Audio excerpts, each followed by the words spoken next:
PKA 781. After about a month and a half of new guests, a fan favorite Harley's here. Taylor?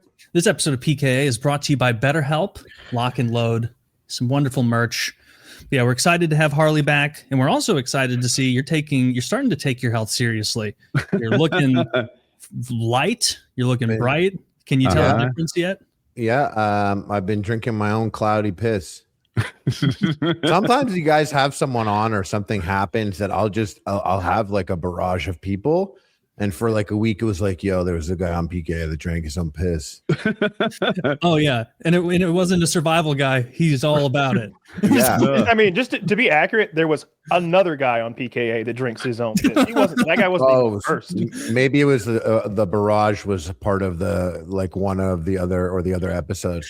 So I pulled it up and I pulled the background. Then I have some spice cider upstairs. I was gonna pretend like I'm drinking my own piss, but it's too dark, and therefore I thought it was too believable that I was drinking my own piss, because it didn't look enough like piss as a joke. They're like, oh, that's probably his piss. That's true. They'd have little fan theories. They'd be like, that probably is his pee. Every time he's on the show, he crushes like 6 monsters. I bet he's dude, and I didn't even crack this bad boy open yet.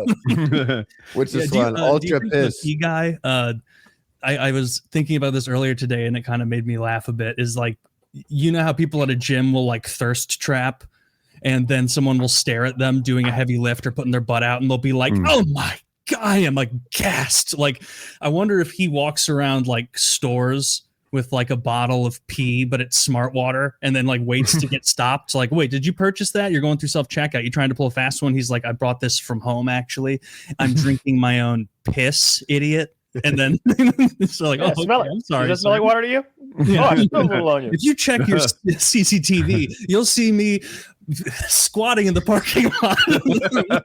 No, I swear. I promise. It is my own piss. You can check the cameras. Yeah, I swear I've had asparagus. Wouldn't drink someone else's piss. No weirdo.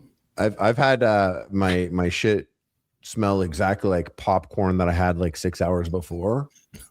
And it's crazy. It was like fast. Yeah, and it was like a hot shit. So it smelled like popcorn, like fresh popcorn at the theater type thing. And so then I was just always hyper aware of the smells coming off me that maybe I consumed or whatever. And I think about this guy, it's got to smell like piss. If you're drinking piss, oh yeah, it's gonna come back out you. Is he sweating the piss through his pores? And he's using his body like a Brita twice for this liquid. He's pissing it out once and then sweating it out. Could you imagine? Yeah. With that.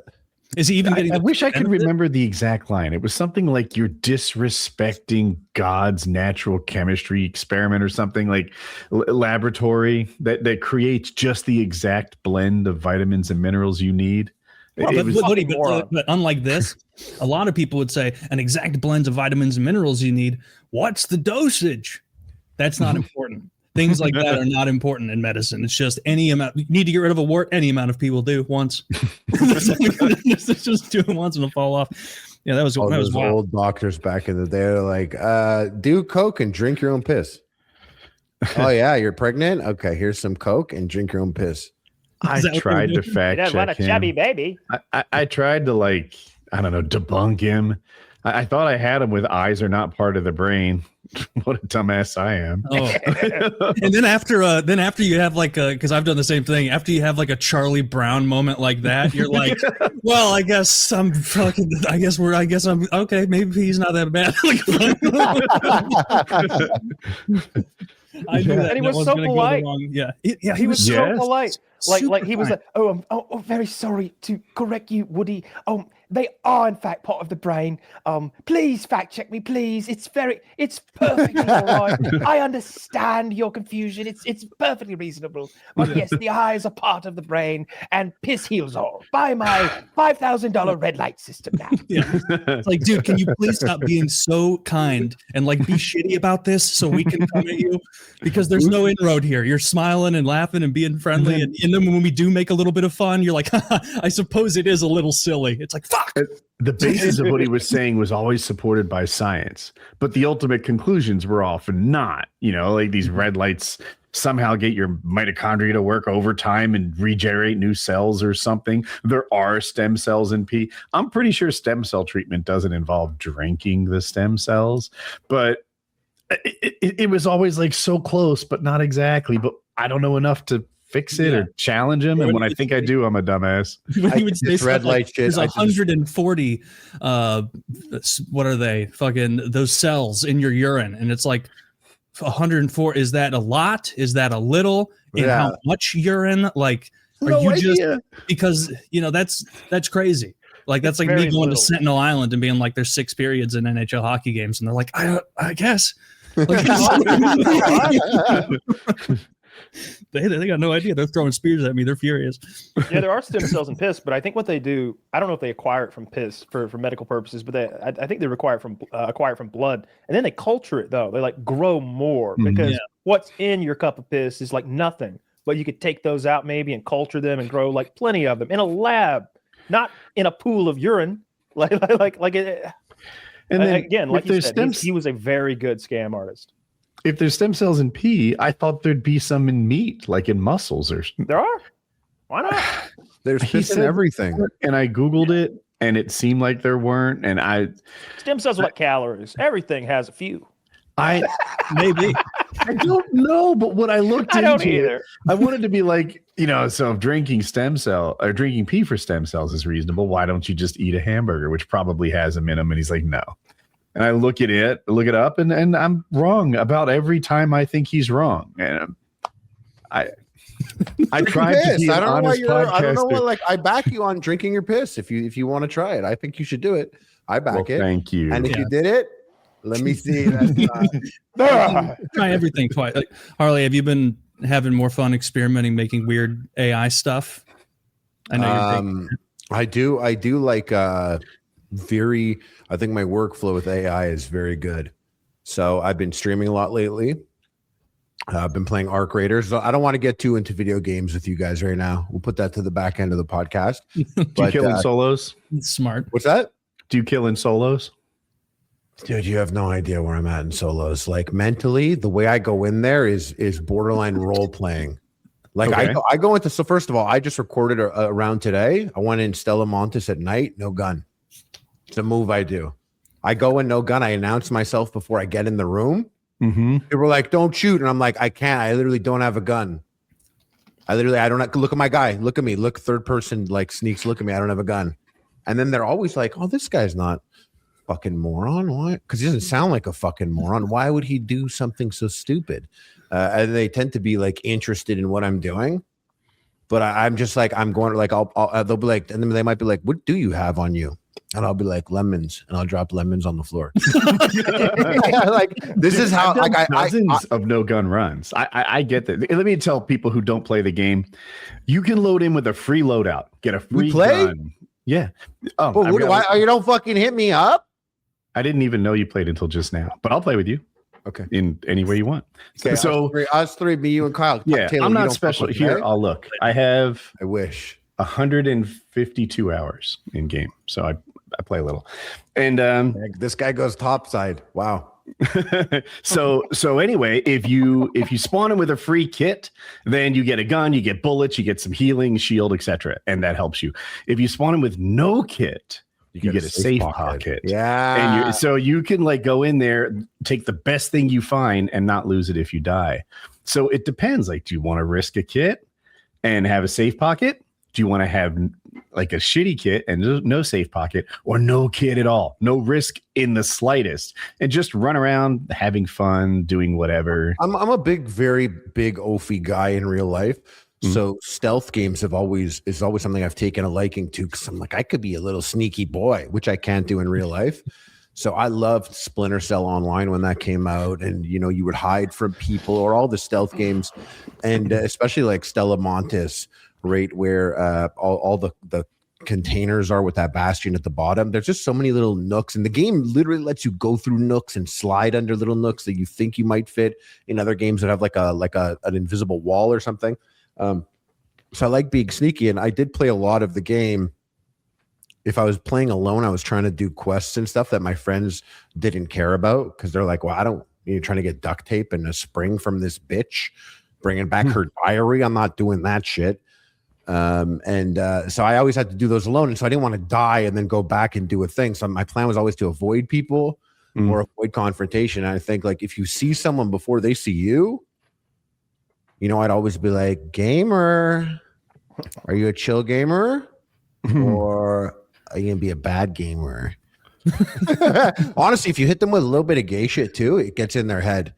Like when I've been in, like when people like start shooting at me, I'm like, now if I get you, I'm gonna play with your balls and ass. And they're like with their voice, and they're like, hey, yo, what the fuck? And I'm like, I'm gonna get your balls. And I swear, like now there's this crazy, insane pressure on them because they're like 26 and their friends will really give them a hard time. They're like, I don't know, bro. That dude said he was gonna let him play with your ass, and you let him kill you on some gay shit, dude. So like, really, I'm very big on psychological approaches, even in the game. Like lemons. People never use the barricades, the walls, like Fortnite style. The amount of times I'll be in like a familiar room and I'll put up like 3 barricades and chem lights and like a smoke, and the door opens, and I'm like, oh, you're in the trickster's world now.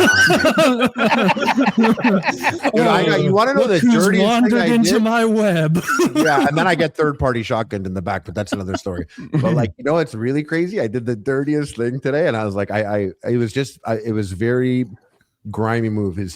I heard a supply depot thing go off, and I went there first, and I opened it up, and it had a patina and a bobcat. So everyone listening is like, loot. It's like a loot game, and there's very low chances that you'll get purple loot. I got 2 purple guns, 2 valuable guns, and I heard the guys coming. I heard the team coming, and I was like, dudes, there's a patina and a bobcat in here. Back the fuck up. And I'm like shooting it at them. And they're like, that's ours. We call it. You better fucking give us that. We're going to get your ass. And then I'm like shooting at them. I'm like, I will light you up with these. I'm using these guns right now. I will light you up. And I'm shooting the bobcat, and it runs out of ammo. And I'm in like the culture and archives place. There's boxes everywhere. Dude, I like run off. I go into a corner between boxes, the littlest nook in the dark, and I drop the gun.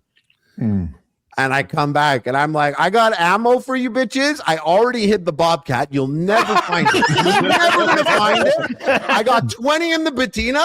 I'm shooting this, and the second these bullets are done, I'm dismantling the gun. Dude, how you play the game seems awesome. They can't get the gun now. They can't, like, I will break it. They're going to come to get this gun that they wanted, and I'm going to be like, sorry, best I could do is electrical components and a fucking... Do you ever fib to them? Are you like, all right, fine. Give me 5 seconds to get away, and then it's in there to the right, and then like you leave, and they go in, and they're like, "Oh, it's lemons again." The only time I lied in the game, the only time I lied in the game was I had gone in a room with a buddy, and like they were outside shooting, and they opened the door and shot a grenade in, and we both like hid and tucked in the corners, and somehow we didn't die. And I was like, oh, fuck, my shield. And the guy opened up the door, and I was like, I'm at full health. And I was like at the door.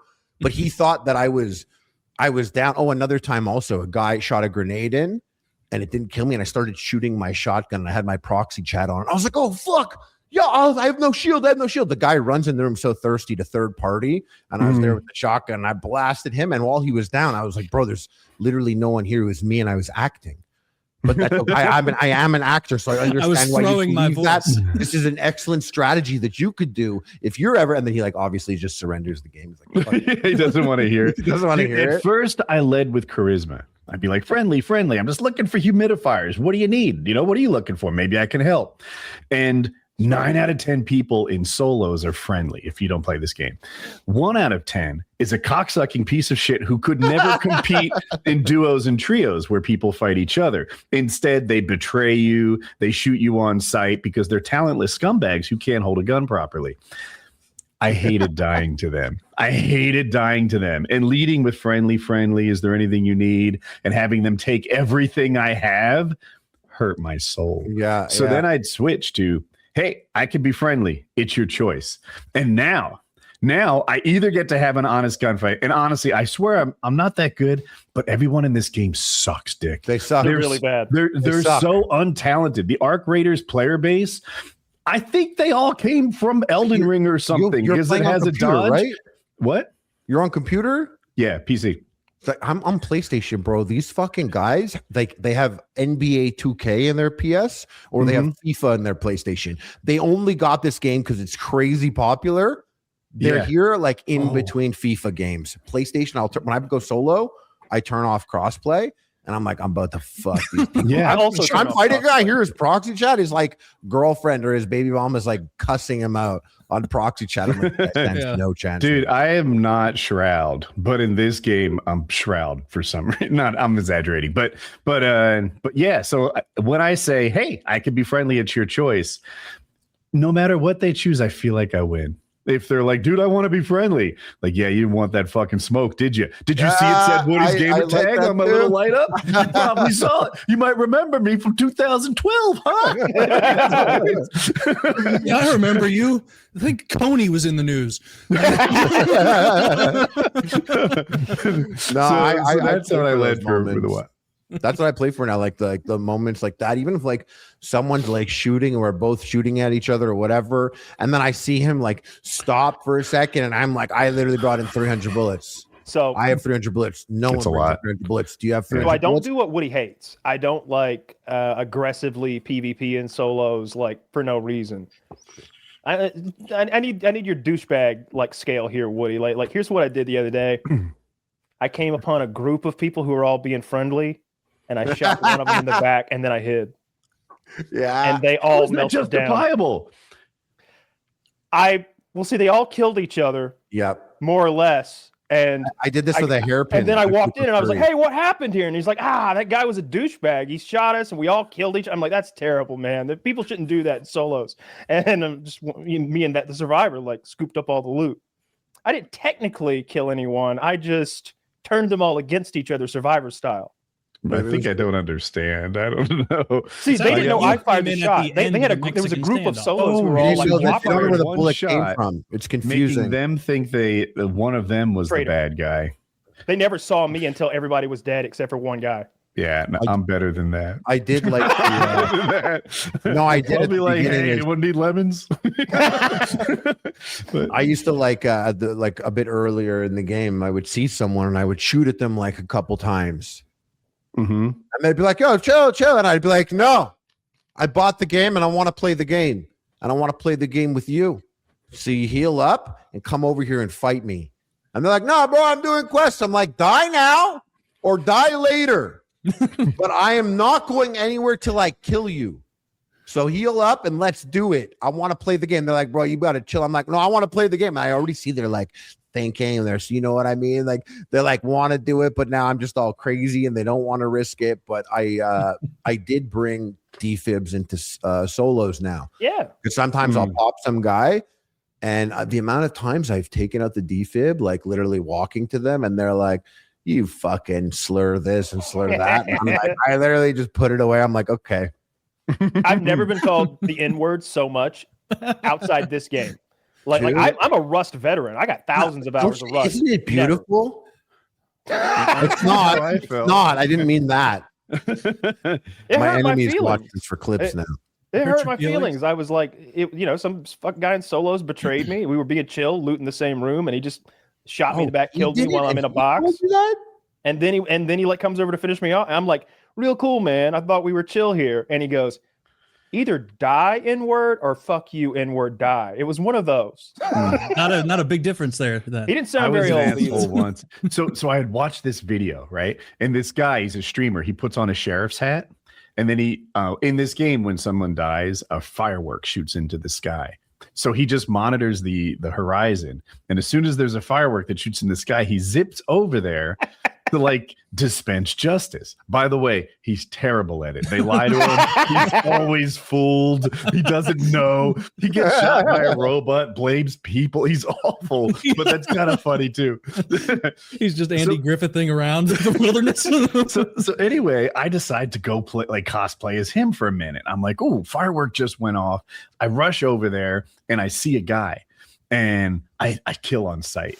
And he's like, yo, man, why? And I was like, I saw the firework that go off. He's like, that wasn't me. They're down there. And he's looking at them. He's like, not only that, I'm stuck between this window and these chairs. I can't move. And I'm like, oh, I would have never killed you if I had. A hard job. Now you know. Served. Now you know it's a hard job. You're just Captain Hindsight. You just feel more for law enforcement now that you've seen the complexities of their job. Dude, I played Ready or Not. I remember playing Ready or Not, and my dialogue surrounding police officers with people changed drastically. People were going. It was around the time people were going off on police officers. I'd be like, "You have no idea what it's like, do you? Going into a Vietnamese family's house in Southern California. 3 of the boys are armed. Their father too. The mother's on a deathbed in there. They got loaded guns. You can't anything less than an S score is jail time. I know what law enforcement go through. I played Ready or Not. I played the school shooter level. You don't know. You don't know. But I will tell you one thing. Those guys in Texas did fuck up. The one thing you don't do is sit outside while the level's going on. You definitely have to go inside. Yeah. But, yeah. Harley, have you been watching Burnt Peanut? Have you caught him lately? I caught Burnt Peanut like on Twitter like 2 weeks before Arc Raiders came out. And I was like, oh, interesting. You know, he put a lot of effort into his stream. Watched it for a couple of minutes. And then like a couple of days later, I saw him on YouTube and he was live. And I was like, oh, I thought I saw this guy on Twitter. And then I went on Twitch. And he was live on Twitch, live on YouTube, and they both had like quite a big following of viewers. It was crazy. Then Arc Raiders came out, and this guy is like, I've never seen growth like that. He's the center of the universe right now. He routinely has like 90,000 people watching him. I never heard of this guy 2 weeks ago. Now my wife is in the kitchen going through the cabinets, like looking for goop. I'm a gooper. I do often. She's watching that much of this guy? She watches without me. She thinks he's the funniest thing. Oh, that's great. He did say something very funny the other day. He was like, I just took a shit and I turned around and looked in the bowl and it looked like 2 people took a shit. We've all been there. But yeah, whenever I see people wearing that like Goopa Troopa outfit, the red one, I'm like, no, I got to kill these guys. I'm like, they got these, I mean, they're wearing the clothes that the streamer told them to wear. So I can't trust it. They got some code and shit. I don't watch enough of him on to know what his thing is. They do go around talking about goop a lot. I usually shoot on sight those guys. So goop is his word for loot. It's an extraction shooter. And when he like loots a dead body, he's like getting the goop. And he described himself as a goopa, I guess a gooper. And it's not a race thing. Well, it's from Mario Brothers, right? A Goopa Trooper instead of a Koopa Trooper. Yeah. Oh, maybe I didn't get. They wear those red costumes. They wear those red costumes like that first. Yeah. The only time I've ever been called the N-word in Arc Raiders was by one of his fans, and they said, "This is for the bungulators, ninja." And I'm like, they watch PKA also. Don't act like your audience isn't out there in Arc Raiders saying they probably shoot in solos. That's fine. Just if they're listening to this, they should have fun. I bet a couple of them are listening to this right now, determining whether or not they're going to kill a guy in singles. Do it. Have a time. Yeah, I'm okay with people doing it. I think that if in solos the game just disabled PvP, like made the guns like tickle everybody and make flowers fall out of them, I would like that less. The small amount of fear and anxiety when you're meeting someone and trying, it's about the social interaction and making sure we're both chill, because not everybody is. And honestly, you can often tell if somebody's going to betray you. They're very short with you. They're like clearly not their movement, especially. If I bring smokes for those guys. I bring smokes for those guys. You're right. The behavior of people, like if I'm like, yo, we cool. He's like, yeah, friendly. And he's like sliding and has a shotgun in his hands. I'm like, yeah. You already don't look it. I'm friendly. Why do you stand exclusively behind chest high walls with your gun out? Like, you brought a shotgun to damn battlegrounds. You're here to kill people that don't know how to play. Well, that's what you're there for, dude. Turning off cross-platform because you're so much better than the average PlayStation guy who is playing FIFA all night. Like intentionally turning off. That has to be like simulating the Christmas kids in Call of Duty. Like when COD 4 or MW2 came out, where like everybody who got it in November was a hardened vet by the time it came out, like, and all the Christmas kids got it on Christmas, and it was just a Battlefield also. Battlefield 6, like I would like when I'm playing by myself, I would turn off crossplay because all my friends play on PC, and then I'm like, oh, now I could turn on win mode, and I'm like number 1 in the lobby every time because everyone sucks. NBA 2K. They're thinking about their ultimate team on FIFA. Yeah. I'm glad all you guys are having so much fun with this game, and I really gotta get on it, dude. It's really like the social aspect is really interesting. It's really, I love how you play. That's very fun. Going in and like doing retarded nonsense, like dropping lemons and trying to play mind games with the stakes being. A lot of people do that, Taylor. I'll join in with strangers, and I won't bring a gun. I'll bring bandages, and I'll be like, "What are we doing?" And they're like, "Let's go get the matriarch." I'm like, "Okay." And they're like, "Well, what loadout do you guys have?" And they're like, "Oh, I brought this, not a wolf pack." I'm like, "Okay, I brought 36 bandages. No gun." Like, what? I'm like, so hit me up if you can, take some chip damage. Yeah, I'm like, I'm the medic. No, trust me, the lemon juice will cure. This game has a recorder in it, like the flute-like instrument, and it's just designed around like silly interactions and fun proximity chat and stuff. And of course, there's going to be some bad people, but yeah. The culture is fun. And to Kyle's point, I agree. Like, as much as I fuss at the villains in this game, if there were no villains, thered be no tension. Yeah. And if there was no tension, it wouldn't be a good game. I do have an idea that I think you'd like. It's a coin that you carry in your inventory. Find it or whatever, or you get one a week. I don't know. And this coin, you would. If someone kills you in a dirty way or someone that you chose, you can like put this bounty coin on them, and for 7 days, like at random times, it'll be like, "Oh, that person that you want to get revenge on just loaded into Stella Montes. Do you want to go in with them?" What if instead of like assigning the coin, there was a system where like you earned a bit of their coin, like just a clipping of the coin, and then you have all those clippings, and then it tells. It would be neat if people who were like repeatedly assholes got a bounty aura around them, and everyone knew it was like extra profitable to kill them. I've been making a list of things that I think would be fun in the game, and I thought a good one would be if you were in a room and it told you like, "There's a raider out here that has killed 3 raiders. So be weary of this person." And then if you were to find like a particular, like maybe a bounty hollow puck or something, you could look at it and it'll show you what their character model is that match. So when you get to the metro at the end and that guy looks like the guy on the puck and he is like, "Man, those Rocketeers, eh?" He's the guy, or at least, is wearing the what's your character look like?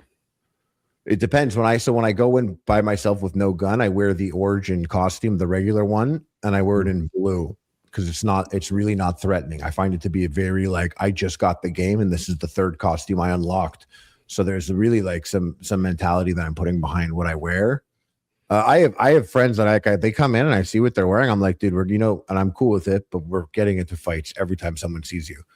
I can't explain the ninja guy, samurai guy who spent money to look like a Ronin and now he's working with people. No, I don't think so. Like, you don't even look like it. And those are always the guys. There's never negotiating. I'm a cute girl with short red hair who wears shorts in Raid. There's only one costume that has shorts. Misty. Oh, I didn't know her name. I played this game. I turned it on. I looked at all the faces. Pokemon. I looked at all the people, the traders. I'm like, everyone's gay. All the traders, they're all like, it's like you have the pretty lesbian with the siege, then the future lesbian with the hatch keys. And I'm like, oh, everyone's gay. And then I get to the robot, and I'm like, this robot's a homosexual.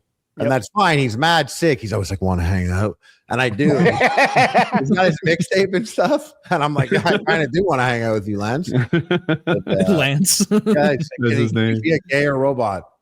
Yeah. So what does that mean? Like he wants to fuck other robots? Other male robots? Does Taylor have a shot? He's just asking for a friend. Do I have a shot?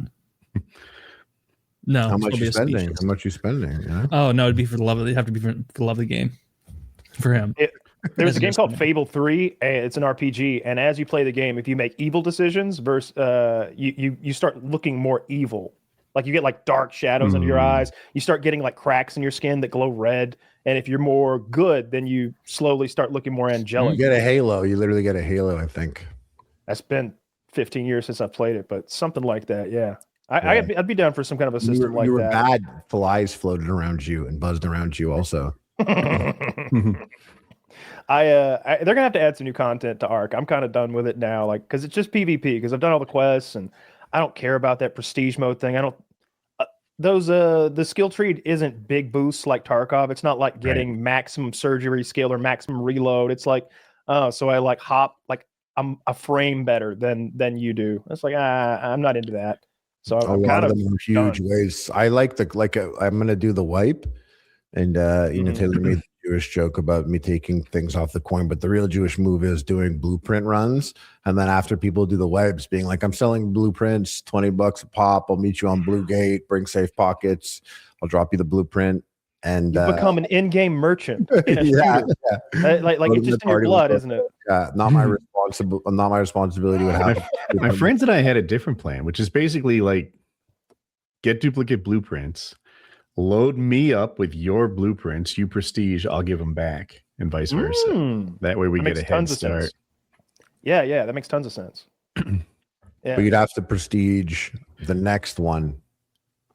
I don't think you can prestige that day and then have your buddy be like, hey, here's the blueprints. Now I'm gonna go prestige. I feel like I don't know. I'm making it. I wish I knew, honestly, because I'm sitting on like $2 million of shit, and I don't use it because I'm like, are they going to charge me like 5 million in-game points to get these 5 points, or are they going to be like, it's $500,000? And I'm like, well, I could have been playing with a lot more purple guns in that case. That's a good point. If people don't know, when you prestige in this game, we don't know the details because the game's new and no one's ever done it. There'll be a window in late December, and then whether or not you get like 1 up to 5 skill points, which make you slide a little farther, open doors a little faster, stuff like that, depends on how much money you have on you. And since we don't know how much money they're asking for, we're not sure if we need to save 5 million space coins, 1 million, 10 million, who knows? I'd feel very safe if I had 5. I just, because the average player probably has 200,000. Really?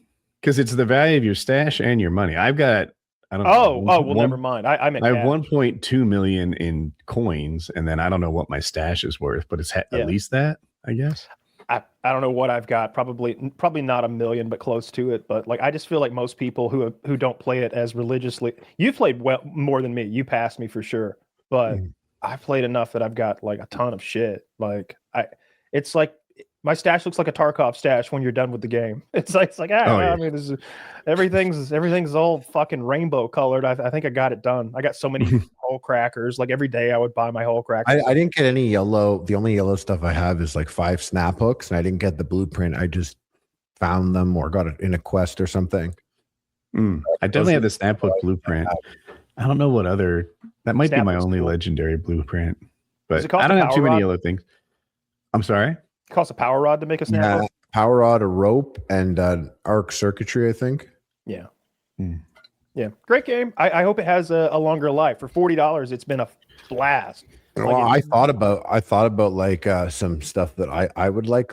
I would be happy with a battle royale, even though that's stupid because it is kind of already.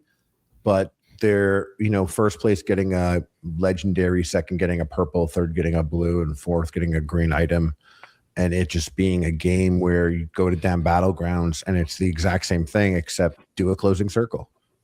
There's enough people that it's not going to fragment the audience that much.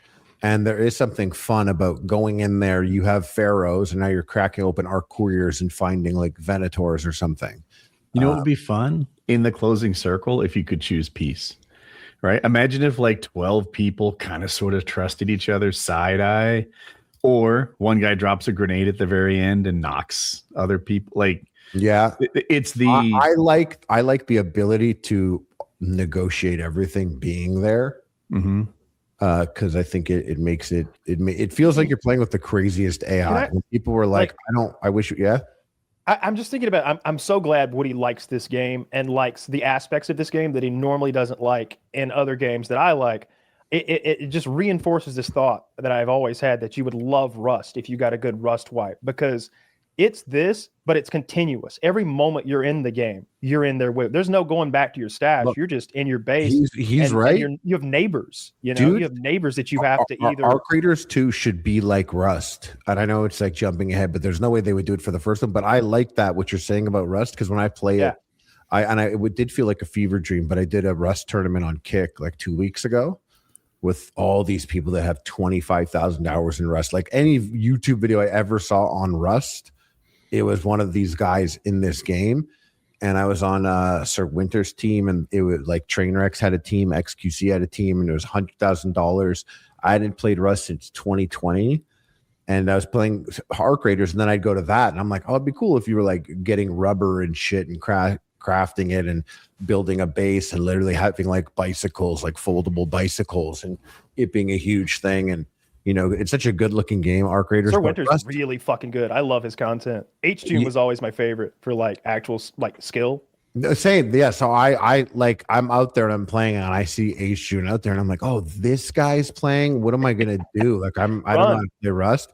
Yeah, when the game first started, everyone's like naked and we're loose. And I'm like, what's happening? I have to keep asking people, and I pick up like $250. I'm like, what do we do with the money? What do you spend it on? And they're like, whatever you want. And I'm like, okay, I get killed. And then the game's like started, and it was like 10 hours. I didn't know. Sir Winter was like, yeah, you should come be on my team. He pops in my stream sometimes, and I was like, yeah. And then that time, when I was like, what was like all that about? What was the money about? I found out it was like a paid thing. Like this was real money. There's like real money out there, and people were going and picking up money and stuff. And you win by scrap. And we collected all this scrap. We were in last place, and they were like, we should go gamble it. And I was like, fuck, this really is kick, eh? This really is kick. Like, and then I'm in Rust with like all these guys that are sick at Rust with like 25,000 hours, and they're gambling all the time that we spent gaming. And I'm like, I'm not a big gambler, so I'm like, oh fuck.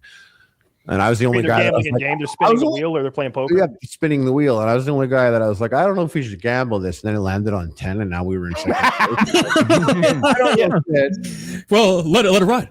That's what you do. So in Rust, there is like there's a safe spot. Like the whole map is just death. It's shoot on sight usually, but you know, full teams, and depending on the server, the team might be 20 fucking people. But there are safe zones where you can do your business, recycling things, purchasing things from automated machines.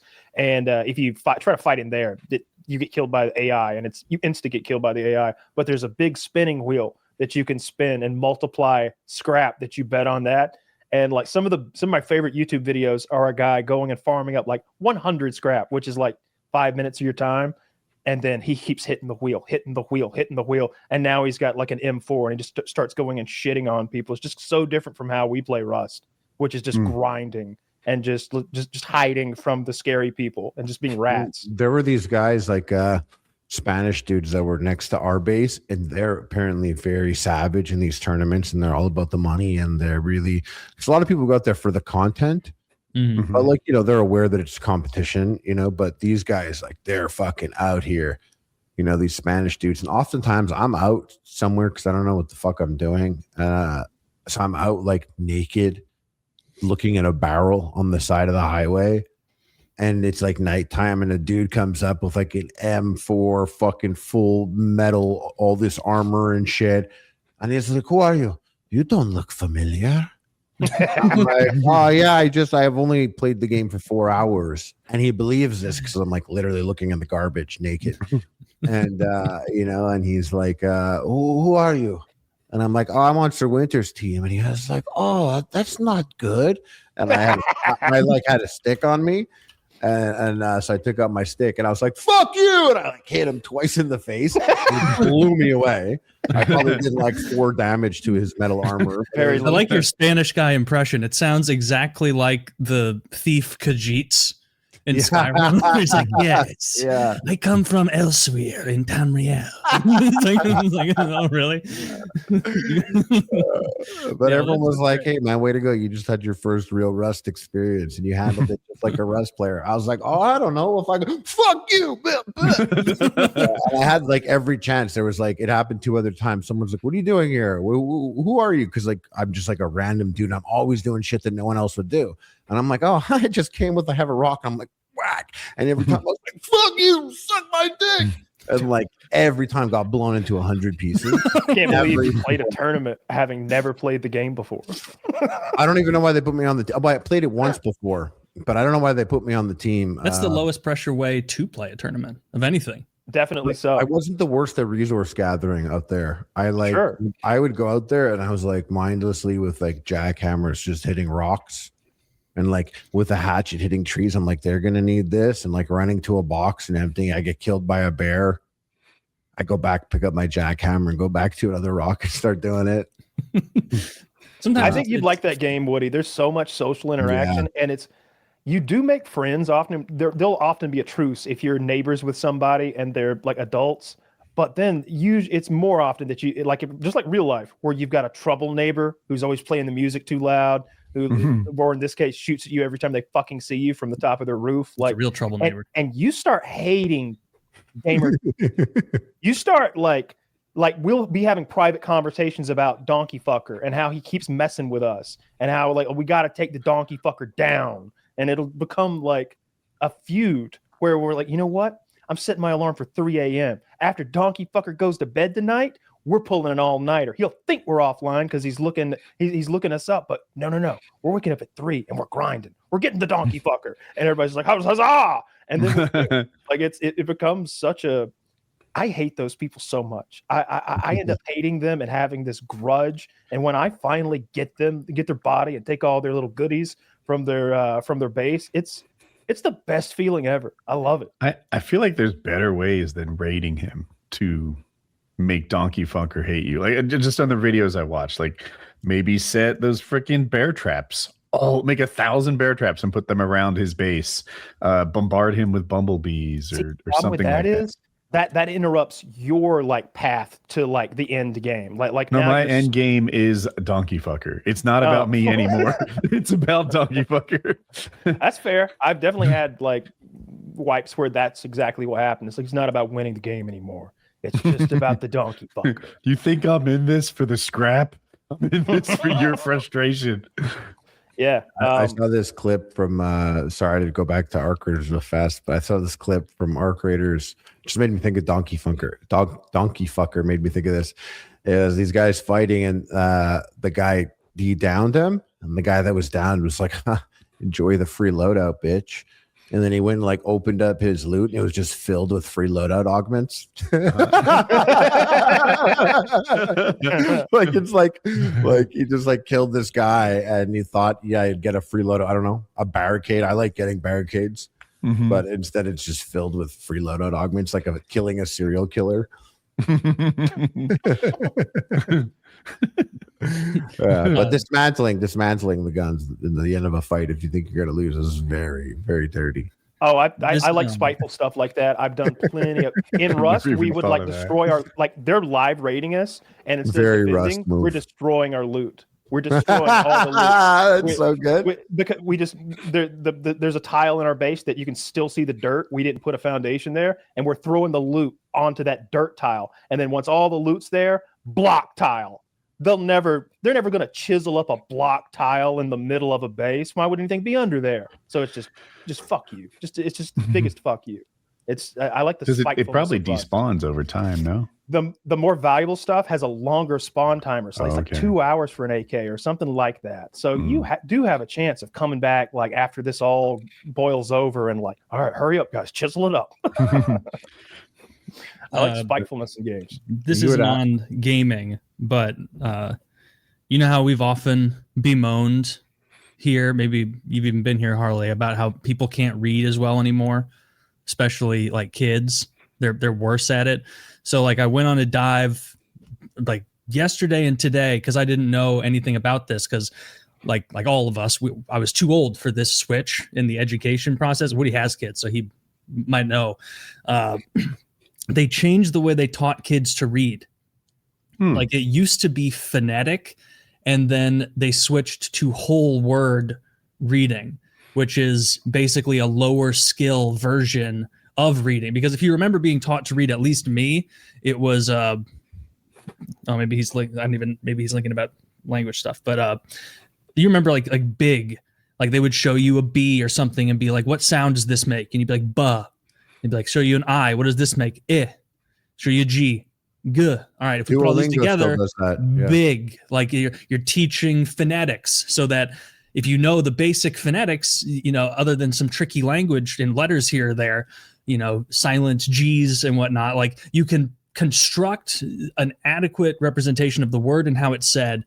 And then if you don't understand the word itself, if you haven't heard the definition before, you can then rely on context clues, but you can understand the word as it is.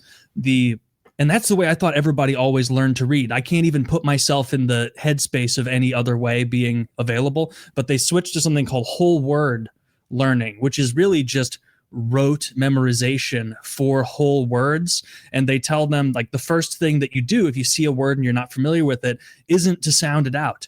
They don't say, you know what a W sounds like, and an H, and an A, and an L, and an E.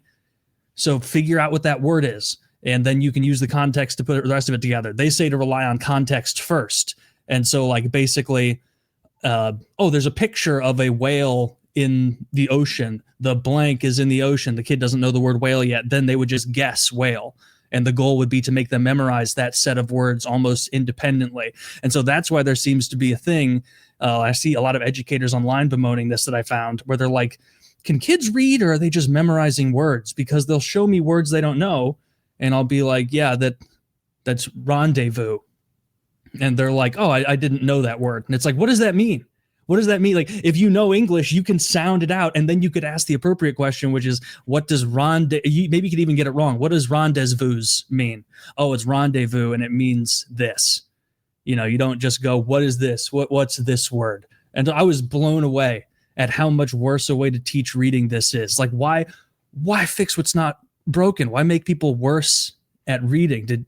Have you guys heard about this at all? I know it's not in our wheelhouses because we're too old. Back when I was a kid, there was a combination, right? There's some words are sight words, like you said, like who, right? Sure. You don't sound out those words, even though you kind of could, like TH and the short E. Some words are sight words, and other words you sound out. Like, would you say rendezvous? Yeah. That's not a sight word. Mm-hmm. But now they're doing everything as a sight word. You just memorize every single word. I watched this clip of this like teacher working with the kid, and she was like, what's this word? And the kid was like, wah. And she was like, stop doing that. What is the word? Like, what is use context clues? And it's like, the kid has a picture in front of him. There's not going to be a picture all the time. Like, he's going to figure out that's a whale because of the picture of the whale. Like, but he shouldn't be learning that's the way to identify the word whale. Like, he should like sound it out. It just, and when you learn a language in a certain way, it's so ingrained in you, it becomes like part of your thinking process. Like, I don't know if you guys are like this, but sometimes when you say a word that's not common, like, do you kind of just like see it really quickly spelled out in your head? Every word I say, I see spelled out really quickly. Yeah. Like, that's not that uncommon. Common words, not really, but like if you're really thinking about it, you can see it. Like, you can visualize that word in your head, and it's because you sounded it out and you learned those letter patterns and the syntax rules. I can't, like, they've said like all the issues with kids reading, and then I learned this, and I was like, holy fuck, how did I not hear about this? Once you know how to sound words out, you can just let that kid go in the library. Yeah. And he can just start climbing the ranks of difficulty on his own. And anytime he runs into that one word he doesn't know, in my day, there's another book over there called Dictionary. and that one will tell you what that fucking word means. And like, I don't want to say I read the dictionary a lot, but I consulted it frequently when I didn't know what a fucking word meant. I don't know. I see all these examples of kids who just can't read and write, and it's embarrassing. And I don't understand why our educational system is so bad. I think it's that bad by design. I think that it's just, I think someone wants us to be dumb.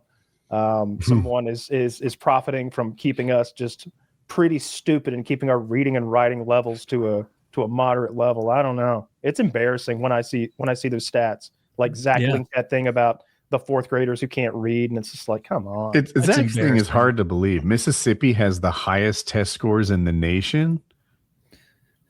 Skeptic. Well, I believe they have some weighting. Followed only by Louisiana.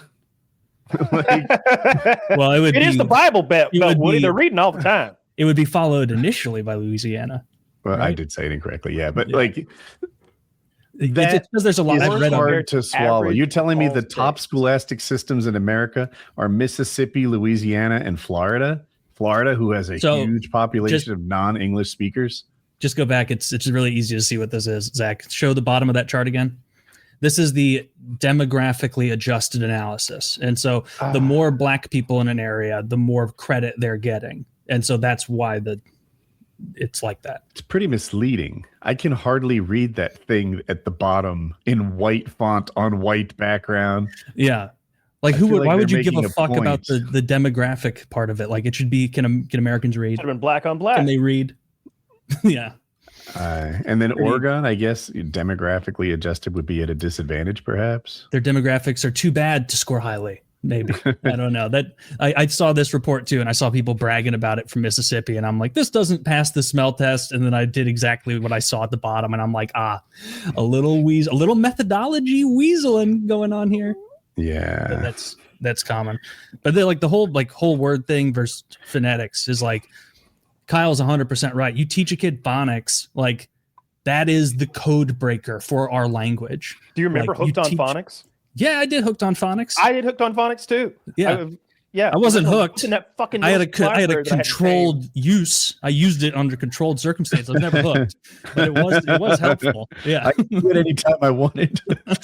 No, I remember I was with my friend. I was carpooling with my friend once. His mom was driving us back, and he was telling her like how bad his test score was. And this is like grade school, so like 11 years old or whatever. You shouldn't be getting bad grades in grade school. Like, come on, they're trying to lay it up for you, brother. Yeah, and she was like, "You seriously got a C on the English test? I swear to God, I'm sending you to Sylvan Learning Center. I'm sending you there. I've been telling you I'm going to send you after school." And he's like, "Mom, please, no, not after school." And she's like, "I'm doing it. I told you. I warned you. I'm sending you to Sylvan." And I remember laughing at him the next day, school? Like, "Yo, Joe's going to get sent to Sylvan." Did you ever get threatened with military school, Taylor? No, never. Damn, it's just me, huh? That was the big threat. That was because they can't throw you out of the house, but they've gotten to the anger level where they want to throw you out of the house. So the only legal recourse they have is military school. And I always was just like, please don't send me. There isn't a military school in Northeast Georgia. They had nowhere to send me. Like, a dude in my high school got sent to military school. And he wasn't even bad. Like he was just a normal, good kid, but his parents had these really high expectations that he wasn't meeting, and he was just gone. I wasn't close with him or anything, but when he came back, I had gym class with him. I was like, "Where were you? Like I haven't seen you for a year." He's like, "My parents sent me to military school." You look jacked. He was fucking jacked. He was so jacked, and he wore these like string, like sleeveless shirts. Like a bodybuilder would wear just to show off his body all the time. And you're probably admiring his body, not in a homosexual manner, and he was probably hyper aware of it. But I can't imagine you were. You're probably just like, well, you're probably like, whoa, look at. I want to go to military school. Look at these shoulders. So I was envious that perhaps he had seen puberty at some point, and I had not. I don't think I had any choice. Like I couldn't be that jacked, but. Yeah, it's the military school's the reason I'm huge. I also thought it was right now. Let's look at his body now. Like a bodybuilder, to dress like there were no clothing that could fit over those delts. Yeah. Dude, you're 15. Like, you're not that big. Oh, that was against dress code for us. You couldn't wear sleeveless tees or shorts. This was gym class. Oh, gym class. Yeah, we had to wear just our regular gym clothes, or they would dock you for the day. Well, as long as you changed out. But I mean, the gall of that guy to dock us points while he was like staring at us naked. Was it like for you where just changing out was a huge percentage of your grade? Not huge, but like it was huge. There. And I know that it was huge because there was a couple kids who would be like, fuck all that. No. And they're like, all right, well, it's running your genes. And they would, but it was like 25% of the grade. Oh, like you mean huge. Like just not wearing anything and just sitting on the bleachers? Either sit out or do the activity in their like school clothes. Like never mind. Yeah, you would fail the class at my old school for that. Yeah, you can't do that. you don't even at the school I went to. You actually you can't even do gym. Like you're going to detention for this. This is detention, and you're going to sit on the side in gym. You know, our coach was pretty cool about it. Like. I think maybe he couldn't be seen. We had a uniform at gym. Oh, we didn't have a uniform. It was just, shorts and tees, and that was good enough. Like, I'm sure there was some protocol, but we also didn't have any peeping toms. So I just had a very different gym experience than most of y'all did, I think. We didn't take showers either. Did they shower in your high school gym, Harley? In the 7th grade, high school 7 to 11, I had gym second period out of 6. So I brought a towel and stuff. And I said to the gym teacher, I was like, oh, when do I go shower? And he was like, I guess I'll let you know 10 minutes before the bell rings. I was like, okay. And then we're like doing stuff. And he's like, hey, so now is when you would go. And I'm like, cool, thanks. And I like go and I'm get naked and shower.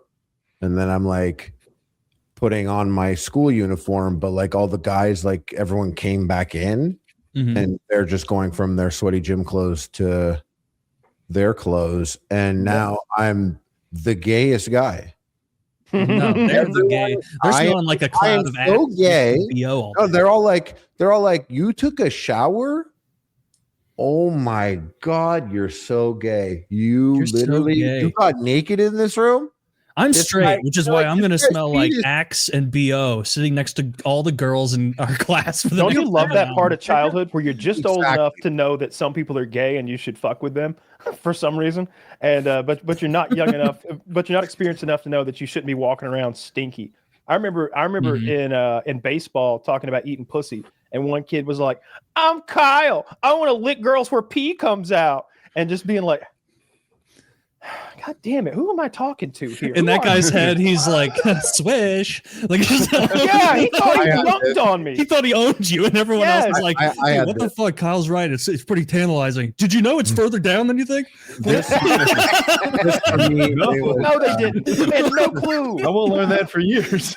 Yeah, I had gotten lucky at eating a pussy. Like they had no idea what they were talking about. I was like in the 7th or 8th grade, and I was like, oh yeah, the thong song. You guys know what a thong is? Oh, that's good stuff. And a guy the guy in class like, that's so gross. It's all inside her. It's literally inside her butt cheeks. And I'm like, bro, I want to be inside her butt cheeks. Yeah. Like it was. And then 2 months later, that kid's probably like, wow, I also want to be in her butt cheek. You know, it's like, shit, I was really gay when I said that earlier. On that too low thing, I remember I was at my friend's house and he had a computer. It was the oldest thing. It was the monitor was monocolor. It was just like a green outline of two people having sex. It was like 2 frames, like in, out, in, out, in, out. And you could see whack off to in 1989, by the way. You could see the little animated dick go into her. And we're both like, we're looking at it and we're like, this is wrong. It's way too low. Her junk can't possibly be that low. And his sister walked in and she's like, it's pretty low. And we both looked at her like she didn't know what she was talking about. No, seriously. It's like it's gonna blow your mind how close that thing is to the butthole the first time you get down there. You're gonna be like, wow, this is like when you see a Brazilian like luxury condo area and then the favelas. That's the only evidence I need against intelligent design. Right there. You go where you think it is. A lot of our teeth. And then you move down slowly because you think it's going to be there any second now. So you're moving very slowly. And like you're like, by the time you're there, you're like, I'm under you. Yeah, this is behind you. You ever tried to thought it was in front. I didn't work out my forearm muscles to finger from this angle. Well, I'm not ready for this yet. You ever tried to rub a girl's clitoris and she's just like, no. like she's like you saw an old person, you're helping them across a puddle. Like she's just like, yeah, really? I wasn't even in the neighborhood. I'm sorry. That must have hurt your belly button something fierce when I was in there deep. Looked at afterwards. Why'd you let me put my tongue in there for like 20 minutes? You were laughing. I thought you were coming. Yeah, you were getting tickled by my tongue in your belly button. Yeah, all the fun little learning experiences. Yeah, we didn't shower after gym. All like everybody was pussy? stinky. What? You guys all like eating pussy? Yeah. I think it's a normal straight thing to do. Oh, Taylor, you don't like it that much? It's pretty fucking gay, Taylor. I just said it's a normal straight thing to do. It's good. It's good if you're straight. Okay, what about you? You like it? Strong words. Who likes a normal straight thing to do? Who likes Taylor? Taylor definitely likes the most fucking fag. Hey, you got him in trouble. I love when Woody drops a fag. It's authentic. For some reason, he can't say slurs without it sounding like he means them. He'd be a great announcer or something. I mean, I guess he kind of is, because like when you every now and then you drop a slur and I'm like, ooh, that the brand Cyclops couldn't have said it more harshly. Yeah, I'm like, oh, is that how I say it? Yeah. I hope I say it with that much conviction. He's been topside in our graders, so he knows what's up. He's exercising his slur muscle. When you go, underground, you got the clankers to deal with. We're not worried about people. Dude, that's my favorite slur. I use it all the time. We fucking badmouth our microwave at this point with clankers and shit. I'm so glad I live long enough for there to be a slur about AI and machines. I think the fuckbots are right around the corner. I think the fuckbots are right around the corner. I really do. I think 10 years from now, they have those. No, dude. I'm talking about a bipedal woman who talks to you with fucking Alexa's brain or some shit, and it looks enough like a woman that your neighbors are creeped out. Not if you don't want it to. Can it cook instead? That'd be so funny. It's like, and all of them I'm like, the tech guy comes out in his jeans, tucked in with no belt, and he's like, and the talking function is included. For $40,000 you can have it disabled, and it's and it can't cook well without the DLC. It's a lot of frozen meals. I think when those happen, women are in trouble. Like Dude, women are in trouble right now. You're gonna have to clean it out. Do you want a big? It'll clean itself. How well is it gonna do that? Like really well. It'll rinse and spit. Okay, all right. Maybe you're right. Yeah, why didn't it just walk over to the sink, hook itself up, flush that shit out? You're good to go. Yeah, the basement sink. Yeah, the basement sink. the shop down there. The basement. Yeah, and then I tell her, and I say, "This is your room," and it's the corner next to the Christmas stuff, and I turn her off until the next time I need her. I tell you guys when I was serious about getting a fuck doll for a bit there. Did we talk like about one that? of like a real doll, like a $5,000? Yeah, like there was like I was like really into action figures, and then it led to like, whoa, full size Boba Fett. That's cool. And then I was like, wait, if I'm gonna buy a full size Boba Fett, why don't I buy a full sized woman I could fuck flawlessly? What Black Widow? I went to like I found all these websites. Those are somehow equally gay. They let you. I am a gay man. They let you build like custom create a character like a sex bot, and I've gone to all these websites, and you can choose like different labia, different nipples and labia. There's literally like, if you want, you have like a vagina that can come out and put like a penis in if you want to have like it be fully like a full transformer function there. Now like, it was only $6,000 extra. I mean, come on. Yeah, I'm not trying to lose money on this. I'm in a wheelchair. Was it Real Doll or someone else? Stuff? I think it was like Real Doll, but I've gone to a bunch of websites. Of course, and you can choose their faces and stuff. And I remember like doing it and like building it a couple times, and I was always like, the first one was like $15K, but then I was like, nah, I could probably I could do it at like the $7K maybe. I'm like, I'll get rid of the dick. That was crazy to even think that I would have the money for that. And like I'm doing all these things. Then I was like, I don't even think I would ever really be able to, and I am a comfortable guy, explain this. Like if I ever like were to have like had a girlfriend and they opened up the closet and there's like a life-sized girl in there with clothes on, like, and she doesn't have to explain her Hawkeye quiver of dildos to you. But like that thing is like you don't need to explain it to me because I saw it first. I already knew about that. I know everything there is to know about it. But like this is like, but there was a time when Fleshlight sent us a box of Fleshlights. So I had like 150 Fleshlights in my house in a huge box, and people would come over and I'd be like, on their way out, I'd be like, peace. I'm like, oh yeah. Oh, by the way, grab something from the box on your way out. And they pull out like a monster pussy and like a famous girl's asshole. And they're like, what is this? Fleshlights? And I'm like, yeah, take one. They're like, and everyone always said the same thing. They're like, does anyone use them? And I'm like, no, it's sealed. I hope not.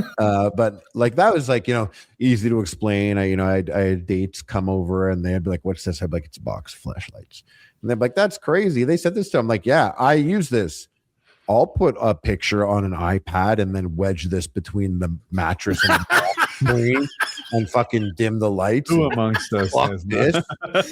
I'll fuck these things. I have so many of these that I fucked. I mean, what picture would you use?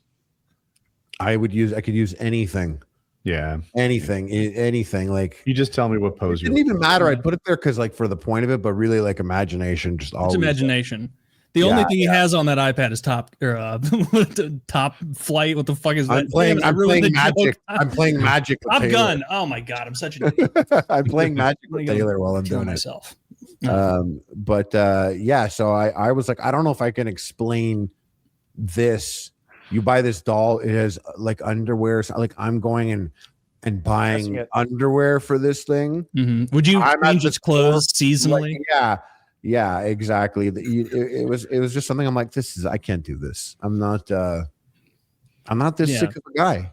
I'm not. You're gonna have to like you're gonna fuck that thing, and then you're gonna have to like carry this big unwieldy thing, and it's gonna like collapse in your closet and mess up the organization and everything. It's gonna be the organization. The first thing you do putting that thing away is gonna realize, like, what have I done? Like, there's so much room. There's no way to hide it. You're right. You start looking up the refund, like part of the receipt. You're like, is it too late? Oh yeah. You know what it is? I pulled out unboxing videos, and like I would go to like a porn site, like, and see someone who unboxed it, and like just unboxing it, like they open up the box and I see it all folded in there and all mashed and stuff. And they're like, yeah, it takes a day to like to fucking. And they're heavy in some places, but other places they're not. Like, their hands and feet are wobbly, but there's like a metal frame inside or something. And I'm looking at this, and this guy does this girl, and they're like unboxing them, and then they all like fuck them and stuff. And I'm looking, and I'm like, this is ridiculous. Backing off. I'm like, this is fucking nuts. So I have 8 tabs of them unboxing. I'm like, this, I guess I got whatever you're gonna get from it. I just did it here. 16 tabs open. You finally bust, and you're like, it's not for me. I'm gonna 7K. I'm gonna start a fire and throw this laptop in it. I'm like that. I'm like, they nut in the doll. I nut watching it. I'm like, enjoy cleaning that up. And then there's also no smell-o-vision. You're looking at it like rubber has a smell. Like there's a silicone. Then like whatever, like it has a smell, and you're going to be smelling that. First of all, it's a huge amount of rubber. Mine smells like Axe body spray, so it's not an issue. I bet for $6,000 the thing smells just that's fine. A disturbing thing to put on a sex doll. That's very. You know what to use. That's very. The only time I knew people using that was in middle school. You smell like a 12-year-old who doesn't want to shower. I smell like one of Harley's buddies. I don't know. I don't think people use. Do they do like child real dolls? Oh my gosh, I didn't think of that. Is anybody? I can't imagine. Foolish enough to tap into that market. And you know what? Is it that got a preventing real victims or just encouraging? There was a guy years ago that went like lived in Australia or something, and he bought like a child-sized doll or something, sex doll, and I think he was charged or something like that. Someone could double check. And I mean, I think I remember seeing who counts of being fucking weirdo. You can coach Guilty. Everybody get a load of this weirdo. Yeah, no, that I mean, I hear what you're saying, Woody. I think it might entice those types of people and be like goading them a little bit more than satiating, because I've had that question about like AI generated stuff or even just cartoon stuff before, and it's like I mean, if it keeps them away from actual people, it seems kind of victimless, unless it just. I don't know. I think it's all like, I'm not like ideologically driven at that. If they like could prove that it like saved kids, then it would be like, then hook these fucking ghouls up with that, or just if you know where they are already, put them on an island. Well, you have to pull. We already have an open island, unused right now. Little St. James, move them there. Who bought that? Someone bought it. Honestly, it depends who buys it. If it's some like intelligence agency contractor or shell corporation, or if it's a guy being like, I love the beat Dekoff going for free. Because Dekoff, he's a billionaire. He's the founder of Black Diamond Capital Management. He bought Little St. James and the neighboring Great St. James for a combined price of. You didn't know there was a Great St. James. You can't imagine what goes on over there. 60 mil for both. Which honestly, seems shockingly low. Am I wrong? Like 60 mil for those islands, those famous Mr. islands. Beast Imagine can if you get that. immediately started up a tour service where it's like, come and see the ghoulish realm of Jeffrey Epstein. How about like ghost tours? The like buildings on it. Ghost tours would be a natural thing at the Epstein Island. Yes. Can you hear the children wailing? Can you? Did you see the photos that they released? I think our Congress may have released them. There was a dental office, and I didn't think it was weird that there was a dental chair. I was like, okay, but I thought all the faces on the wall were creeping me out, though. They were all these weird masks that were like old mounted men on the wall. mostly. Yeah, it was like old, like old political looking guys. Like a couple of them were side angles, so I couldn't tell based on that. But it was like, what the fuck is that? And this is a dental office with. Is this even a dental office? Like, is this a torture chamber? It would have been a gyno chair if it was fetish. I expected it to be more massage table, but it really was a dental chair. Yeah, there's a lot of creepy stuff. I stayed at like a fetish Airbnb one time, and there was a gyno chair in there. The fuck? Yeah, that's it. Oh, it's way creepier now that it's blown up and not on my phone. Those masks, yeah, they're masks. This would be this is like the opposite of what they do in like pediatric offices where they have like like wallpaper of Looney Tunes and stuff. Jesus. We are watching you. Yeah. Yeah. Is it for I can't imagine. Is that thing behind it? That's a massage table, no? It looks like a poker table to me folded up. The thing with the round I almost see a head because poker tables are a big oval. They fold up like that. I'm not saying that is one, but that poker table is the closest thing that looks like. Make your thing full screen. It looks too squishy to be a poker table to me. But I don't know. I don't get it. I don't know what that is either. You would think it would have something to do with if you look directly behind the chair. That's what I'm talking about. You're talking about the vertically oriented things. Okay. Yes, I am. Yeah, that reminds me of like a poker table that's been folded up. But the thing directly behind, like you said, looks kind of like a massage table, but it's too small, kind of. Right? I don't know what's going on. I remember them being oval by the feet. They were like squared off. There was some video too. There were some pictures of a bedroom. It all looked like telephone. It doesn't look swanky to me, but it looks nice. Dial. And I bet everyone did the same thing I did when they saw the redacted names on the speed dial. Like, I bet that's person I hate's name. You know, like that's Bill Clinton's name. That's Donald Trump's name that they redacted out. I bet. Yeah. We'll never figure out what was going on there. It's a nice room. Tasteful. This one looks more like we're going to do something awful in here and record it. There's so much open space in these bedrooms. Yeah, it's for the camera and the lighting. This is a bathroom. Yeah. With like two outdoor. Now, I will say, like, maybe what we're seeing isn't how it was set up before. Maybe this is post-search and things being moved all the around. floors look easily cleanable. True. Wipe down all these surfaces. I was watching Diddy stuff. It's like on a Roman Netflix. bath. Did you guys watch that? It's new. Watch the first 2 episodes. What show? But it's just about Diddy, and he is like such a. And obviously, I knew he was a villain, but like just seeing every step of the way, this guy is the ultimate bad guy. If you ever had run across him at some point, I watched a lot of the court stuff, and saw like some of the transcripts about some of the stuff he was making the girls do, and like how he was setting it up, and like how the ins and outs of it worked and everything. But I haven't watched that documentary. Didn't he mostly get away with it? Like 4 years, 5 years, something like that. I think 4, like 4.5 maybe. Yeah, it's like 4.5 years, something like that. He was found not guilty on the more serious charges. I don't remember exactly what they got him for, but it was like 4 to 5 years, somewhere in there. It says 50 months when I Googled it. So yeah, and then I guess the documentary says, and it's just like, it's crazy. It just says all the terrible stuff he's done, and then it ends up being like executive producer 50 Cent. Dude, that's the biggest hater in the world. 50 Cent is the best. Like his tirade against Floyd Mayweather was some of the funniest shit I wish ever. he played Arc Raiders.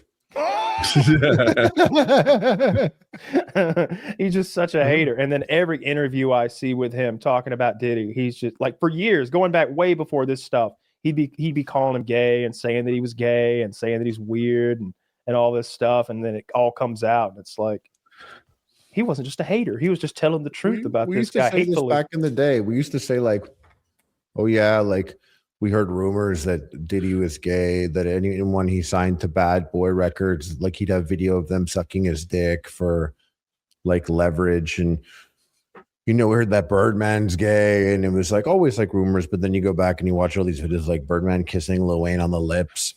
And then like he has like Young Thug. And you're just kind of like, oh, you have the type. Yeah, you're like, you have the type. You think they ran the train on Justin Bieber? I don't know. I think like they had that thing with Usher where that girl was like, wow, they tore your ass up. You had to go to the hospital and you still never like,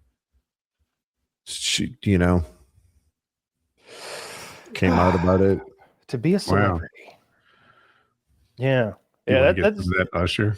I'm surprised anything came out from that stuff. We never did like actually get names named though. If you notice, like there was talk of like politicians and other celebrities, A-list celebrities that were involved. And Jay-Z was in a case at one point. Jennifer Lopez was supposedly involved in a lot of it. And like nothing ever came of any of that. They just got Diddy and that was the end of it. Yeah. I think if I were at a Diddy party, and everyone was like got oiled up and started having sex, I don't think I would assume that something bad was happening, like in the. I don't think that's how it went down though. There'd be like an after party and there'd be like him and a couple of people. Like it wouldn't be like on the dance. Denzel had a quote where he was like, "Oh yeah," he's like, "Diddy parties like they're crazy. You got to leave that place before the devil comes." Yeah, I don't think Denzel was down for the baby oil rape parties or anything. He seems like a nice guy. Yeah, you had asked about AI, and then that's how we started talking about art creators. It's because I was doing like I would do these DJ sets or whatever, but I made a background that was using the AI. I like took the still frames of the Raider costumes and then I one by one put it into AI, and I was like, have this guy dance on the spot, but put him on a green screen. And they would just take it, and these different are the same thing with the rooster. I just took it and I was like, have it on a green screen, take the rooster, have it on a green screen dancing. And I didn't notice the rooster. Yeah, and it's a sick move. Wait, where's my thing here? Hey, his house. Yeah. I use it for things, something like that, like, or my background on Twitch, I'll put, the workshops and stuff and have it animated. I use it for, I taken images like early on from the game and I put it into AI. It was all the stuff that crafts into other stuff. And I could like take AI because it has these just two pictures that I saw on the subreddit. And I'd be like, I need springs. And he would be like, a ruined accordion or a bed. You have a spring mattress. The mattress has springs in it. Okay. And I'd be like, cool. Or I'd find something. I'd be like, oh, I just found a motor. Do I need this for a quest? And you'd be like, you need 3 motors. And what I could have done is I could have actually had like a ledger going. I could have been like, okay, here's what I have, and taken a picture of my inventory and put it in. And then I could have also taken a picture of what you need. And then I could have been like, a motor. Do I need that? And he'd be like, yeah, you have 2. So then if I find another motor. Yeah. I tried to get AI to draw a picture of me today. I'm like, hey, can you give me, based on what you know about me, draw a picture of me, everything I've ever asked. And they're like, upload a picture of yourself. I was like, I'm Woody's gamer tag. Out of every, okay. I was going to ask if. And I said, I'm Woody's gamer tag. I have told it that before, but it didn't seem to know. Find pictures online of me, and then you make a picture of me. And it just wouldn't do it. It said some pictures might not be recent, which is true. And it had excuse after excuse. And I couldn't talk it into just drawing a picture of me because I wanted to see what it would come up with. Wouldn't do it. I bet you could get it to do it. this is like months ago at this point, like probably a better part of a year. AI wasn't, it's still decent, but not where it is now. And I saw that trend happening. And so I asked the Twitter one where I was like, Grok, based on my posts, show me what you think I look like.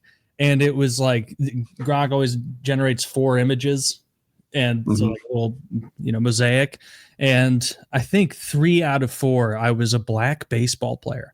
Like, and I've never posted about baseball ever. And so like that made me think like this thing's taking a bit of a shot in the dark. Maybe if I asked to do it now, it would be different, but it was literally just a black baseball player.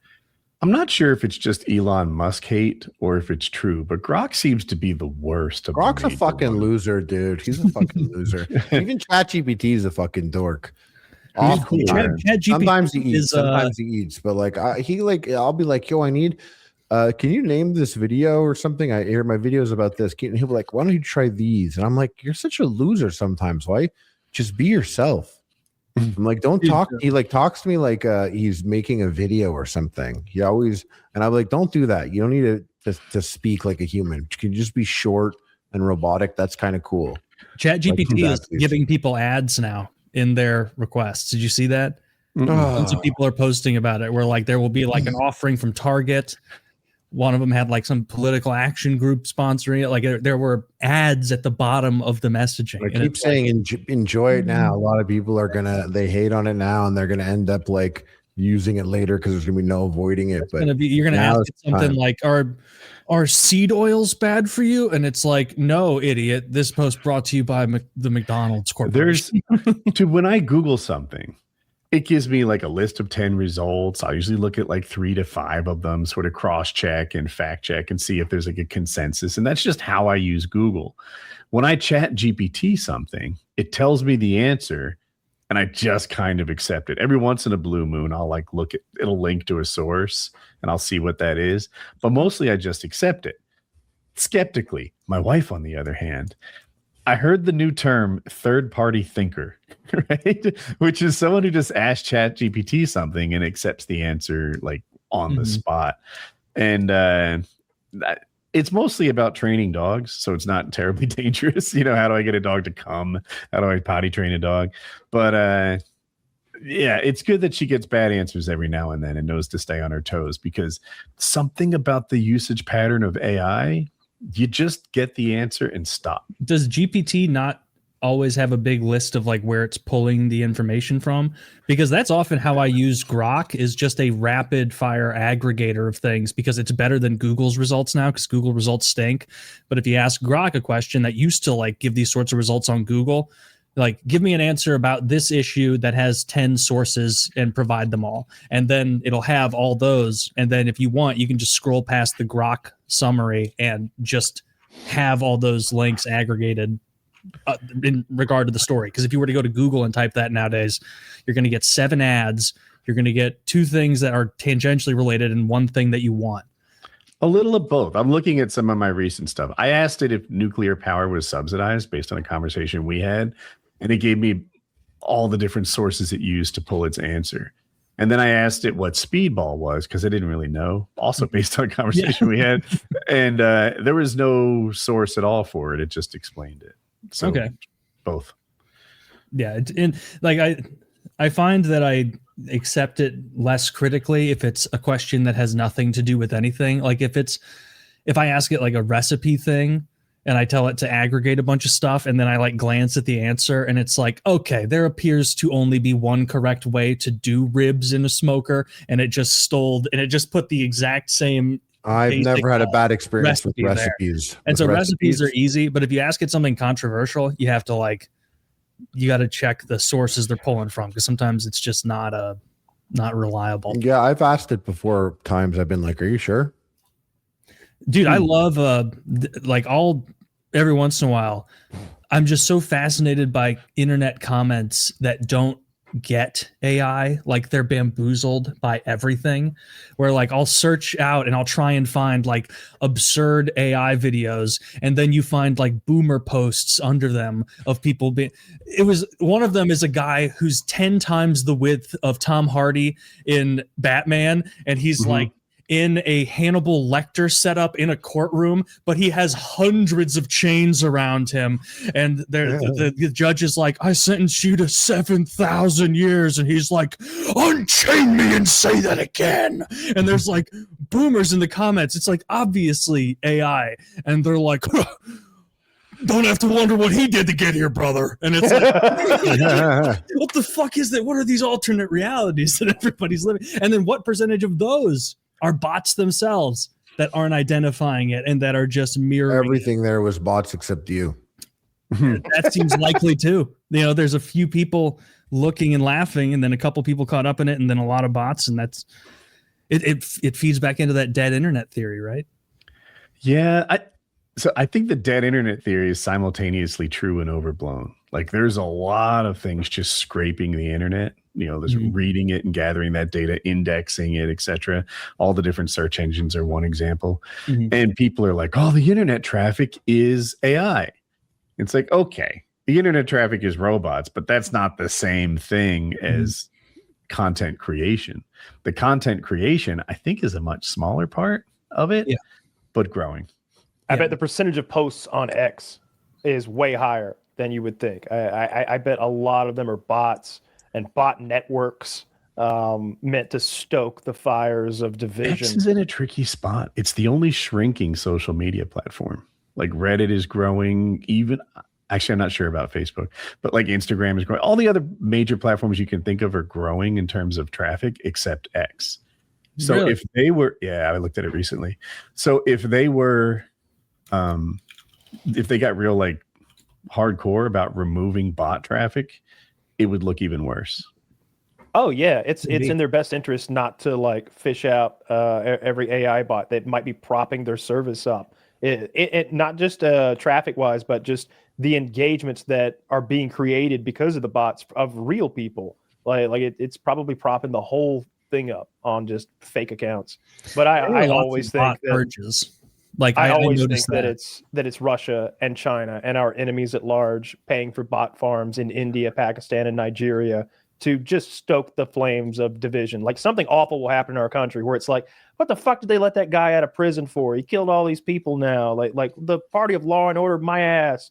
But it probably would have just been a poof and over that day. But you got 100,000 bots in there, like, yo, look at this one. This happened too, and it's fake. And like, oh, and look at this one, and like that was 8 years ago, and like they just keep stoking the flames, and then you coming back with fake leftoid accounts and fake right accounts, and just we just talked about how old people are just completely they get bamboozled, dude. Bamboozled by the AI videos, but I think most people are bamboozled by like a troll bot account on X. Like it would be easy to get into.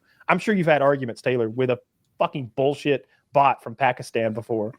Oh, I don't know. That would be very funny, but I tend to not engage with accounts that are very obviously bots. But then I'll do that where I'll be like, oh, all these retarded accounts are bots. But then I'll double back on myself sometimes and be like, all these, accounts that you think are retarded, are you coping by saying they're all bots? Like, am I coping right now? Like, are these like 10,000 real Indians who just got access to the internet? And I'm in my head being like, oh, these are just bot accounts. This is crazy. Like I see an account, like one of those like fake influencers, not fake, a real person, but they're like in Bangladesh. And they're like, I will always stand with Donald Trump as long as he destroys the Pakistan menace. And it's like, his account is called like America #1 Best Revolution 1776. It's like that level of thing. And like I'll see that, and my first thought will be like, oh, that's a bot. But then I'll think like, or is this like a cynical third world person baiting engagement to make money? And it's like just a ball, just a snowball effect. I don't know. It seems like a huge amount of the internet is bots, is what it seems. Especially when you like go into recipes, not nearly as many bots. You go into politics, you go into like society, culture, those things. Seems like there's a lot of bots. I feel like I'm reading AI generated content on the games I play, because I'll often Google like how do you do this quest? How do you do this remembrance? How do you do whatever? And it's fucking wrong. It's mixing up characters. I'm like, there's no way someone who's played the game wrote this.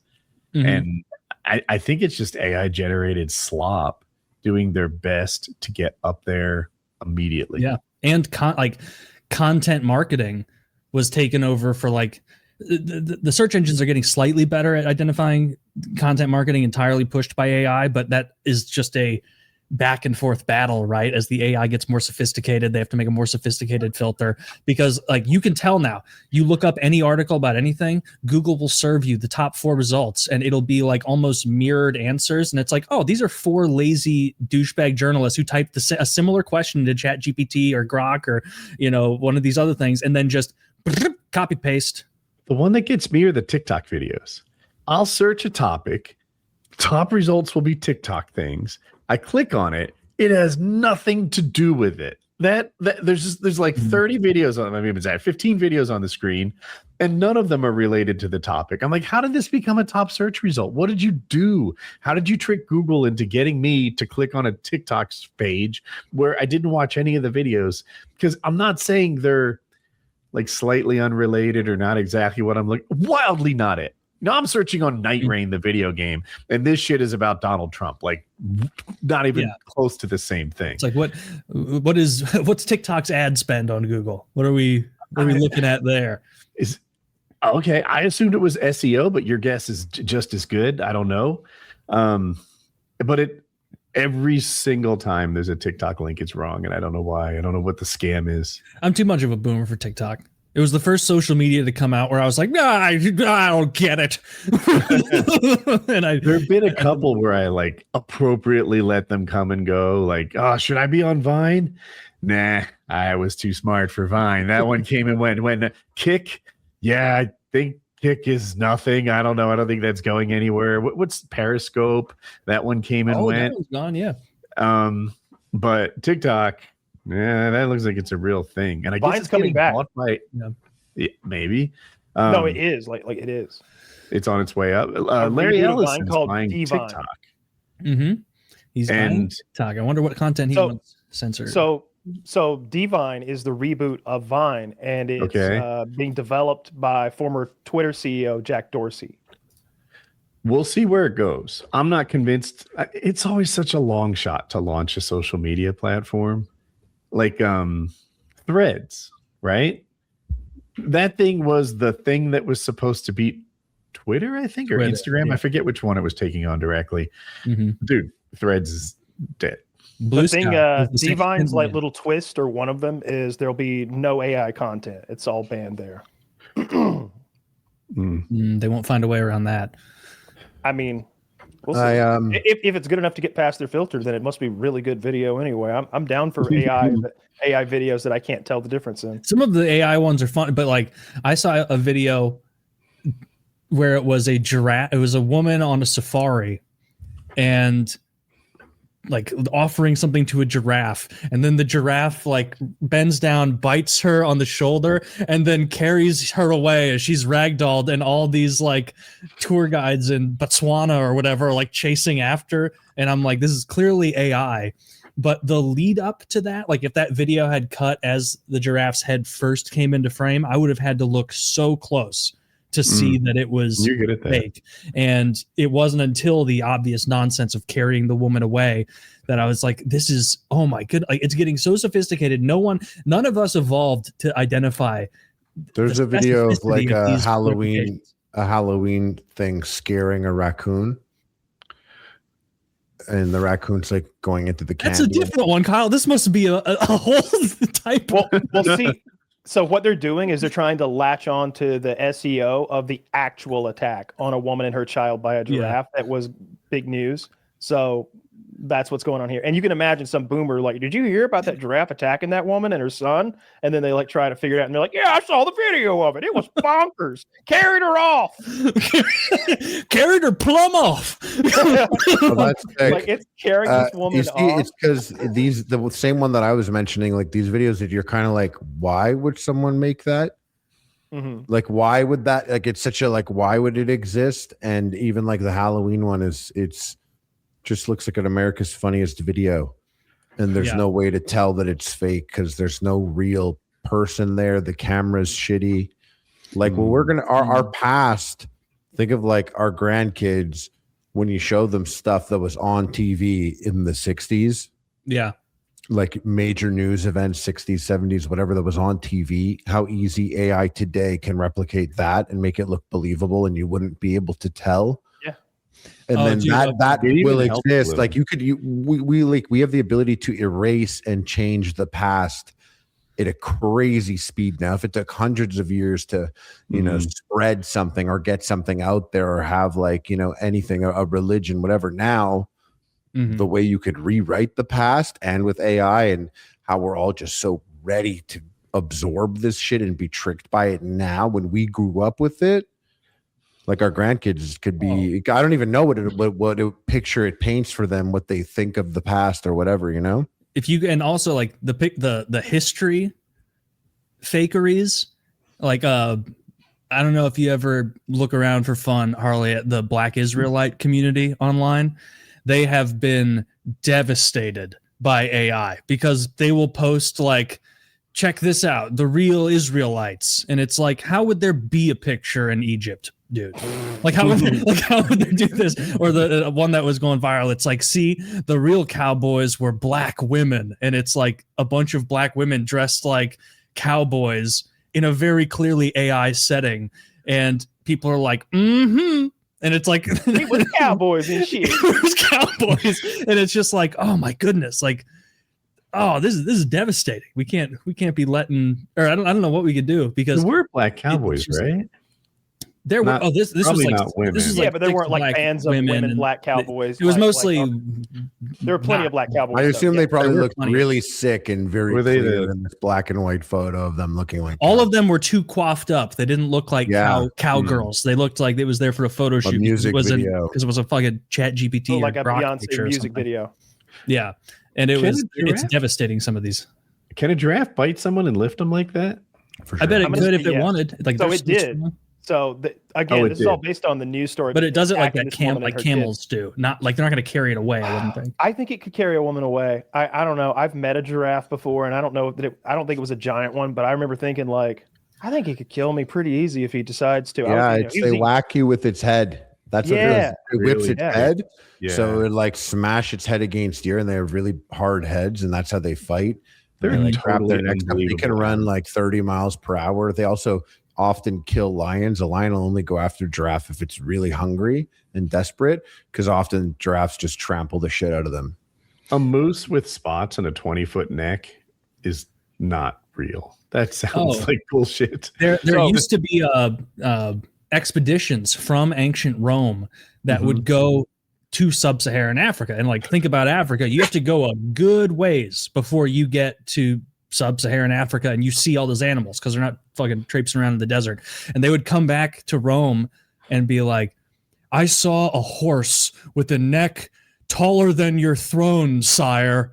And he'd be like, liar. They'd be like, kill him. And then eventually they like get him there and they're like, all right, damn, this is a wild animal you've brought into our Colosseum. Let's see if he's like will hurt Christians. No, he seems to like grass and shit. Gay animal. Let's find a good one. So what, you're telling me? Here's a video of the camel attacking that guy that time, and you'll see it bites him like on his shoulder and picks him up like I don't know, like a sack of taters. Ooh, that camel's hurt. Oh, they're trying to kill it. I think they were abusing it. I think they were hitting it to make it do what they wanted or something, and it had enough. Did you see the cut on its neck, Kyle? It looks like they're trying to kill it. Oh yeah, looks like a failed slaughter, and that keeps getting a few. Oh, they're cutting its throat. I didn't notice that at first. That's awful. Yeah, and the first giraffe one Kyle linked, I could tell it was AI, and I often can't, so I was so proud of myself. But it grabs her by the hair, pulls it out of the car, and then as it runs with it, its grip keeps changing, like hair to ear to collarbone. I'm like, that's not how that works. Yeah. I feel like my own like retard league of expertise on rare occasion when Woody will send me a video and be like, can you tell if this is AI? And I'll be like, yeah, there's something funky here. Something's up there. The letters don't make sense. And I'm like, man, I feel so useful right now. You are. Yeah. I remember the motorcycle one. I think you identified that the stickers on the window were more indicative of a Taco Bell than a gas station or something. Yeah. And I was like, he's right. I didn't see that, but he's onto something there. Oh man, I should have taken that skill and like learned how finance works, anything. I showed you, or I talked about this video to you guys at one point. I don't know if I ever linked it, but on like videos of people abusing, being horrible to animals and getting what they deserve. This is a nice elephant video where this dude had apparently been torturing, prodding, poking, like cutting, fucking with this elephant, all chained up for a long time. Not after today, he's not. The elephant just crunches him. Crunches him. Oh, that elephant means business. The elephant, the guy ends up going down into like a bowing shape because the elephant puts his leg on top of his neck after a brief spat, because you don't have long spats with elephants, they win. And then he just like puts some of his weight on and the guy crumples worse than any folding chair. Kyle's ahead of me because there's no problem. Problem. Yeah. He was it's a good ass video because he was fucking with that animal and the animal got the final laugh. Shouldn't fuck with animals needlessly. He was especially not smart on the legs. Oh my god, he won't stop. This man dies, right? Oh yeah. He is dead as it's just a bag of mango pulp when they lift him up. Yeah. It's nothing. You'll see. He's not going to survive this. It's that thing you always say. He's like, okay, come back from this. All right. Well, that's going to take a year at least to recover from. Okay, you get a transplant for one of those. Oh, you're dead. Oh, that's it. At first, I'm like, ooh, I think he's going to have a broken hip. Oh, his whole midsection is kind of smushed. I wonder what intestinal damage. Every rib is gone. Every rib is crushed. And his lungs his head comes away from his body like 6 inches. Like there's a separate. It's like all of a sudden the head moves away from the body significantly, and it's like, oh, okay. Internal decapitation. The guy up and like waves around. So what they're doing with those sticks, the way they train elephants, mean people, the bottom of their feet is very sensitive, and so they use these hooks on the end of a pole to train them. Yep. And they're all like, a lot of those elephant trainers are notoriously cruel to them. Yeah. Which they're too smart of animals to be shitty to. I agree. I rode one when I was a kid. Me too. What? Yeah. Yeah, we had a field trip at school. We went to the circus, and everyone rode us. We all like got turns riding the elephants. I was up there riding that bitch going, Prince Ali Baba is he, Prince Ali Baba. Strongest in regular men, test him, you'll see. Now try your best to stay calm. Man, that song rules. That is a because when that happened, you were like, guys all get to ride fucking elephants. Are you serious right now? Oh, I'm sorry, Mister. I had chimpanzees for my birthday party. I didn't get to ride them. You had a chimpanzee for his birthday. They brought a couple of them to his birthday. It was the same company, I think, or an adjacent one that got in trouble. Bloodbath. Oh, they were babies. It's the one from that documentary that came out. Yeah. Like the chimpanzee company that came to Taylor's birthday party. That's the same chimpanzee company. That's the same company that produced that chimp that ate that woman's face in Florida, like completely like tore her face off and like ate her ears and eyeballs and shit. Shout out to Kimmy and Kirby.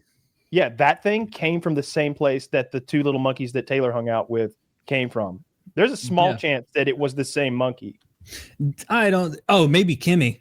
Kimmy was a cunt. Kirby you would have known. Kirby would never have. I watched the whole documentary about this monkey. He's he had, I don't remember his name, but he was like the Dunstan monkey. No, that was an orangutan.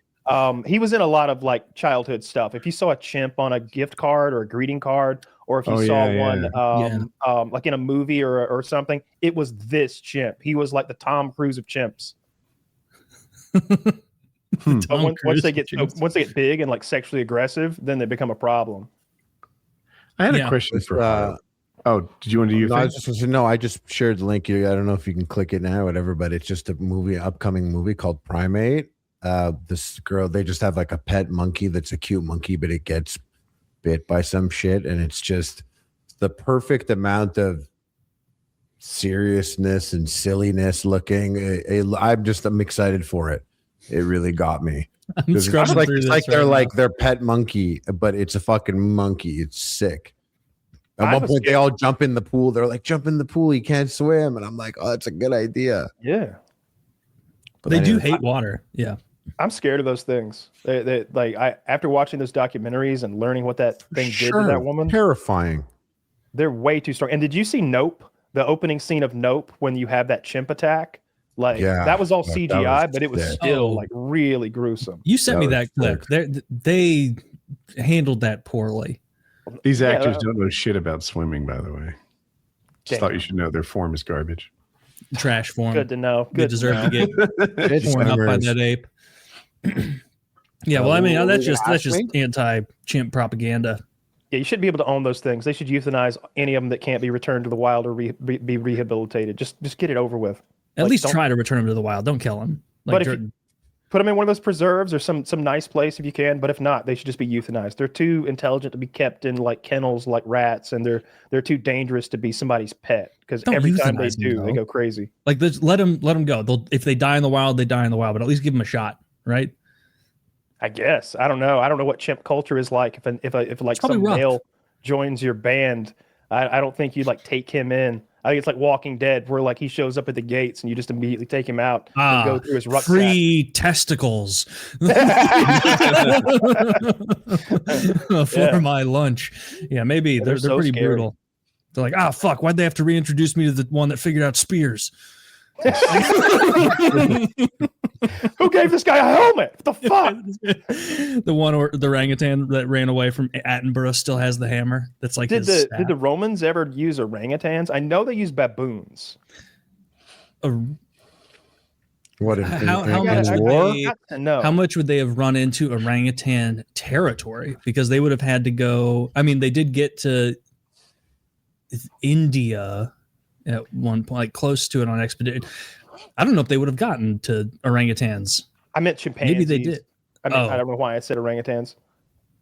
They definitely would have seen chimps, at least on expeditions south of the sub-Saharan, but I don't know how much they were bringing them back or anything. It was probably an ordeal to get a lot of those animals back. Like they're like, all right, let's grab like 10 rhinos. They're going to think these are sick back in Rome. And then by the time they get there, they've got like 4 left. So there's archaeological evidence that the Romans kept macaque monkeys as mascots for their legions. Like they buried the macaque with its like armor and stuff. Like somebody's soul. He would have been on like somebody's shoulder wearing like a Roman like helmet and stuff. Really? A little cape. Yeah. That's cool sick. I love that. That's awesome. Man, dude, that would the more you learn about Rome, like the how more much like, that would brighten your day. You're fucking camped out. The Visigoths are right around the fucking like hill. In the morning, we do battle, and somebody shows up with like Aurelius, the monkey, and he does a little dance. Maybe you give him a little sword. Maybe you have him fight another monkey dressed up like a Visigoth or something. That'd be cool. Yeah, I'm always upset because I've been on the tour for 7 years, but then the monkey come out and I say, you got to smile on us. Our monkey is a triumphant. Cannot help but to smile. And then they have to go fight some blonde-haired, blue-eyed German savage who's like, in the forest. Dude, they would tie leather straps. They would wet sinew and leather and tie it around their balls. And then it gets tighter and tighter, and they would do huge doses of like a psilocybin mushroom thing they have. I'm talking about the Viking berserkers. And so when they came over the hilltop, they wanted to die. Taking you is a bonus, but they're ready to die. They're in like excruciating pain and tripping balls. Yeah, I mean the Christians had the heaven thing of like, if you're martyred, you're going to go to heaven. They dipped the toe. The Vikings were like, you want to guarantee at Valhalla? It's the only way. You better not die of old age. If you die of old age, it better be because you're the best warrior of all time and you won 1,000,000 battles. Because otherwise, you're not sitting at the table. You're not making it. You better die in battle to be sure. I know to be extra sure, called hell, but I don't know if it's our hell. But I think the only way they get to Valhalla is if they die in battle. Like I don't think there's any other way. I don't think they have a realm called Hell. I think Hell, Hel was the name of their largest goddess. No, the Ragnarok monster thing lives in hell, I thought. The Ragnarok is their word for the end times, I believe.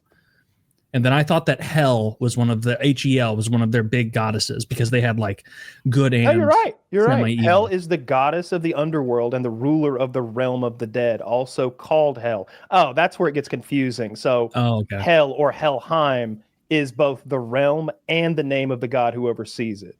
Yeah. So we're both right. Did they borrow hell as a term from the Christians, or did we borrow it from the Vikings? You know what happened. We like Christianity didn't come up with shit. I don't know. The most famous of all pagan rituals is conversion to Christianity, right? I don't know. Throughout Northern Europe. I don't know a lot of pagan rituals, I guess. Well, and they also changed because Rome would come in and be like, get your fucking act together. And they'd be like, okay, all right, I guess that's fine. Constantine's kind of laying the law down. Yeah, that's interesting. I really enjoy reading about all the beliefs and mythologies and especially the pantheons. The pantheons of ancient religions are so fascinating. The way that they parsed traits, human traits, into like megalomaniacal versions and flaws into it. So it'd be like, oh, this is the god of fucking not getting your shit turned in on time. And it's like, yeah, you gotta avoid that guy. Yeah, procrastinate tricks or whatever. But I don't think Woody's is into that. I don't know if you are, Harley. Kyle, I know you have spent a lot of time like I have, like reading about the Greek, the Roman, the Norse. I've spent a little time reading about the Chinese pantheon. It gets pretty mixed up. It started when I read The Labors of Hercules in elementary school, and I remember thinking like, this is a little dirty for 5th grade because because there's a lot of like filth and like and violence in that book, and that really hooked me. And I think at the time Kevin Sorbo had that TV show Hercules: The Legendary Journeys, and there was a sister program, Xena, Warrior Princess, and they're both made in New Zealand, and so they kind of like. They like came on back to back. So that got me super interested in that stuff too, because, you know, all those goddesses and gods are in that show. I was always really interested in that stuff, but my mom is so Christian, like she'd try to shut shit like that down every now and then. I can remember her taking me home from school and she's talking to another parent. They're parked side by side. It was Michael's mom. And Michael's mom was like, do you see this? She's like flipping through our social studies book. And it's like the definition for polytheism, God or gods. And they're like having this little meltdown because our book is teaching us just what polytheism is versus monotheism. That seems extreme. But I remember some of that. She didn't let me watch X-Men because Beast was in there and Apocalypse. There was too much symbology there that sounded bad. My mom, when Pokemon first came out, like fell into some Christian, I don't even know if it was online or like a newsletter at the time, because this would have been like 1997. And she was like, you can play. She initially was like hesitant on whether we could play Pokemon, but that died quickly when I was like fucking tantrum mode. And she was like, well, you can't. They have a type of Pokemon called a psychic Pokemon, and you can't have any of those. And I'm like, knowing 100% that she's never going to check my game or no. I'm like, deal. First thing I do is like looking at the I got my booklet out because I had a guidebook with the full Pokédex in there. And I'm like, this guy Alakazam looks sick. Good stats. Awesome. Psychic type. I gotta find this guy. I gotta get an Abra, get a Kadabra. And then before the fucking teachers learn what's up, I gotta bring my Game Boy to school with my power cord, do a quick trade with a friend and a trade back. And you better pray that trade back works. Otherwise your friend goes home with your fucking Alakazam. And then you're in the mix. That was so crazy. And wasn't the Satanic Panic like 80s? Was that 80s? It happened. It happened around Magic. When Magic the Gathering came out, there was another Satanic Panic around Magic cards. Dungeons and Dragons too. Yeah, that was all 80s. That was all 80s. No, Magic happened in like 93. There was another one where they fully like Magic the Gathering, they had a different logo and stuff at the very beginning. They changed things around to be less like something that would bother people. It's but like tarot card feeling and more like trading card feeling. I don't know what their original designs look like, but that's it's kind of like how it is now, but people just threw a fit. You know, I mean, I thought you were talking about the back of the card aesthetic, that they had maybe a little edgier design, and then they it wasn't just fully focused on magic. This happened like with Doom also. When Doom came out, parents freaked out about it. This is a movie that I've recommended a bunch of times. It's called Regression, and it stars Emma Watson and Ethan Hawke, and it's about satanic panic, and it's a really good thriller. It's a little scary. There's a few really disturbing scenes with some like demon satanic shit going on. I definitely recommend it. I watched that movie and I was like going back and forth, like I didn't know what was going on until the end. And I'm usually 20 minutes in, I'm like, all right, it's the thing, and then we'll go get the other thing. And this guy's really the bad guy. Did you guys see Predator? Movie, yes, Predator I did. Badlands? It was so fucking sick. All right. It was pretty good. I needed Elle Fanning's ass on screen. Sick. When Elle Fanning's ass was like on its own walking, like I thought that was pretty hot. She's got a big old dumper. I don't want to spoil anything. I will say it's really good. I liked it. And I'm super into Predator and Alien stuff and the Weyland-Yutani tie-in. I love that shit. I love the whole universe. Even though there's been some missteps along the way, but still, at the climax, whenever like it's a big fight, there was some goofy stuff in there. That thing he had wrapped around his neck that was spitting, I thought that was silly.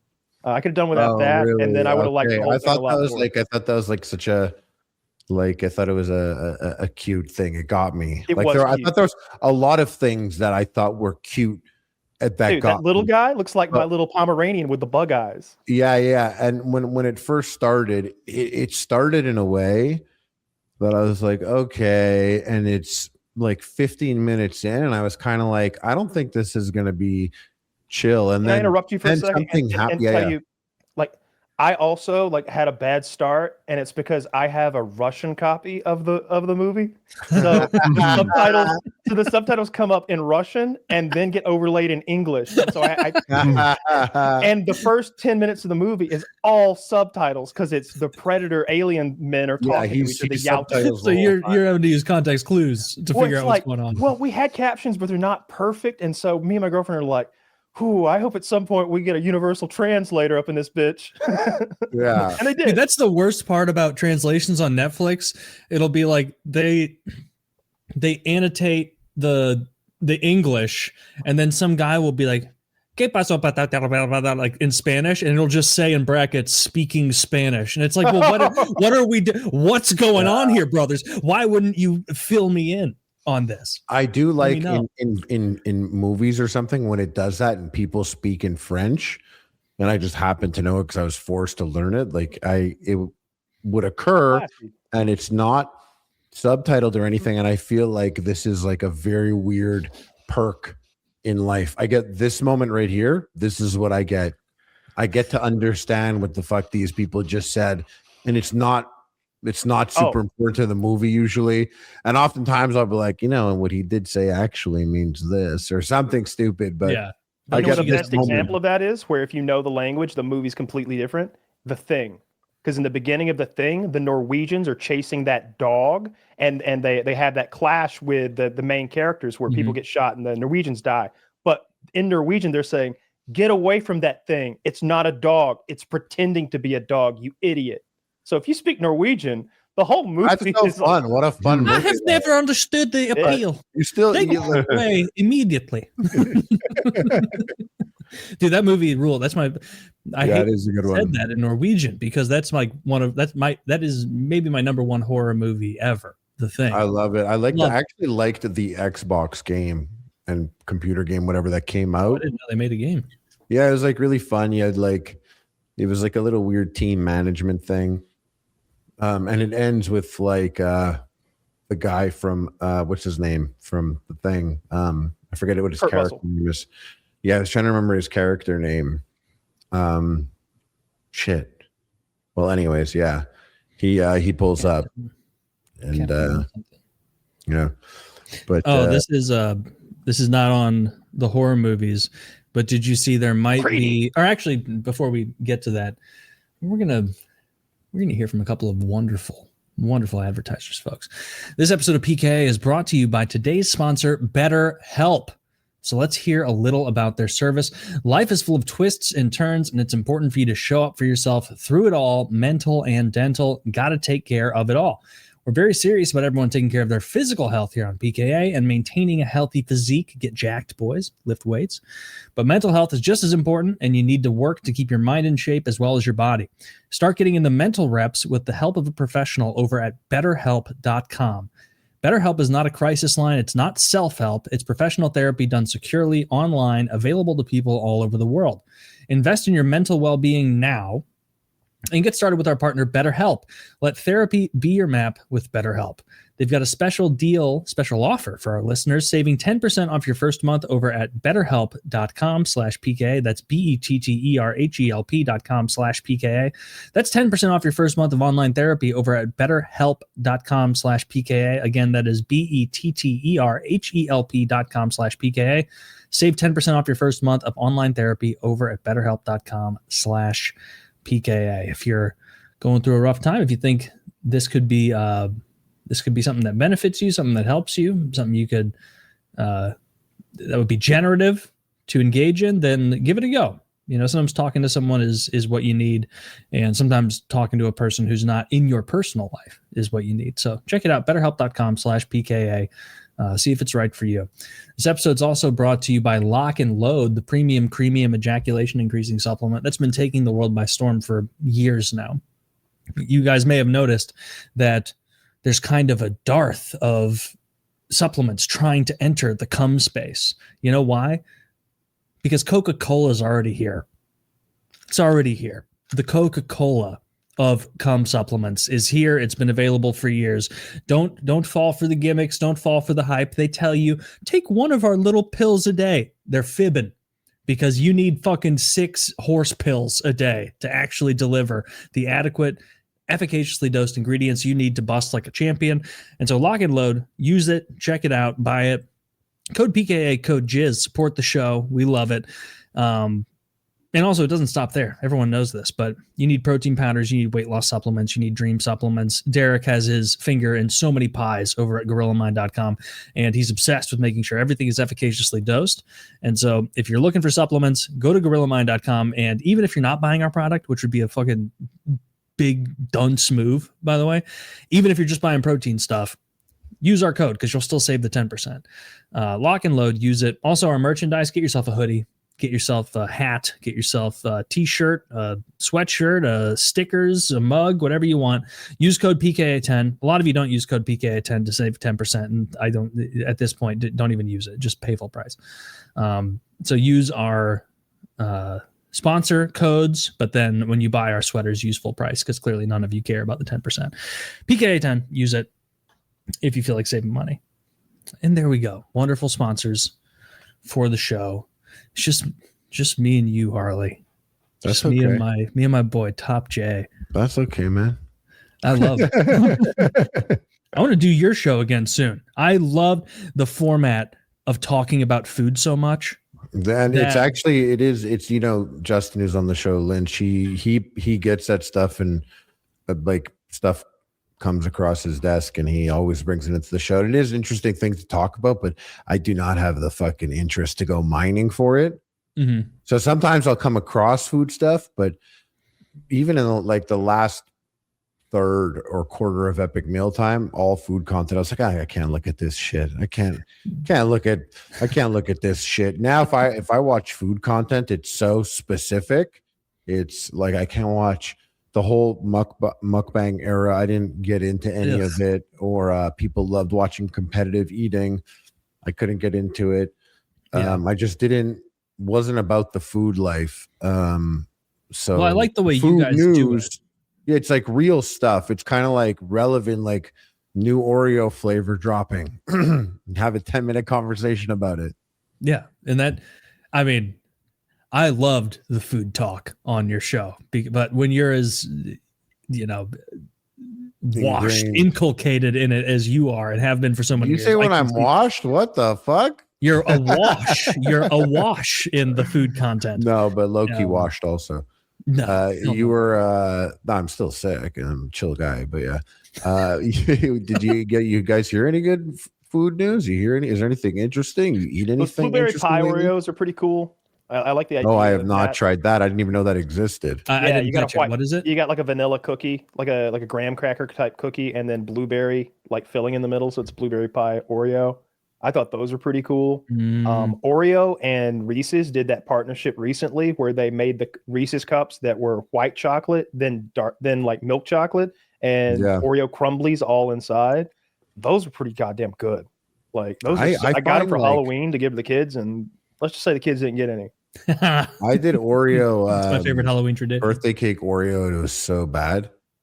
It just and I like birthday cake, but they just mixed really badly. I don't think so. Did it taste better than Dunkaroos? Because I like Dunkaroos. And Dunkaroos are great, but this didn't taste like that. I love maple. They have like maple leaf Oreos, like okay, with a maple flavor. I don't know if we have that here. I haven't let myself go down the Oreo aisle in a while because there was a moment where I really was loving those birthday cake Oreos. I thought they were fantastic. I find that they don't mix well those flavors. They're crazy. A little bit above the classic vanilla cream Oreo. Just a teensy little Nothing takes out the double stuff. That's I like golden Oreo. I like golden Oreo. I love a golden Oreo. I like a thin golden Oreo actually. Fuck you. No, fuck you too. You don't like that? You like the double stuff? Oreo? You're a little light in the not on like some gay shit. I'm just like I could just like chips. I fucking I could crack them in half with the amount of cream in a regular Oreo is already scraping the bottom of acceptable. But you don't like double stuff? Double stuff is as high as I will go with the stuffing because I tried this triple stuff once and it's a nightmare. Mega stuff. They have mega stuff. That's what I've made that mistake. That was a mega mistake. Did you ever make yourself a mega back in the day before there was even a double? Of course. I thought it was a good idea as a kid. I like put the work into it, so I thought I liked it, but it was never. I got that butter knife. Carefully peel the side of the Oreo off. You hope you don't crack it because there's no getting that back together. They're a little dry. Yeah, that was.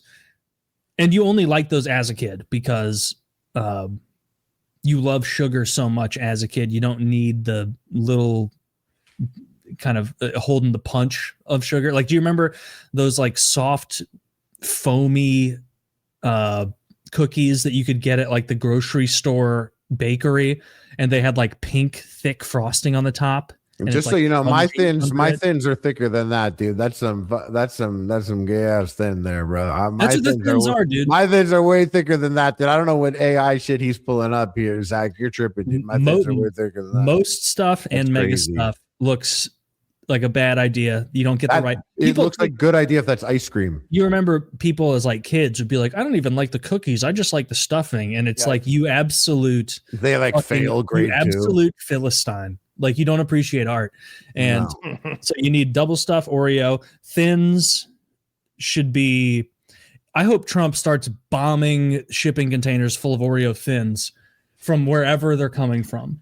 I think they're good, especially the mint ones. It's like, oh, this is like a little thin mint. I like mint thin. Yeah, no. I like them. I mean, I don't get Oreos a lot, but if I'm gonna eat cookies, it's gonna. Those look so ugly on the far right. Oh it's my too much god! Shit in there. Yeah, That's and way look at too much shit. You can just see the single stuff. Things the single stuff would slap better if they just went to the edge more. Even the thins have more respect.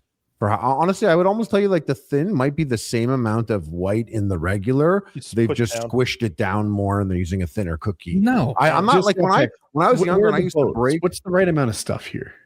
The middle. Ask the yourself. Classic. You got to follow your heart. Not even double stuff. Double stuff is too much for me. I want the classic Oreo. I want a classic Oreo too. I'll take classic too as well. Here's my thing. But I'm just saying, I think I'd rather go to the thins than go to the other side. I like the golden thins. I have milk available. Classic is fine. Column 2. If I don't, column 3. Fair enough. Column 3 is fine too. That's acceptable. It's where you get to column 3. He's not column 3. I don't know why he's saying he's column 3. He's not column 3. You're not column 3, Woody.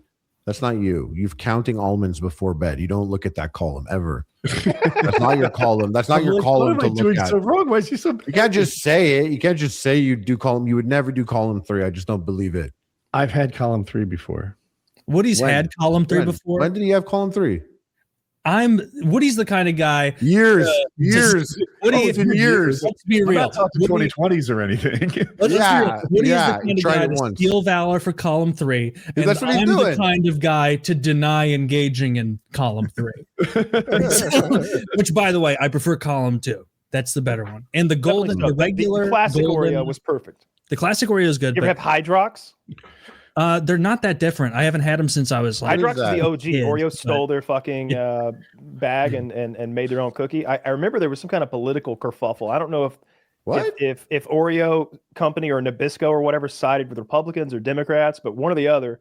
And the other side was like, back to the Hydrox. That's the OG. And it lasted a day because they're not as good. Oh, I thought the thing about Hydrox is that they were like, you couldn't even differentiate between the flavor of the normal Hydrox and the normal Oreo. This is crazy. I didn't know this, guys. I didn't know that Oreo copied it and then just became. Dude, Oreo ripped off Hydrox and they just had. I thought the story was they tasted like it was a Coke and Pepsi challenge where people failed all the time, but the Oreo's marketing was so much better that they exploded. Hydrox is a terrible name. But also, Oreo is owned by Nabisco, so they're going to put money behind it. I don't know who owned Hydrox. It was probably a independent shop. The same thing happened to RC Cola back in the day. They had the first diet Cola on the market, and we spoke about that on the last episode of Double Dusted. Oh, okay. Coca-Cola sued them into not being able to call their product cola, basically, which is insane. Harley, when do you think Oreo copied Hydrox? I feel like let's all guess. 1912. Oh, that's crazy. No, that's a good guess. Actually, don't change it. I'm gonna take. Did you guys cover this when I was gone? You fuck nards. No. This just came up. Oh, you all be exactly right. What? It's 1912. I mean, we're cookie aficionados. I'm not buying it. You guys looked at this already. I looked at it before I answered you. I had already seen it when I looked up what this Hydrox shit. Oh my god! I was being sarcastic. I was going to be an idiot. In my head, I'm like, 1912, what a moron. It was probably like 1951. Like I just came across that. I was reading it. I think you guys all stole valor for pretending to know that more than 5 minutes ago. No one's calling it Hydrox in He didn't know about Hydrox until like you were back before he learned what Hydrox was. You're playing a prank on me. This is like that movie all over again. We can pull a much better prank than this. I'm admitting that I didn't know. I was gonna.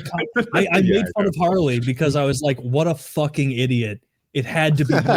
It had to be post World War II. They had too many fish to fry for too long, and then they finally in 1947 ironed out the cookie Olympics. So damn, 1912. RC Cola, by the way, is actually coming back. It's never left in this, like where I live. Yeah, but it's like they're doing like a huge push now.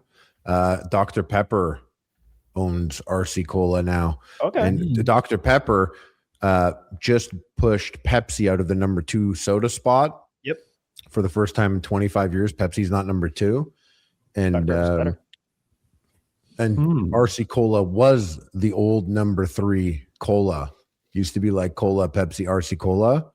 And now it's just crazy that Dr. Pepper pushed Pepsi out, and now to really finish them off, they bringing out the old number 3 soda to take that number 3 spot from Pepsi. I prefer it. I like RC more than Coke or Pepsi. I think they're going to lose to RC. RC Cola. They had I think their slogan or something coming out was not just a soft drink, just a damn good cola. That's their slogan. So it looks like they're allowed to call it cola again. Yeah. I've never been a big RC person, but I remember going to friends' houses as a kid and I'd be like, "Can I have a soda?" And they'd be like, "Yeah." And then I'd go open the fridge and it's like fucking Shasta. Ooh. And I'd be like, "Get this out of I have half a mind to go pee all over your sink in the bathroom." I have half a mind to start a fire in your wastebasket. Shasta? I don't think I've ever had Shasta. I really don't. I don't think it's good. I don't like Shasta. What flavor is Shasta? Is it like Shasta. Cola? There's cola, and then there's also like orange, grape, the fruit flavors. And I've never been a big fruit flavored soda person, like grape soda, orange soda, all that. Occasionally, but even not cherry. Like I'm not the biggest guy on. I like them. I like orange. I like grape. I like all those flavors. But just every once in a while, I feel like if you drank them every day, it wouldn't have that fruity punch that it has when you drink one a month or one a year. It's like once a year, I will buy like a 6-pack of IBC cream soda in the glass bottles, and that is the creme de la creme of Stewart's cream soda. I like Stewart's is very solid, like the full sugar IBC cream soda in that frosty bottle. I like root beer more than cream soda. Root beer solid too, but cream soda it's the only full sugar soda I love. I drink a ton of Sprite Zero, but Sprite regular. I like Dr. Pepper, strawberries and cream zero. Oh, it's so bad. I can't even with that. There's too much stuff. You were with me until you got to zero. Nothing zero is good. Wrong. Diet soda's ever been wrong. No, it's no. I am basing it on drinking this my is the goat mom's right here. like 6 years old. So yeah, well, it's no piss, but it's what is that? Oh, Pib Extra. Oh, the greatest of zero beverages. Is it? Yes, it's better than because Diet Pepper Lemonade's the greatest of zero beverages. Okay, well that's actually a good like you can do Diet Lemonade and do and tea as well, like Diet tea, and it's really good, especially if you throw some ice in there. Yeah, I like that, but I get heartburn from that stuff, so I drink like 8 of these a day. You're these cursed with that. You know what I like is an Arnie Palmy. You get a little like iced tea mixed with the lemonade, and if you get the lemonade zero, it's like guilt-free, delicious drink all day. Yeah, that's my Chick-fil-A hack. Yeah, Arnold Palmer. Yeah, they'll mix it however you want. Like they'll do like sweet tea with diet lemonade. They'll do diet tea with sweet lemonade. They'll do any mixture you want. You can do diet lemonade with unsweet tea and enjoy it without guilt. That's what I would get. I don't. Pretty good. If both of them are sweet, that would be it'd be sickly. You know those Coke freestyle machines? Yeah. Yes. Yeah, I'm a big fan. Yeah, they're awesome. One time I was behind someone at Carl's Jr. and I guess I got their order or something, and I got the drink and I was thirsty and I sipped it and it was fucking whack. And I was like, oh, I look in the bag. I'm like, oh, this isn't my order. I drank from that. Yeah. So and she's like, oh, my bad. And then she's like, she came back and I was like, what was that soda, by the way? And she was like, grape Sprite. And I was like, what color was their skin? No, I'm kidding. I already knew. But like, I drank it and I was like, that was crazy. That grape Sprite is the blackest beverage known to man. Grape. Yeah, I like grape. I like Sprite. Together, I never even thought of it. I still can't even, I know what they taste like, and my brain still can't put it together. It was literally a chemical concoction. It was insane. It shocked me when I drank it. And I always get like a Coke Zero or like a cherry Coke or something with those machines. So I thought it just looked dark in there. It was at night. So I figured that's what it was. Also, another thing about Coke Freestyle machines, I saw someone on Twitter once was like, here's why the Coke Freestyle machines suck, a thread. And someone had retweeted it. They were like, I'm not reading any of that shit. This is just proof that people on this site will fucking hate everything. Like, how could you hate the Coke Freestyle machine? Dude, I made fun of that person. Like, you saw that? You saw that? I saw that and quote tweeted I probably saw it. That's where I saw it, probably. Yeah. I was furious because I was like, this is a user issue. If you can't work the Coke Freestyle machine and you can't get the appropriate amount of vanilla in your Diet Coke because you're trying to have a vanilla Diet Coke as a little treat because it's not really available anywhere else, then that's a skill issue.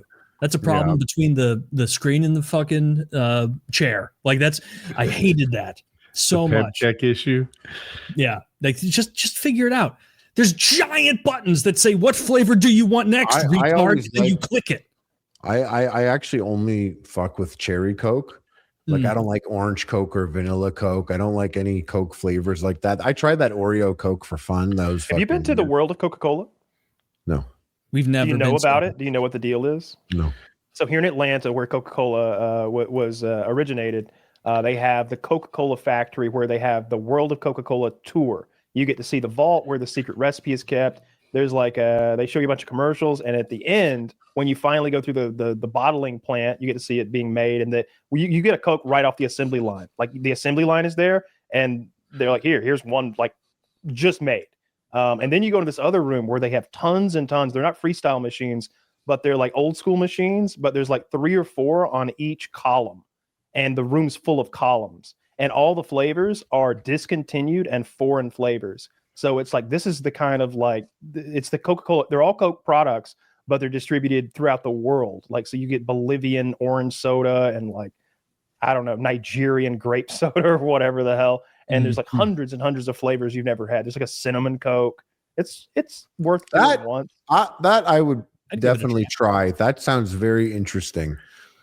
I feel like that's some old style soda, cinnamon. I've tried like old sodas, ones that are like same recipe for 150 years, and I drink it and I'm like, oh, you could definitely change this up a little bit, but I see the appeal. I see how this probably slapped if I was a cowboy and I only drank fucking dirty water. Yeah, dude, I bet this flavor rules in fucking Ethiopia. But like, I'm, we got better sodas here. This is probably 7-8 years ago now. I went on a tour of the Anheuser-Busch like place here, which they have a big, we did ads. Anheuser-Busch, obviously the Bud Light company, they're out of St. Louis, and they have a big tour you can go on where it's like a little village there. And they have like the Clydesdales going around, and they have little booths. And because I had heard Kyle talk about the Coke tour, I don't know why, but I just had in my head that there were going to be a tremendous number of options at the Anheuser-Busch plant where it's like, oh, we only sell lime, or we only sell fucking passion fruit Bud Light in Thailand. And it was none of that. Everywhere you went, it's like, do you want Bud Light, Budweiser, or Bud Select? And it's like, it's kind of all the same fucking thing. Like, these aren't really different flavors. I was expecting you to blow my mind. Have you ever done like a distillery tour, like Jack Daniels or anything? I did a brief one in Gatlinburg once, but I don't like. I just don't like the taste of any hard liquor, really. And even those super sweet moonshines they were giving us, like it wasn't good. It was gross. It'd be like, this tastes like apples, and it's like, no, it absolutely doesn't. Yeah, I've been to vineyards before when they do like a wine tasting, and you could buy like 8 glasses, 12 glasses, like whatever you want, different prices. I always enjoyed the hell out of that. That was always really fun, and I was introduced to new wines I'd never had before. Not that I have much expertise there anyway, but I'd be shocked that like, shit, this one's good, like, because I usually don't like it. Yeah. But going through the Jack Daniels distillery, I was like, this is not for me. I hate Jack Daniels. I knew I hated Jack Daniels when I walked in here. There's a Denzel Washington movie called Man on Fire, and he's an alcoholic special forces guy who's retired, and now he's protecting a child. Like he's a bodyguard now. And there's these scenes where they're cool scenes. He keeps pouring shots of Jack Daniels and doing them, and then he ejects a round from his pistol and catches it in the air until he can't anymore. And for some reason, like maybe 22-year-old me thought that was cool as fuck. Maybe 25, something like that. And I went straight to the liquor store. I bought a bottle of Jack Daniels. I've never tasted it in my life. I got a whole fifth, the good-looking bottle. Yeah. I poured it in a little shot glass. I went. And I never drank the rest of it. I gave it to somebody. I gave it away a week later. It was so disgusting. It is so nasty. It is vile. We literally, all my friends, all through like the university, we all drank Jack Daniels, like from 20 to 25. Everything like that was Jack Daniels related on Epic Mealtime was jokes that we made amongst ourselves, calling it Jack Dagnalls, Jack Demas, Yak Demas, all the things being like, oh, I can be blackout and fight someone. And just all that, like there was such a culture to it amongst me and my friends. And we never really thought much. It was always Jack Daniels. You didn't have to ask. Everyone liked Jack and Coke, just straight taking shots of Jack Daniels. He was literally a guy. The spirit of Jack Daniels was there with us. So we like always, by the time Epic Mealtime happened when I was 25, I was like, oh, we should get a bottle here. And I was looking at the bottles that I wanted. And then I was like, no, I'm like, I fucking hate Jack Daniels, but let me get a bottle because it's Jack Daniels, it's jokes. Little prop. And like we literally always just hyped it up. It was like we would hype up Muscle's glasses and we would hype up Jack Daniels. Yeah, and it was online cooking show with a bottle of Jack. Like it's still and like I already hated it. So I would go to bars when Epic Mealtime was like at its like, during its popular times, and they'd be like, hey, brought you 3 shots of Jack. Let's do shot. Here's shots of Jack. We brought you a bottle of Jack Daniels. Here's the bottle. I know the sauce boss loves Jack Daniels, and I was always like, I didn't want to let fans down. So I was like, oh yeah. I was just like telling the person I'm with, I'm like, yeah, no, I want to keep the calories low. Maybe do like a vodka, like diet soda type thing, like, and the guy brings Jack Daniels, and I'm like, okay, I'm going to be a disaster tonight. Yeah. I was so glad. The last time I had Jack Daniels, I think was that what we took a shot of after the epic mealtime we did, where you like mixed in Chick-fil-A sauce with it? And very possible. I think it was Jack Daniels, because that's the only time in the last decade I've had it. And even that one shot in the scene, I was like, this is rough. They really tricked Americans into being like, my lips curling under my mustache. We can actually make horrible whiskey, but as long as it has excellent branding, a cool label, a neat bottle shape, and we try and co-opt like old-timey America, people will still drink it. And that's exactly what. Yeah, it was also like the one company that was able to exist through prohibition. I forget the reason why, but there was like a reason why Jack Daniels existed. Its competitors were pushed out, like other leading whiskeys. Really? Yeah, like they just didn't last through prohibition, but Jack Daniels did, something like that. Interesting. Maybe they had like a user base to sell too. Remember, maybe I'm misremembering some bullshit I read on the internet. I don't give a fuck. It doesn't matter. This is a very hey, it's nothing to come here and just fucking lie. No, this is an incredibly low stakes conversation. there's no one to give a fuck if we're wrong. But yeah, Jack Daniels is horrible. It's I like Maker's Mark. I think I don't even know what that is, but I think is that whiskey? It's bourbon.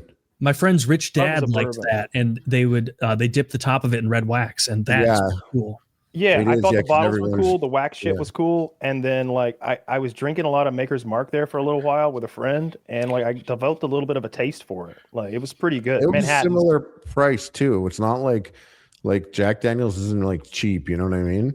Oh, I thought Maker's Mark was expensive. No, I think it's still like in that realm. It's still like in that, I don't know. Just buying mixed drinks at a bar. It's like Five Guys and Wendy's. You know what I mean? In comparison. Five Guys is way too expensive now. There was a time when it was fix your buns. Fix your buns. Stop mushing them. I'm okay with the mushy bun. There was a time like 10 years ago, Five Guys was expensive. Now it's unaffordable. It's like I'm just gonna go buy 5 pounds. Like nothing's affordable. What is this? I'm gonna go make my own burger. It's like, you want what for your fries? No, but we give you too many of them. It's like, fuck you. Like you do the math, and it's like, man, I could make burgers and fries for like 12 people for the price of a Five Guys burgers and fries like to go bag. Like everything's expensive though. Like all the fast food spots. Onions are free. Tomatoes aren't expensive. Like go buy all the ingredients you like. I think they use high quality ingredients, and that's where some of the issues come in. But still, it's always been overpriced, and at this point, it's just it's not worth it. It is a lot of fries and a lot of burger. You definitely have to get the small burger, which is just one patty for sure. And their fries are not great. Like let's. I'm a huge fan of their Cajun fries. Okay, I haven't had that. That's you haven't had the Cajun fries. I haven't been to Five Guys in 10 years because they hype up their fries. They had the Cajun fries.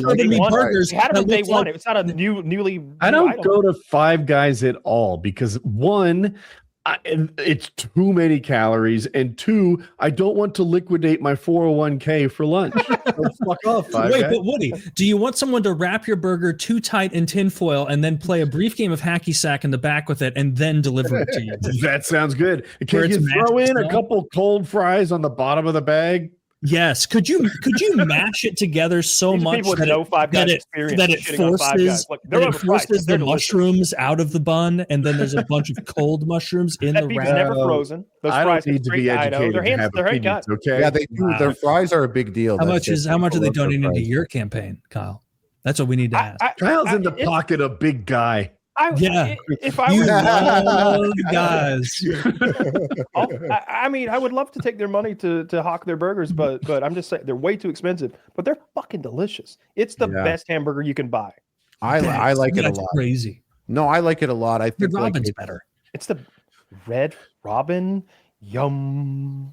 See, I only know the catchphrase. I don't even know what it is. You memorize the whole song? Yeah, I Waffle House just know that. Waffle House pricing and Waffle House experience still slaps. I love Waffle House. Agreed there. I'm not saying the food's great, but I like it there for some reason. When I'm nearby a Waffle House, I love it. Fun aesthetic. I think I was born to be nobody's putting on any airs. Poor We're all in Southern Waffle person. House. Yeah, they have peanut butter waffles there. It's sick. They'll do. I've never had that. They'll do peanut butter chips. They'll do chocolate chips. They'll mix them together, and they'll do blueberry or strawberry chips. And they'll do fruity tooty, which is blueberry and strawberry chips. And then they'll draw you a smiley face on that bitch if you complain. I do steak and eggs with raisin toast, and I put the eggs on the toast. It's pretty dope. And the steak, every time I get it, I'm like, well, it's technically steak.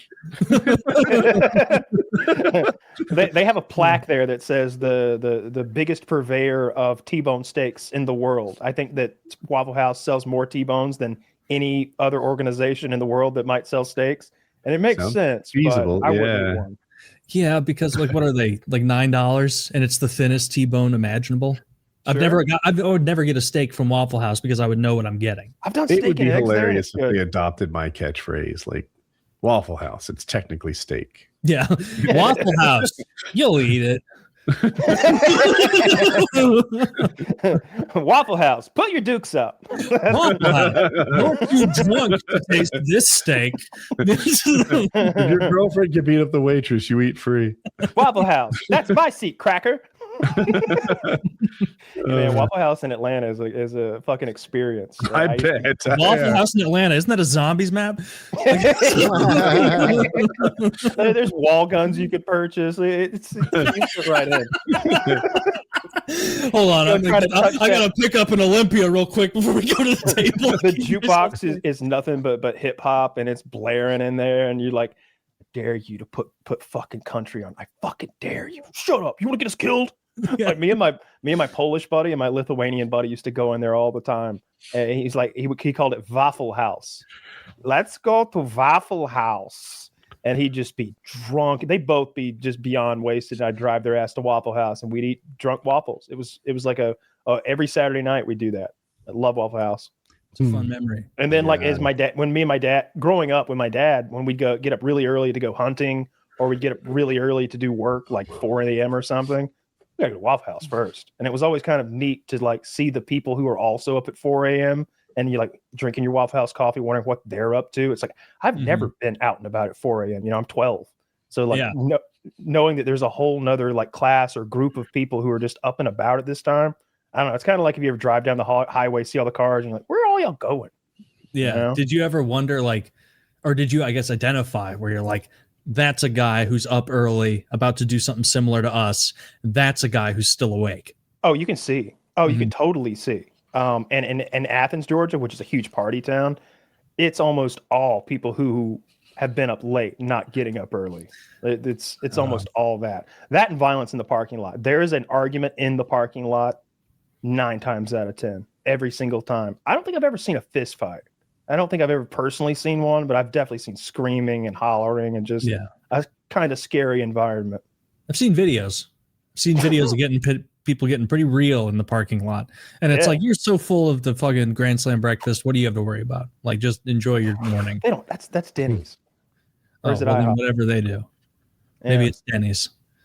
Denny's I've also never liked. I think it's the All-Star. I love Denny's. No, Denny's zesty nachos fucking slaps.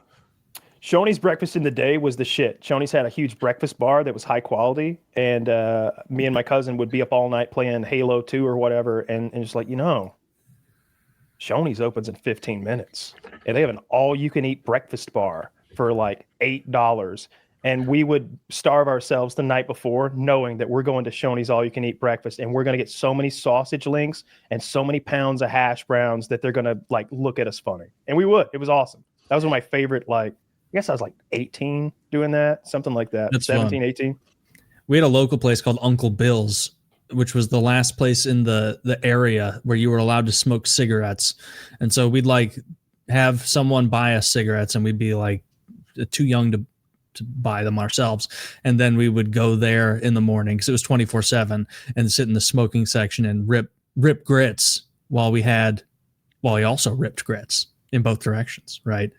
I always love places you could smoke in. Obviously, if you're a non-smoker, it's like the worst thing imaginable. But if you're a smoker and you go to a place and it's like, yeah, you see somebody light up and nobody makes a fuss. Yeah, there was bars. We're accepted here. It's almost like, I bet it's what it felt like for black people back during the segregation days when they like walk into a place meekly and they'd see a black dude at the counter just cutting into his fucking food or whatever, happy, like not looking over his shoulder or anything. Like, oh, we're good. Come on in, guys. And then the black guy lights up and they're like, get the hell out of here.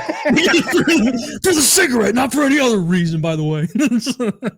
Yeah, that is nice. Like smoking a cigarette in a place where traditionally you can't smoke them. You ever eaten at a strip club? Like ordered a meal at a strip club? I didn't order a meal, really but I did. In my house. I ate from a buffet at a strip club, but I didn't. Awesome. Yeah, I had toasted raviolis at a strip club probably. That sounds classy. 10 years ago. It's a local St. Louis food. It's not classy, but it is delicious. Maybe it was. If it wasn't Pops, it was near Pops in East St. Louis.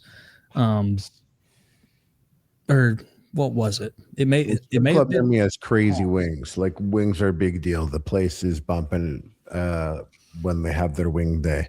Like people go there lunchtime. Lunchtime strip club wings? Yeah. And it's wild. Huge hit. They're really good. I'm a little like selective with wings. They better be solid. They're crazy. They are really just, it's weird. We used to just get burgers and fries at the strip joint, but they were always good. It was almost like a Waffle House with titties because like the cooking area was open. There was like an open thing like and a countertop, and then completely opposite that was the stage where there were strippers, and then on the other side of the place there was pool tables and shit. That place was fun. I always enjoyed that place and had a good time. You want to talk about people watching? There's some freaks at a strip club, like especially a shitty strip club. I go to a nice strip club. It's a nice strip club. You know what that's like. But you go to a sleazy one, like in a rundown town, it's a shit show. The girls are rough. The viewers are rough, and everybody's eating those cheap hamburgers. It was a blast. I always loved going to the Cafe Risque. I know the place I went was not a classy strip club, but I don't know if this is standard or if it's like a East St. Louis thing. But there were always 2 to 4 police officers posted right at the entrance, like right outside, like watching over the parking lot. I was in Louisville, which is a scary fucking town, by the way. And we were at this strip club, and I tweeted out that we're here at this strip club. And their phones started going off to the point where they thought we were real celebrities. We didn't tell them we had tweeted this out. We were like, must have gotten out that I'm here.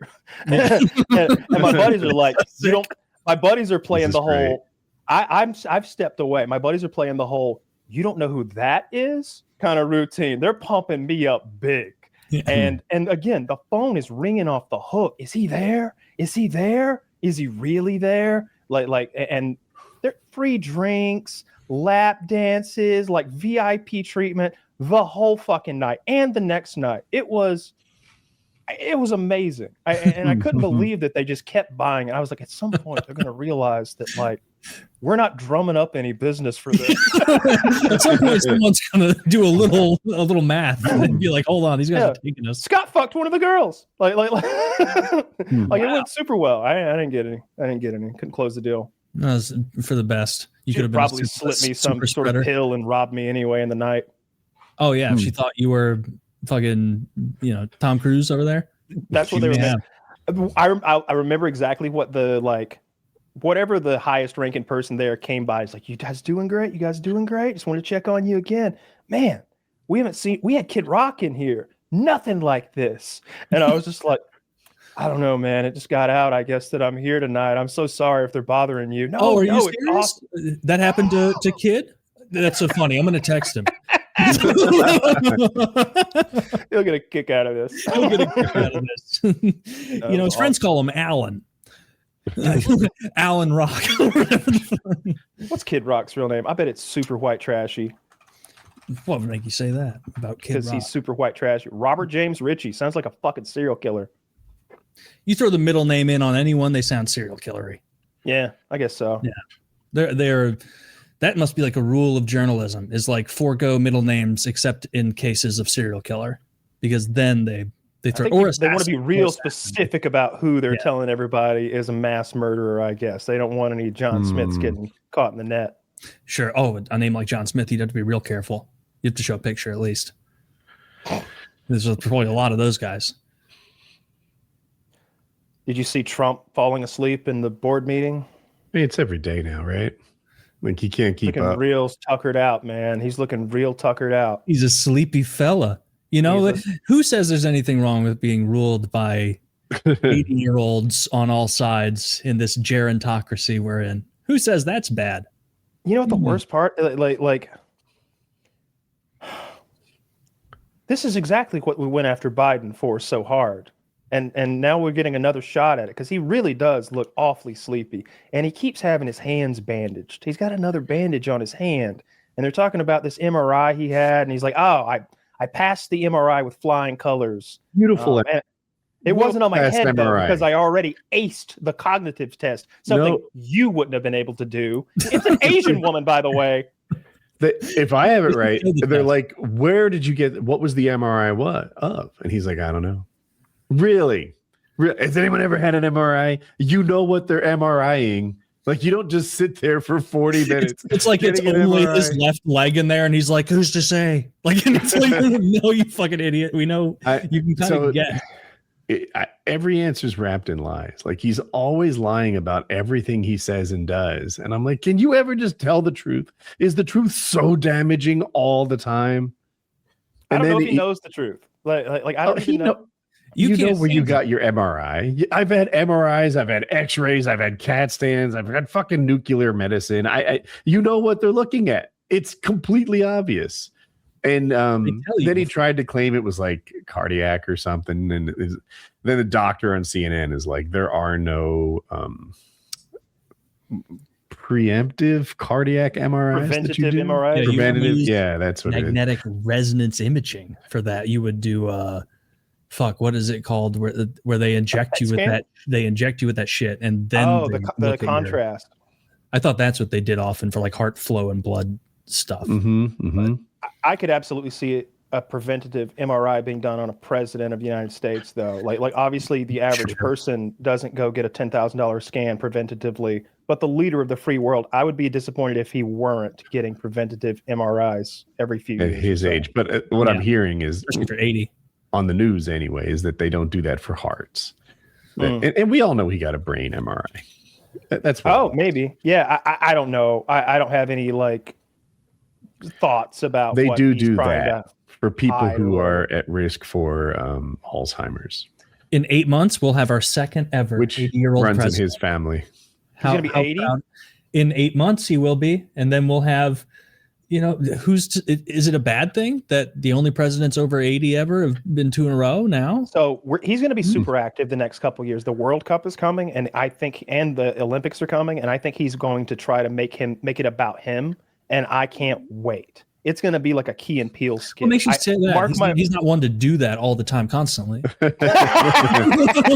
I was like, where's he going with this? Oh, okay. Yeah, that's funny. Yeah. When he stole that trophy the last time they played, was it the medal? Maybe that's what I'm thinking of. Oh, both.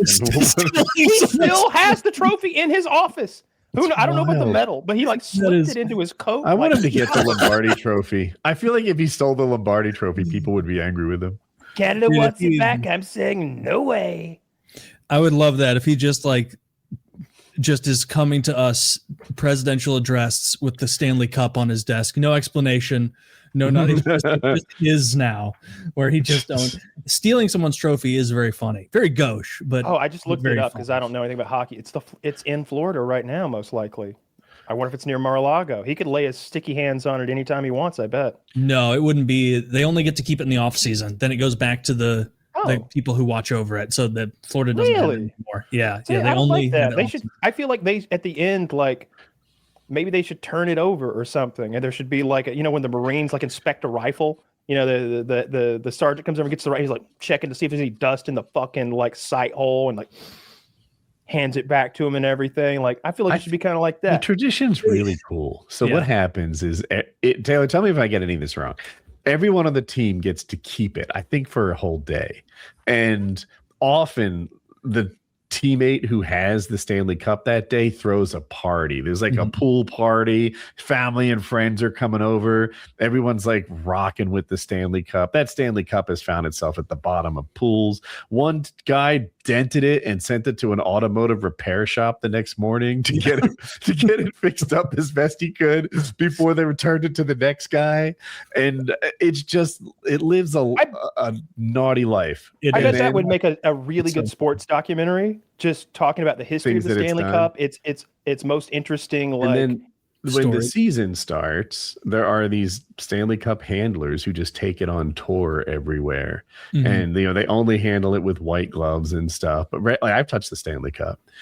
It was at Cisco in the cafeteria, and like that's the kind of shit that happens. Was someone guarding it, or was it? Yeah, 2 people were guarding it. Yeah, it's their whole time. Like they meant business. Like, do you think that?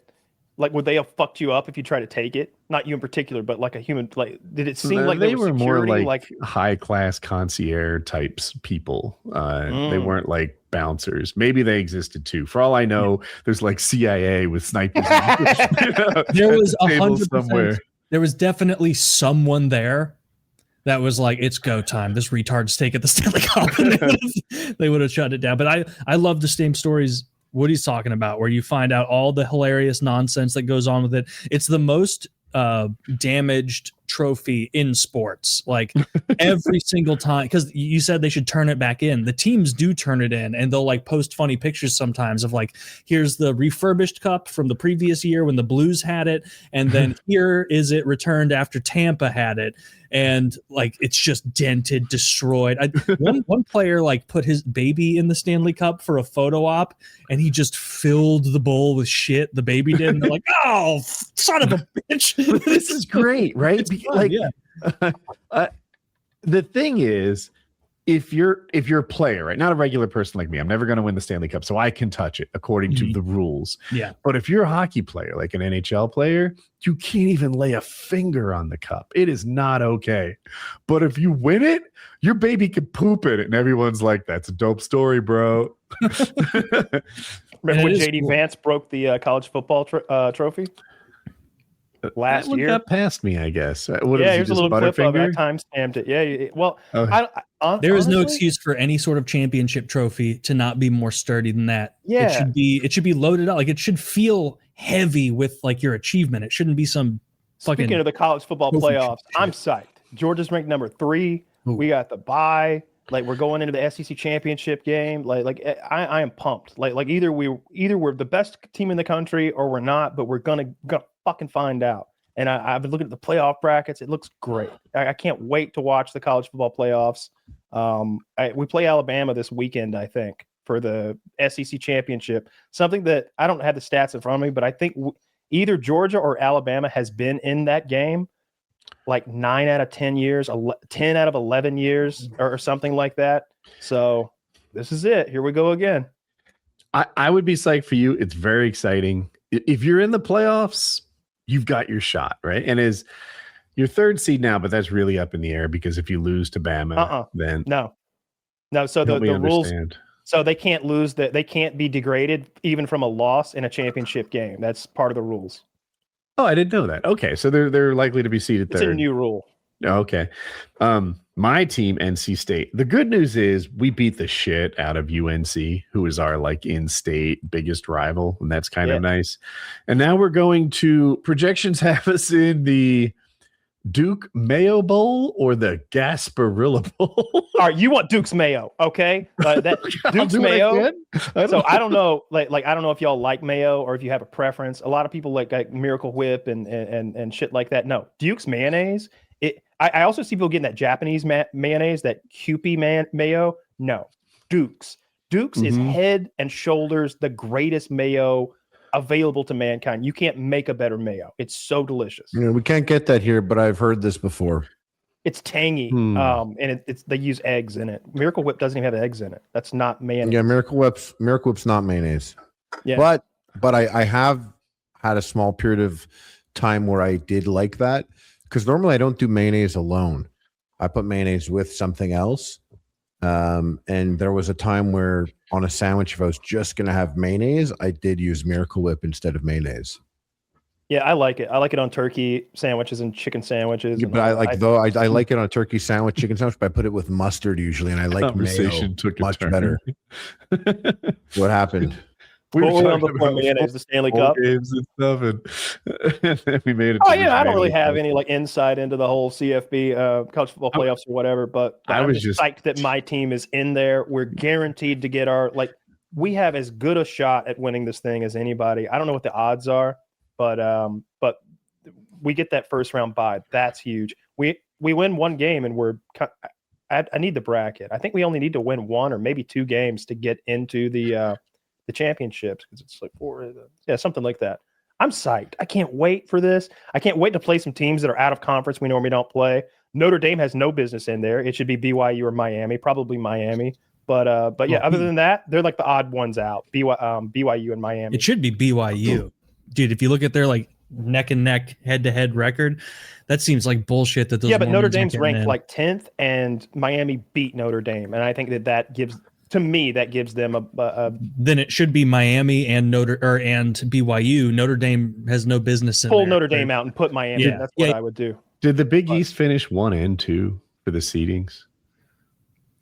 What's the Big East? Which do I have it wrong? Big Ten. Who's Ohio and Ohio's Big Ten?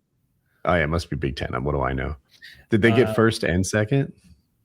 I don't know. So number 1 is Ohio State. Number 2 is Indiana. Yeah. Georgia's number 3, and Texas Tech is number 4. Those teams all get buys. Do you know who Jon Gruden is? The former NFL coach. I watched a video of him laying out like his plan to fix this over like 7 minutes. And he was like going through every single match and being like, Alabama, Georgia, they play. Doesn't matter who wins or loses, because this is an additional game. Why should they be punished having to play? Everybody else gets a bye week. Both of them get in. Then he like went down, and Ohio State and this Indiana, whatever, like they in the championship for Big Ten, Ohio State, Indiana, they both get in. And then he kept going down, and he also seemed to be of the opinion that BYU should be a lock. Like, to him, and he knows football, Jon Gruden, he was like, it's crazy that why he's a YouTuber now, right? instead of an NFL coach. He doesn't know football like we do. No, he doesn't know football like us. Racist, homophobic, and misogynistic emails that were leaked. Also, him sharing pictures of cheerleaders topless without their permission. Get him on PKA. He called Roger Goodell a faggot. Okay, well, the man knows ball. So and so I didn't know any of that, but I liked his video where he laid it all out, and he made the point better than I could, because I just don't have the requisite knowledge of the structure and playoffs. But he agreed and echoed what you said, Kyle, about the championship game, which is like, this is absurd. Like, making the best teams get bloodied and beat up and bashed against the other best teams, and then being like, time for the playoffs to start. Go play James Madison University. And it's like, why are we why do we put those teams in at all? Like, those teams that play for the bullshit conferences and they beat like Appalachia School for the Blind and Deaf, and then they go like 10-0, and it's like, oh dude, James Madison's like a real team this year. It's like, no, they're not.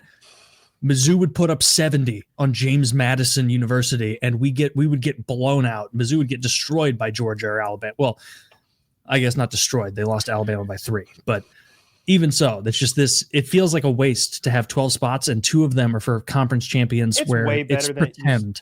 It's more than 2, right? Because Ohio's playing. The actual 2 best teams are playing each other. Then who's Georgia playing? 3rd? Georgia, Alabama have to play each other. They're like, what, 3rd and 8th or something? Well, that's the SEC championship. Georgia's 3rd. That's the SEC. And they're also like Alabama's not the 8th best team in the league. That's like Alabama's better than Oregon. Oregon has been, look at Oregon's schedule. They're the 9th best team, or 10th if you look at the other. So they say. But they're not really. Like, look at who Alabama plays. I'm just pointing out your bias, because the Big Ten is 1 and 2, and they play each other. But you're like, the real crime is 3 versus 10. No, I was saying that that Alabama is not the 10th best team in the country. That, like, there are teams like Oregon ranked above Alabama, but Oregon has like a laughable schedule compared to so let's look at Alabama Oregon lost to Florida, so they're lucky schedule. to be in the top 10. Florida had an abysmal year. It's really, really bad. And Alabama lost to them somehow. They beat us somehow too, though, by 3. I hate playing Alabama. So I get so Oregon, nervous and upset watching that game every year. Like it bothers. I don't. Have you noticed I never troll about Georgia Alabama games because I can tell when my buddy is actually invested and I'm like, let's not throw. I'll check and I'll be like, oh, this isn't looking great for the dogs. And then I'll check back later and not bring it up. The Dogs have had a lot of tight games this year. Yep. I was talking about the Eagles to a friend of mine who knows much more about football than I do. And he's like, games are close. This is the NFL. And part of being a good team is knowing how to win close games. Just because they win by 3, it's still a real win. And I was like, I don't know. It feels like we're 4-0 and 3 plays away from 1-3. Anyway. I want to make my Super Bowl prediction now. I was telling Taylor and Chiz, Broncos the Super Bowl champion. I've watched, I don't know, maybe 5 Bronco games this year. They come from behind in the fourth quarter, like every single game or in OT, Colorado stuff, and close it out. The Broncos have been so fun to watch, so clutch, and it's these fourth quarter come from behind victories constantly. I think they've lost 1 or 2 games. I don't remember, but that's my Super Bowl champion. I think the odds are 1,100. I'm going to put $100 on the Broncos because I believe. Who else is even in the mix? I don't follow the NFL closely enough. The Patriots have an even better record, but I love Kyle's pick. I would vote for the Broncos if I wasn't so biased. I'm going to say Eagles because they're in the mix. And they're doing good. The Eagles are. Well, they're like second best. I think they'll be in the playoffs, in the conference, and they're a championship caliber team. They're the defending champions. Yeah, so they won the Super Bowl last year. They're 8-4 right now, so they're in the mix. But I think the Broncos are a better pick. But I'm not picking them. Sometimes those really successful teams, after a championship win, a couple in a few years in multiple sports, it almost seems like they phone in the regular season a little bit because they're in the groove and they're like, as long as we make the playoffs, we can turn it on, boys. Like, just, don't kill yourselves. And then oftentimes they don't. And sometimes they don't. Sometimes the Chiefs, my friends who are Chiefs fans, the way they've been talking about the Chiefs, I don't follow their record or anything. I would have thought that they were 0-12. And then I look and I'm like, they're like 6-6. Like, calm down. If this is the worst season you've experienced in a decade, maybe count your blessings. Because there's some people out there who are like Bills fans who are like, oh yeah, is it tough? Is it tough? Oh, is it rough? Yeah, I'll make a bet. I watch every Lions game. I bet the Chiefs and the Eagles miss the playoffs. I know. Actually, I bet the Chiefs and the Eagles miss the Super Bowl. Neither one of them are in the Super Bowl. Not even playing. I won't take that. Yeah, he can't bet against his team. The Chiefs won't even make the playoffs, so I'm just betting that the Eagles make the Super Bowl, which is the Chiefs the Chiefs need to run the table, and but I think they got to play the Chargers. That's probably the toughest team they've got coming up. It's not a super hard schedule they've got to go, but they would have to run the table, I think, to make the playoffs. No, thank you. I don't take bets. I think I'm going to lose. Either or. My bet is that neither the Eagles nor the Chiefs make it to the Super Bowl. It's like there's a 1 in 5 chance the Eagles make it, a 1 in a million the Chiefs make it, and that's your sweetener? Yeah, fair enough. I think a lot of people would. You were trying to get him, but Woody won't be had. Let's see. What are the odds? Well, Dirty's there. He'll take any bet. That's true. He will. He'll be like, what are the team names? The fucking the Commanders and the whoever. You telling me I get 2 teams? Sold. I was going to mention this before we did ads earlier. Apparently, they're bandying about the idea of reducing some of those like truck and large vehicle specific regulations. Who knows if it will or anything will come of it. But you guys know that Japanese truck that's like $12,000 that we looked at and we were like bemoaning the fact that like, oh, you couldn't even buy this in the USA. If they push this through, that would make trucks like that available, like those 70s style, smaller, pickup trucks. The truck that's like nothing. It's the one that comes with absolutely nothing. Yeah, it comes with nothing, but it would open up the market to other trucks more similar. And I think that's like Hilux style stuff, and that would be awesome. That would be cool. I want to know if people want that, right? I often hear people be like, "Oh my God, this F-150 is 70 grand," and then you look at it, and the seats massage you, and the fucking radio jerks you off. Okay, but I don't understand the thing about trucks is I always see people, and they have trucks. I always see people, and they have really nice trucks. They own a restaurant, and it's like not going well, but they have like trucks. People just happen to have trucks somehow. I go to like Costco, and I see in the parking lot, there's like a ton of sick trucks. Everyone's got a truck, and all these trucks are expensive. I'm like, how is everyone buying all these trucks? How's everyone getting these trucks? Trucks are expensive. How does everyone have like a nice truck? Everyone have a shit job. They're doing 10-year fucking payment plans. They're they're financing for 80, 90, 100 fucking months on a $125,000 four-door pickup truck that they deliver groceries in. I watch these YouTubers that are sort of, they're always like, the sky is falling, look, and they're going through car dealerships parking lots and showing you the old age units. You can tell from the code on them how many days they've been sitting there, and they're like, look at this is a 2024, this is a 2023. The stickers like six figures, all of them land. And sometimes there was a Jeep Wrangler, I think, that was like 90 or 100 grand, a Jeep Wrangler. All right. And it's like, who the fuck is spending that money? Why wouldn't you just go buy? No one. It's been on the lot for 2 years. No one. Exactly. like I don't know what happens to those. I'm sure they get liquidated and do like fleet deals, and maybe the government comes in and buys a bunch of them for the feds or something. I don't know what happens, but it seems like the bubble's going to burst with all these people financing these six-figure cars for 8 years. That's insanity. On the thing that I was responding to Taylor about, I'm interested in knowing if there's a market for it.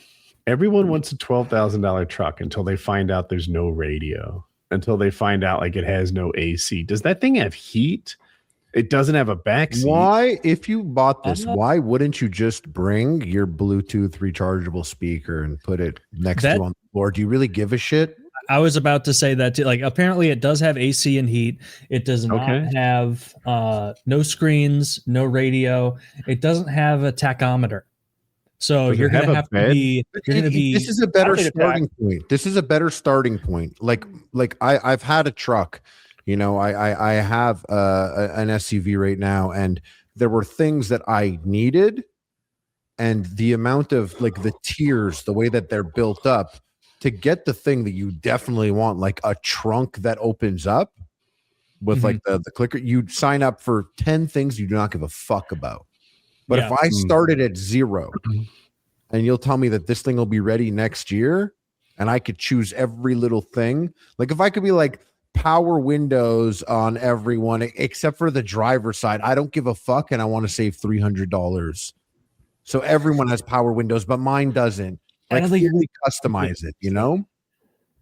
You can't go to that level, but you know, when you special order, we have people special order cars from us, from Ford, and they would get things that you just don't normally see, like deleted features would usually be the thing. They're like, I don't want a sunroof. And it's like, well, they all come with sunroofs. You don't want one? It's like, no, delete that. Just special ordering your features. If they did that, I agree with you. I don't need some Windows Electric and some roll up, but I need a radio. Like 100%. Oh, I just listened to like stuff off YouTube Premium on my Bluetooth. I can't remember the last time I used my radio. But I mean a sound system. I mean speakers in a dial that control them. Yeah. I mean, think about it, if you're someone who's really pressed for cash and you need something that's functional, and then you could just kind of add a little bit with a $90 speaker, like Harley was saying. That's the experiment I'm looking forward to. I want to know if that consumer you're talking about, the one who's kind of tight on cash, buys a $12,000 truck, or is like, I was interested, but lands on something a little better. And maybe the consumer, you do it aftermarket, that would be interested in this sort of basic bitch build is more of a sedan. consumer. Maybe they would be looking for that sort of uber simplistic thing instead of the truck itself. But it seems like if you own a company and you're trying to buy a fleet of work trucks, you don't give a fuck if it has radio. They can bring their own Bluetooth. You're going to buy as many of these as you can get your hands on and then disseminate those through your workers. That's where this functionality comes into play. That or the guy who makes a living with his hands. Sure. Yeah, like it's just a smart purchase. But those guys, truck culture is so big. They're gonna get an old truck and fix it up. Like a roughneck guy, a blue collar guy who works with his hands, and he needs a truck for his plumbing business. He ain't going to that. I don't think he is anyway. Or maybe it's his private vehicle and his business thing. Like that guy. I think it'd be huge for fleet sales, but when you boil it down, you take all the extras out. I mean, that's what we did for lost leaders and car sales, because people show up and they want a radio. They want a radio.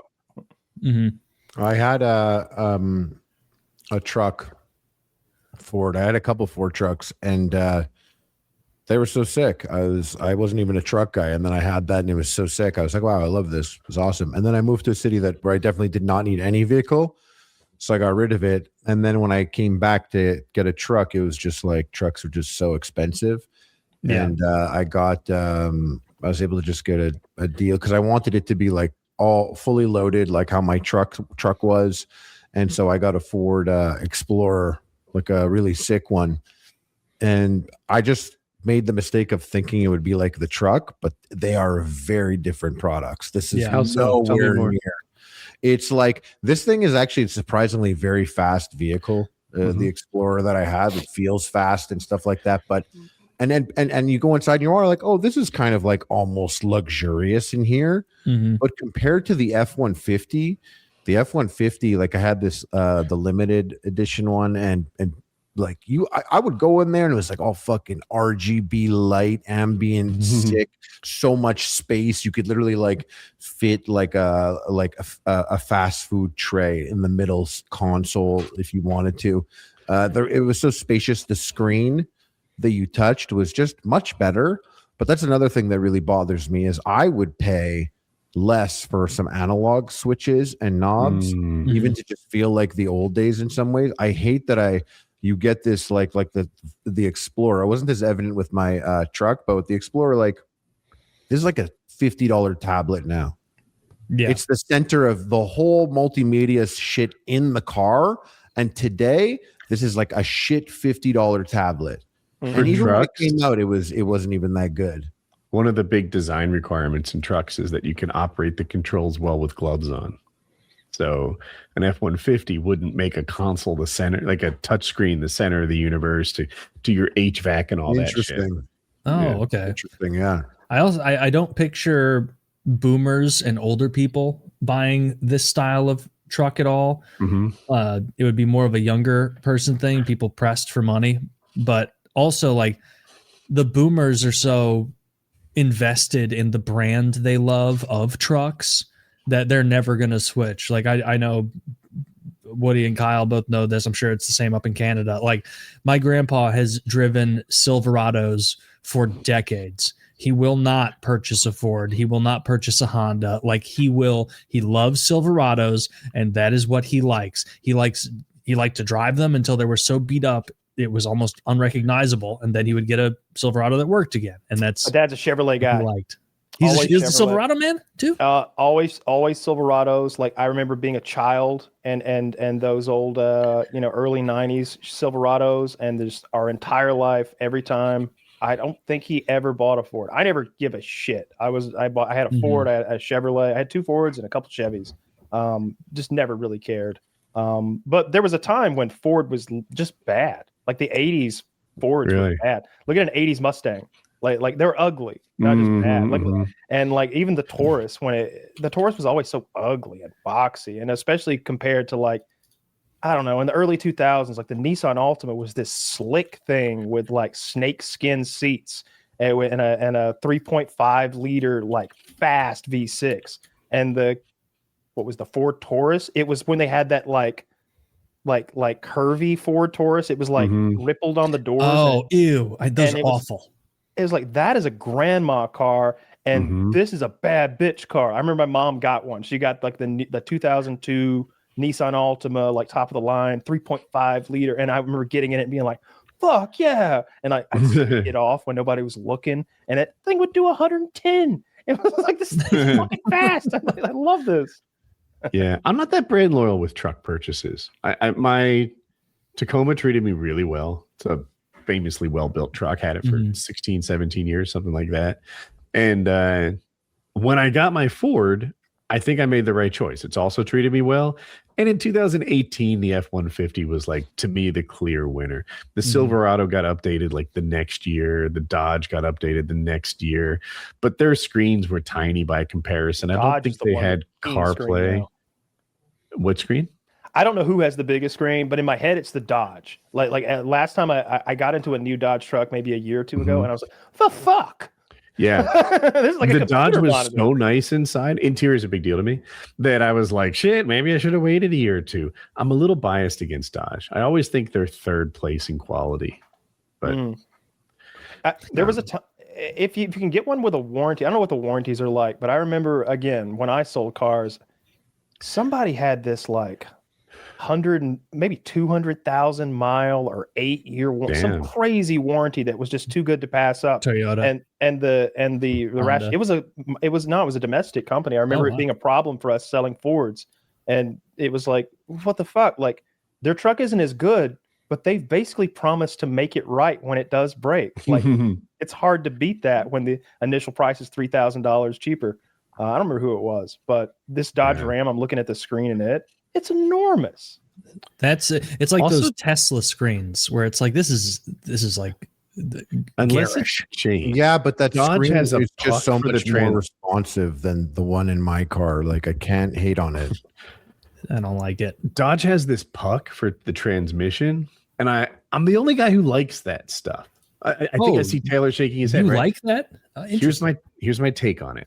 Most of the time, an auto transmission occupies a tremendous amount of prime real estate. It's there next to your knee. And, you use it like one time as you shift from drive to reverse or drive to, from park to reverse or drive. And that's it, right? Like, use it one time, but it occupies this huge, very important space. Look what we have here. We've got some cup holders. We've got probably something for you to slip your phone in. I bet it charges in one of those slots. They've taken that spot to the right, this is the new where your elbow would be, and they put something useful there. I think I see dual phone charging, like those touch things where the phones just sit there, AC and some cup holders, and they make really good use of the space. Meanwhile, the shifter is that circle just to the right of the steering wheel. And I'm like, why does the shifter have to have that kind of primary real estate for something you touch once? It's basically like the start button. It's turning the key.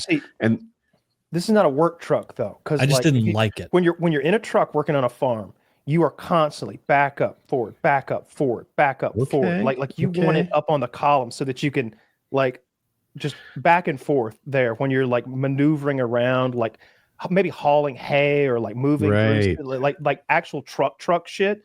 But most people's use case, like you said, it's like put it in drive and go to your destination and put it in park and get out. My truck shit is occasionally buying like 32 bags of mulch, putting a paramotor in the bed, putting a dirt bike on the hitch and going 3 hours. It's not like farming. So for you, that's perfect. And I didn't expect that. Or like a truck and trailer situation. There's a lot of back and forth if you're maneuvering a trailer somewhere. I hate how big that screen is. That's too much. I dislike it. That's what I'm saying. Like, I haven't been in like a 2025 Chevy or Ford, but I have seen the Dodge, and I was blown away. I was like, that's enormous. Like, that's so much. I didn't know they were doing. If that thing goes out, it's like, well, I hope I like that I set this to 81 in December. It's gonna be rough otherwise. I prefer the tactile response of like feeling the little click of the volume dial, like knowing that I hit a button, so I don't have to like look down. It's more dangerous to operate. I think I saw that had a dial. Am I crazy? There's some dials on there. What I would like is like my phone has like tactile feedback when I touch the screen. There's this subtle vibration when I'm doing things. I'd love to have that on the truck there, so that as I'm doing stuff, that big screen still had physical buttons for the volume, the heat, and the fan speed, which to me are things I fuss with the most. I agree. I like that a lot. It's fine. No, that's cool. I said my grandpa was loyal to Chevys, and my grandma is mostly loyal to GNC because she loves Yukons, which I'm like, Grandma, you're 80 years old. You like GMC like Yukons? She's like, well, that's what I feel safest seeing on the road, because something goes down, it probably ain't gonna be me getting fucked up. And like, probably right. She's right. But like one thing she does every time she gets a new Yukon is she makes them murder out the GMC logo on the front because it's usually in red, and she's always black, and she makes it jet black. I didn't even know that was an option. Because the one time she was like, this is many years ago, she was like, oh, and Taylor, I got a new Yukon. You're going to love it. I went with all white on the outside this time instead of black. And it looks real neat. Looks real good.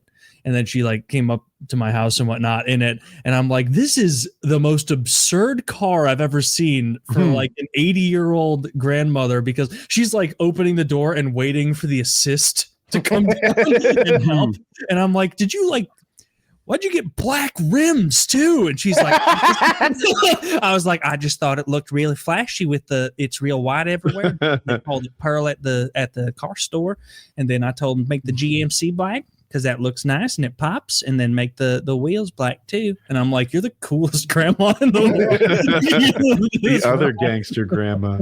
She is. She's awesome. Oh, that reminds me, like Wings Bing porn tip has new life, because obviously now many states in the US have to show ID to go to like Pornhub, X Hamster, X Videos, a lot of the classics. I didn't know what you said. You go to Bing Video, you can watch it in their player regardless of where it is. So all those porn sites are back on the menu, boys. You just go Bing Video and then whatever your topic is, and then you can filter by like quality. You can do 1080p or better, and it's like this is the best porn aggregator ever. There's no bullshit. There's no spam. Interesting. No so I can just go to pop-ups. Bing and type in men kissing, and that. Yeah, smooching home. And then if someone goes to my computer and it autofills to Bing, I've got a reasonable alibi. Yes. It's because I'm sort of my own hacker here in a way, getting around it. Yeah, that's awesome. Well, good for them. They found a little workaround. I found a little workaround. Oh, you found it? Because I was trying to watch porn on my TV, and like the web browser on the TV, like That's even a the porn little sites, much, isn't it? You're fucking. You throw a You little never porn big on? screen tug? Oh, I was picturing you sitting there like, I got my popcorn, I got my just crank mode. His TV like 80 inches too. Like, Yeah. You guys watch the show Barry? You got the VHS sounds or like whatever that they're like. the actors are bigger than Kyle. Remember that show what Barry? I don't like Barry? why the speaker behind me only has love the Barry. guy's voice. He had that one dude that like loved watching porn. Like he'd go to his house. What's his name? His special forces buddy. Yeah, and he just like has porn on TV while they're chilling and smoking joints. Yeah, it's And he's like, super oh, awkward. look at this. He's like fucking destroying her. Hell yeah. Look at him pound that pussy. Yeah. It's so crazy. It's like really casually aggressive, be like he's watching it like porn. a sport. No, Barry is amazing. I didn't know Bill Hader could act like that. He shows Yeah, it was like sick. like by the end, he's got those dark shadows under his eyes. He's all worn down. He looks like he's a broken man, but he's still so fucking dangerous. I just didn't like the final like stint of the final season. I thought it was all in his head. I thought he was having like delusions with all of that, Yeah. living in the desert with her, and there was the kid and everything. I was like, this isn't real. He's gonna, because like at the end of last season, he got like pummeled, like beaten unconscious. I'm like, he'll wake up. He's back in that cell, and then he's back. Now we're gonna go kill these motherfuckers. He's gonna go full John Wick. Give me what I want. But no, like he had actually like had a terrible life. Very great though. I thought he was so good and believable in it that like I would literally take a shot at casting him in anything. Yeah, Like if he was serious, like if he, this is crazy, but even like after seeing that, if he was serious and there was a Metal Gear movie Yeah, sure. You want to be Solid Snake? You could do it.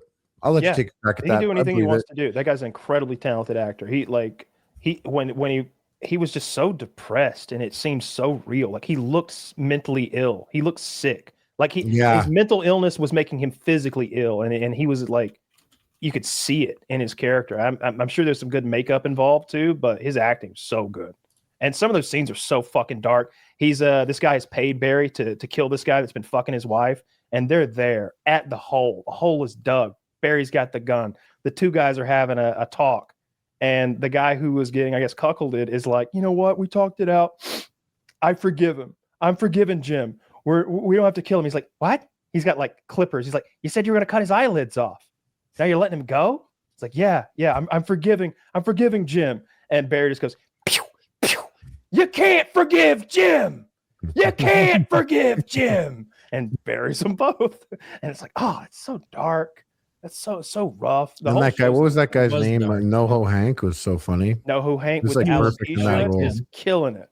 Yeah, he's so funny. Does he have real alopecia, or was he does. Oh, okay. He developed it, and then they were like, you can't developed be an actor it for anymore. the show, I think, right? Yeah, but in his acting career, there was a time when he acted without it, and then it happened to him, and they were like, yeah, your career's over. His agent and everybody, like, no one wants that. That's sad. Like, I guess you could be in Powder 2 maybe, but outside that, you're in trouble. Yeah. If they do that was a good Power Rangers, you could be a putty. Okay.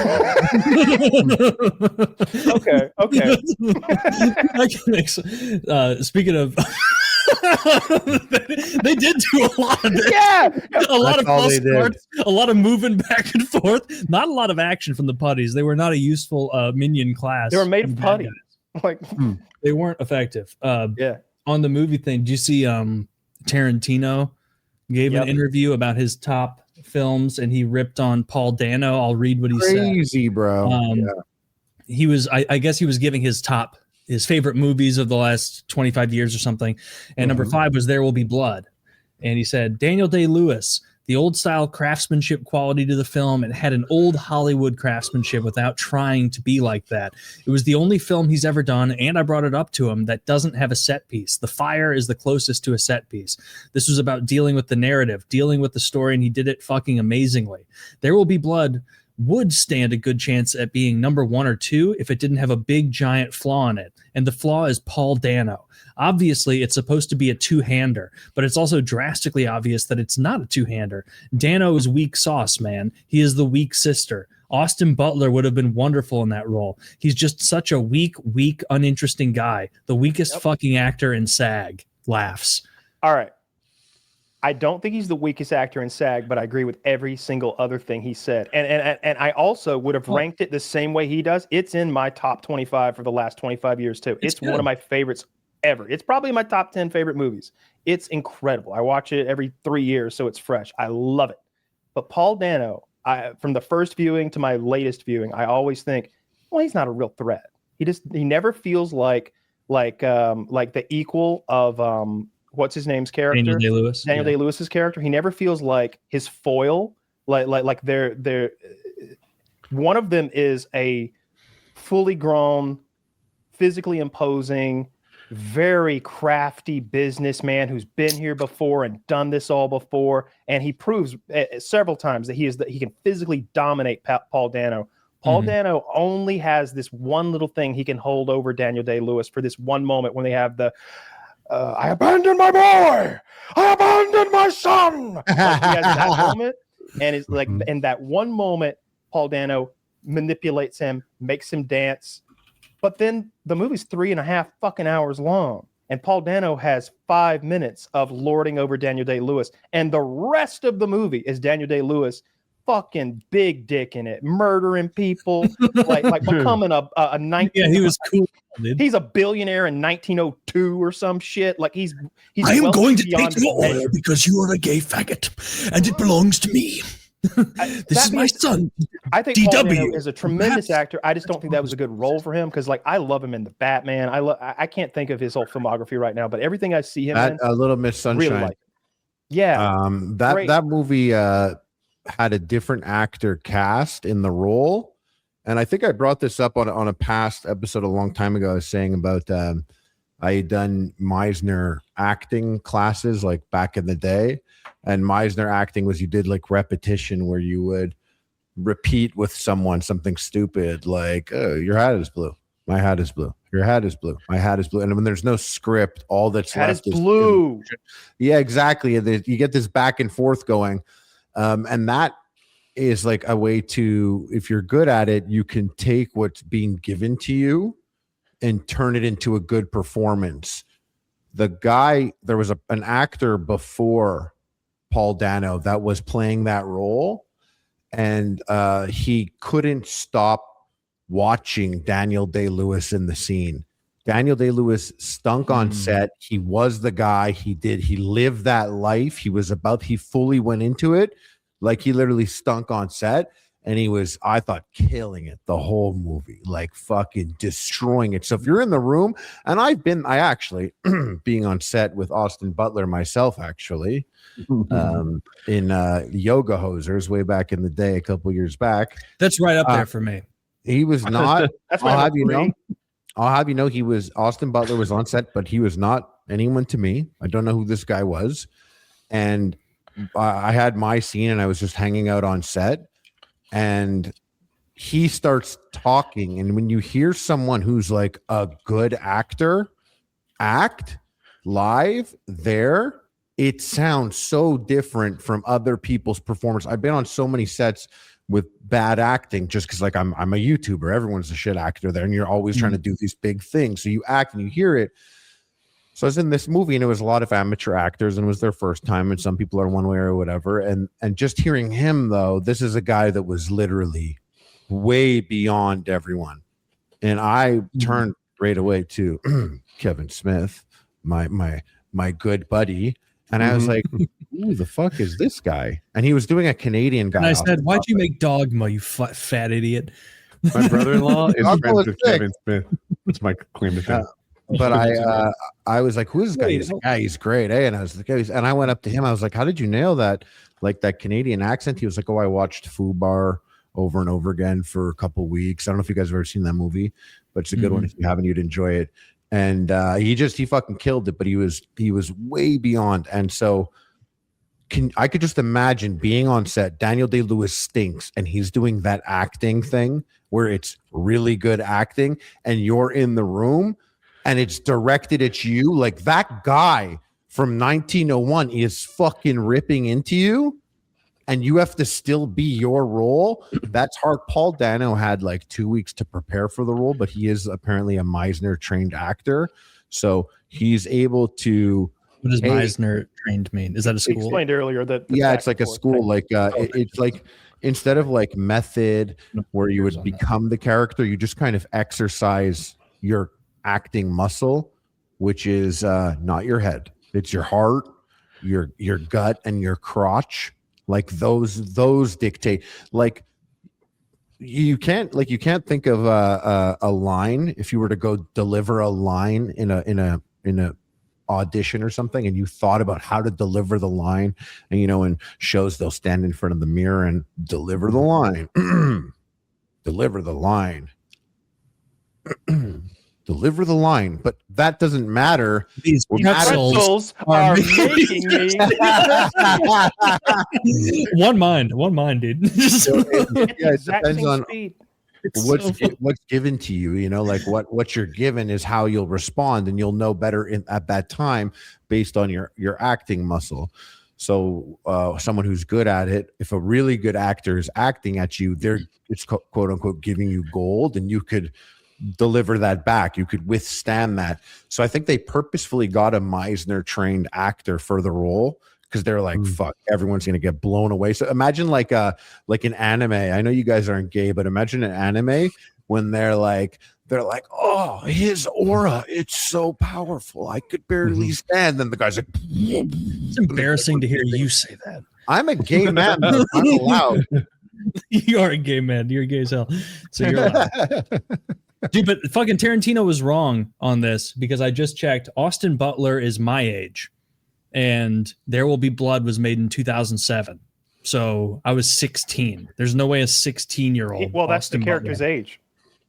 He, by the way, Austin like, Butler you actually have a 16-year-old in that position if you want to seem imposing whatsoever to Daniel Day-Lewis. And I disagreed with what you said about Paul Dano. I thought he was awesome. Yeah, he was. I thought he was excellent in that movie. I think it's crazy to pick on him for that role. That was weird. I think it's ridiculous too. I like Daniel Day-Lewis in that. Obviously, he steals the show, but Paul Dano provides an adequate foil to me, like his sinister, underhanded, subversive nature masquerading as high-handed moral, like a moral guy. Like it, I thought the character was written really well, but he I just never saw. Look, I liked him and I like his performance there, but if you go by Tarantino's take that this is supposed to be a two-hander, that it's supposed to be this versus that, and they're supposed to be each other's foil, each other's like enemy, and be equal. They're just not. Yeah. Like Daniel Day-Lewis is way like at no point do you think that Paul Dano was going to get it over early on before he's made a foothold in that community to drill. Mm-hmm. Paul Dano wields a lot more power, but once he gets that initial foot in the door, I agree with you that Dano's power is far diminished. And because you see that like Daniel Day-Lewis's character will kill for what he wants. Like he no bones about it. He will shoot you and bury you in the woods. Like because that's what he does. Dude, I was looking up quotes from this movie. Like, I want for no one else to succeed. Daniel Plainview is one of the most brutal people I've ever heard speak, and he's so articulate and perfect. He says, do you remember this one where he's like, "You slithered out of your mother's filth." No, they should have put you in a glass jar on the mantelpiece. Where were you when Paul was sucking on your mother's teat? Where were you? Who was nursing you, poor Eli? One of Bandy's sows? That land has been had. Nothing you can do about it. It's gone. It's had. It's like it rules. Like you're right that every time they're in a scene together, it's like, dude, this feels like Daniel Day-Lewis teaching someone how to act. But that's how every scene with that guy feels. Like I don't know. You watch Gangs of New York when he's across DiCaprio. I feel like they're both running that shit. Although, like, Jesus, I love Leonardo DiCaprio a lot. He's one of my favorites for a long, long time. You know who's really, and I also love Jake Gyllenhaal a lot. I think he's a great actor. Yeah. I love Jon Bernthal. I think he's so sick. Do you know his background? No. His acting background? He accidentally joined. He was trying to join like a bullshit elective, and he ended up in like acting class. And he was like, oh, fuck it, I'll do my best. And one of their first projects is they had to bring in an object that had extreme like emotional attachment and value to them, something that meant a lot to them. But he didn't do his homework, and so he's like scrambling on the day of, and there's a ball glove in his car. I think he played ball, and he comes in with this baseball glove, and he tells this story about how his mother died of cancer, and she gave him this glove, and she told him to always, play like this, and win or lose, it's about this and that. And he starts crying, telling the story, and the teacher's like, "That's incredible, that's amazing," and he admits that he made it up, and it's just like they were very upset. They were very upset that I had made it up, but that was my acting class. They were mad. Yeah, I think the purpose of the exercise was to find a way to access those emotions that are tied to memories that are very powerful, so you can bring them up at a moment's notice and use them in a scene. That makes sense then. And he had completely worked around that. Is he the guy that dies early in Walking Dead? Yeah, he is. Oh, he was talking about how he wanted that scene to go. So you probably don't know, but like in season 2 or 3, like somewhere in the middle, Rick and Jon Bernthal's character finally get in his final confrontation where he's where Rick ends up killing him because he has to. Bernthal wanted the scene to go like this. He wanted to be pointing a gun at Rick and to be threatening Rick and to tell Rick he was going to kill him. And I'm going to kill you. I'm going to kill you. This is it. I'm going to take your wife. I'm taking your son. I'm running this group. I'm going to kill you. And then Rick stabs him and kills Jon Bernthal. And then Rick is sitting there because he just killed his best friend, and he's broken and he's crying. And Jon Bernthal's character becomes a zombie and starts rising. And so Rick has to put the zombie down. So he grabs the pistol that Jon Bernthal dropped, and he goes, click. And I was episode ends. I was like, well, it clicks because Jon Bernthal was making Rick kill him. No, I know. I was saying that would be like a good black screen, episode ends. Sure. Or just a close up of Rick like coming to that realization, like his face as he understands and grasps what just happened. That everything Bernthal had said, that I'm the husband for your wife, I'm the father for your son, and I'm the leader for this group. He's saying it about Rick, not himself, and giving his life to because only one of them could live. Because that would have been better. They should have. That would have been good actually. Because it wasn't impactful enough. Because when I watched that the first season, I was like, this Bernthal guy or whatever his character's name was. I was like, this guy, I like this guy. Shane. He's like playing, Shane. He's playing for keeps. Like he seems to know the cost. He plays the Punisher. It's pretty good. If you don't know, the Punisher is a superhero with no powers. He plays the brother in Retard Hitman. Isn't Punisher like the skull all those fucking retards put on guns? Yeah. That's Chris Kyle's kind of started that. Yeah, what did you guys call the Gravy Seals? There's a Punisher comic where he like fucks up some guys like that. Like what? Guys with like Punisher logos, like really? Stuff, yeah. In the new show, he does that. Like all these guys that I think they pull from that comic. There's like this whole group that are all like, we look up to you. You're the man. And he's sitting there all beating and bloody. He's like, you're a fucking joke. You're a bunch of pussies wearing costumes. Not wearing hockey pads. I'm not wearing hockey pads. That movie fucking rules. I haven't rewatched that little Batman series, those three. But dude, those were awesome. I disagree. The new Batman, it's called The Batman, is my favorite Batman. Now, I love the Joker in The Dark Knight Returns or whatever. And because he's doing his thing, that's probably my favorite Batman movie, like on an island by itself. But the new Batman, The Batman, with Zoe Kravitz as Catwoman, with Paul Dano as, I won't spoil it, but a villain, and with Robert Pattinson, I think, playing Batman. I wish he had gotten bulked up. I wish he'd gotten in shape. But once he's got the suit on, he looks like UFC. Awesome. Like, I loved it. He looks like a UFC featherweight or something, who's like quick and using gadgets and beating the shit out of people. And I buy it. Oh, and then what's his name is the Penguin, which was tremendous. That was amazing. His performance as the Penguin. I think Joker is my. Sorry. The Irish actor, Liam. No, that's not his name. Who plays the Penguin? It's the guy from Colin Farrell. Oh, it's Colin Farrell. Colin Farrell. He's the Penguin. Okay. He's attractive. I knew it first. We talked about it before, that $10,000 a day makeup that they put on him. Like he's got a club foot. It used to be Danny DeVito, right? Like DeVito was incredible at it. Oh yes, like it's been a while. I love that Batman too. I'm sure you've seen the behind the scenes of Michelle Pfeiffer with the whip. She's whipping the heads off of these mannequins, and like the behind the scenes, she really does it. She doesn't miss one. She's like 3 mannequins, like pow, pow. I hated that era of Batman. The stupid gay. No, this is before that. Woody's right. That was stupid and gay. No, Batman and Batman Returns are made by what's his name?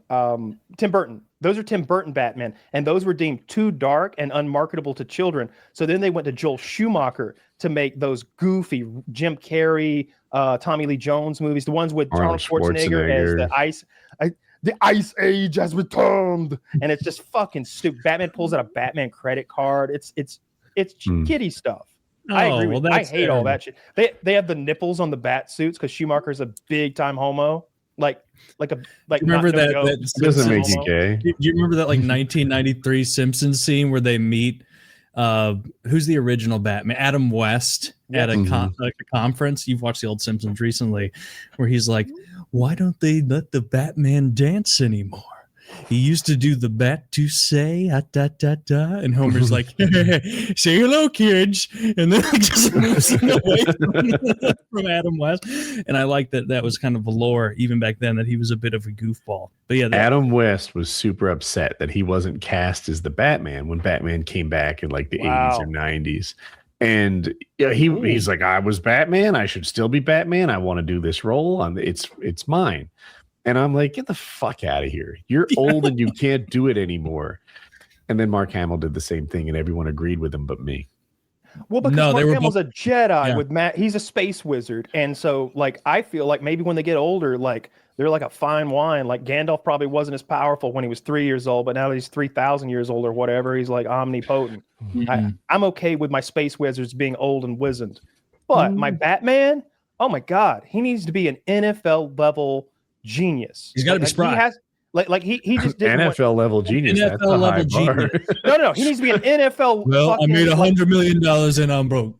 He needs to be an NFL running back that's also a genius and a master of martial arts. There's a book called Becoming Batman, and it breaks down all the man hours of training and all of the techniques you'd have to learn and how much weightlifting you'd need to do. And it's 100 push-ups, 100 sit-ups. There is a test called the 10 kilometers. Is this thing on? I'm sorry. We were talking about I'm joking around.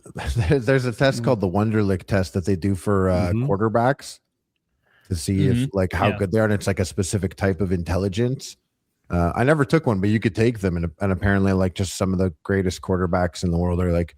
It's a test that you have to do it fast. So there are questions you have to recognize right away. If you do not know the answer to this, and you're going to take too long to think about it and move on to the next one, and it's like how many questions you could answer. Yeah, and we would all they give it to every position, and it's interesting me because sometimes scores can be too high. You know, they don't want. On the Wonderlic? Yeah. If some guy's a genius level, whatever, and he's a cornerback, they're like, I don't know. We don't want him questioning the coaches. And quarterback really? Super high. One of the highest scores I know of was a kicker. I can't recall who it was. But yeah, it is. They're looking for a specific type of player and score for different positions. That's crazy. These aren't even. I was, when you brought this up, I just clicked the link Kyle had. I have it open. I was like, there's no way any normal person could do this. It's going to be like complex football plays and football related stuff.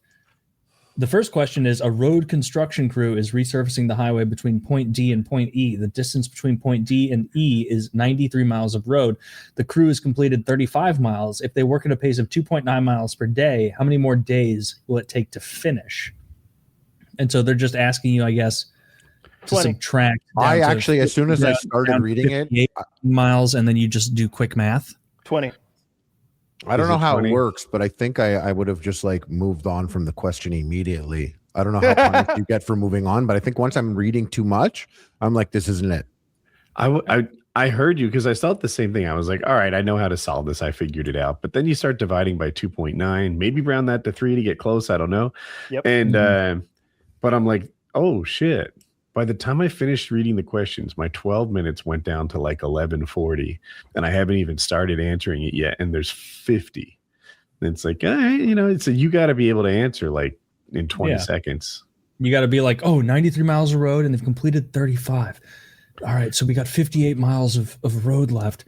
2.9. Like, you just got to do like quick basic math. Yeah, that's weird that this is a test for quarterbacks. I guess maybe it's just testing quick thinking, but I've heard of the Wonderlic, and I honestly thought it was stuff like you always thought it'd be X's and O's. Someone's running out here doing this pattern. What's the appropriate way to respond? Yeah, it's not that apparently. No, that's neat. I might take it later. Depending, is it 50 questions? That's a little much. I'm pretty lazy. How many continents are there? Now that's we breeze right through that bad boy. It's a little easier. Is it 10? The government would have you believe there are only 7. However, what is the next number in this series? 4, 12, 6, 9, 8, 6. It's doubling, and then it would help me to see it. Half. It would help me to see it too. It would help me to like actually not even have a screen in front of me. I need to be sitting down with a pencil and paper, like answering it. I bet you I need to be locked in. Yeah. I'd be disappointed if I sat down and took this and they were like, "You're a optimal quarterback." I'd be like, "Fuck!" Like this. I only had the athletic thing. Like I almost you score higher than Drew Brees or something like that. That would be upsetting. That if you had the mind to be an NFL quarterback, but just not the body, nothing else. Ooh, the body's a big part of it. You're not 6'5", which means you can't throw over these mammoths in front of you. So no, you don't get to be part of the squad, bro. That's cool. I'm gonna probably take the Wonderlic later if I remember. That's interesting because those seem like fun questions. I like word questions. Especially, I had a question for the show. Yes. Harley, I almost asked you this a couple hours ago. Name a respected profession that you don't respect. I know, Kyle. Say it. Pharmacist. I knew it. I knew it was such a slam dunk. Is that respected? I think so. Yeah, people come in sure. there and asking about ointments and creams, and I still hear you guys educated. Definitely a pharmacist. It's one way to dodge a question. I'll think of a second. Some of them are tough because I respect some of them, but then as a whole, I hear like teachers. What was the question again? They have a lot of respect, but they don't deserve it, right?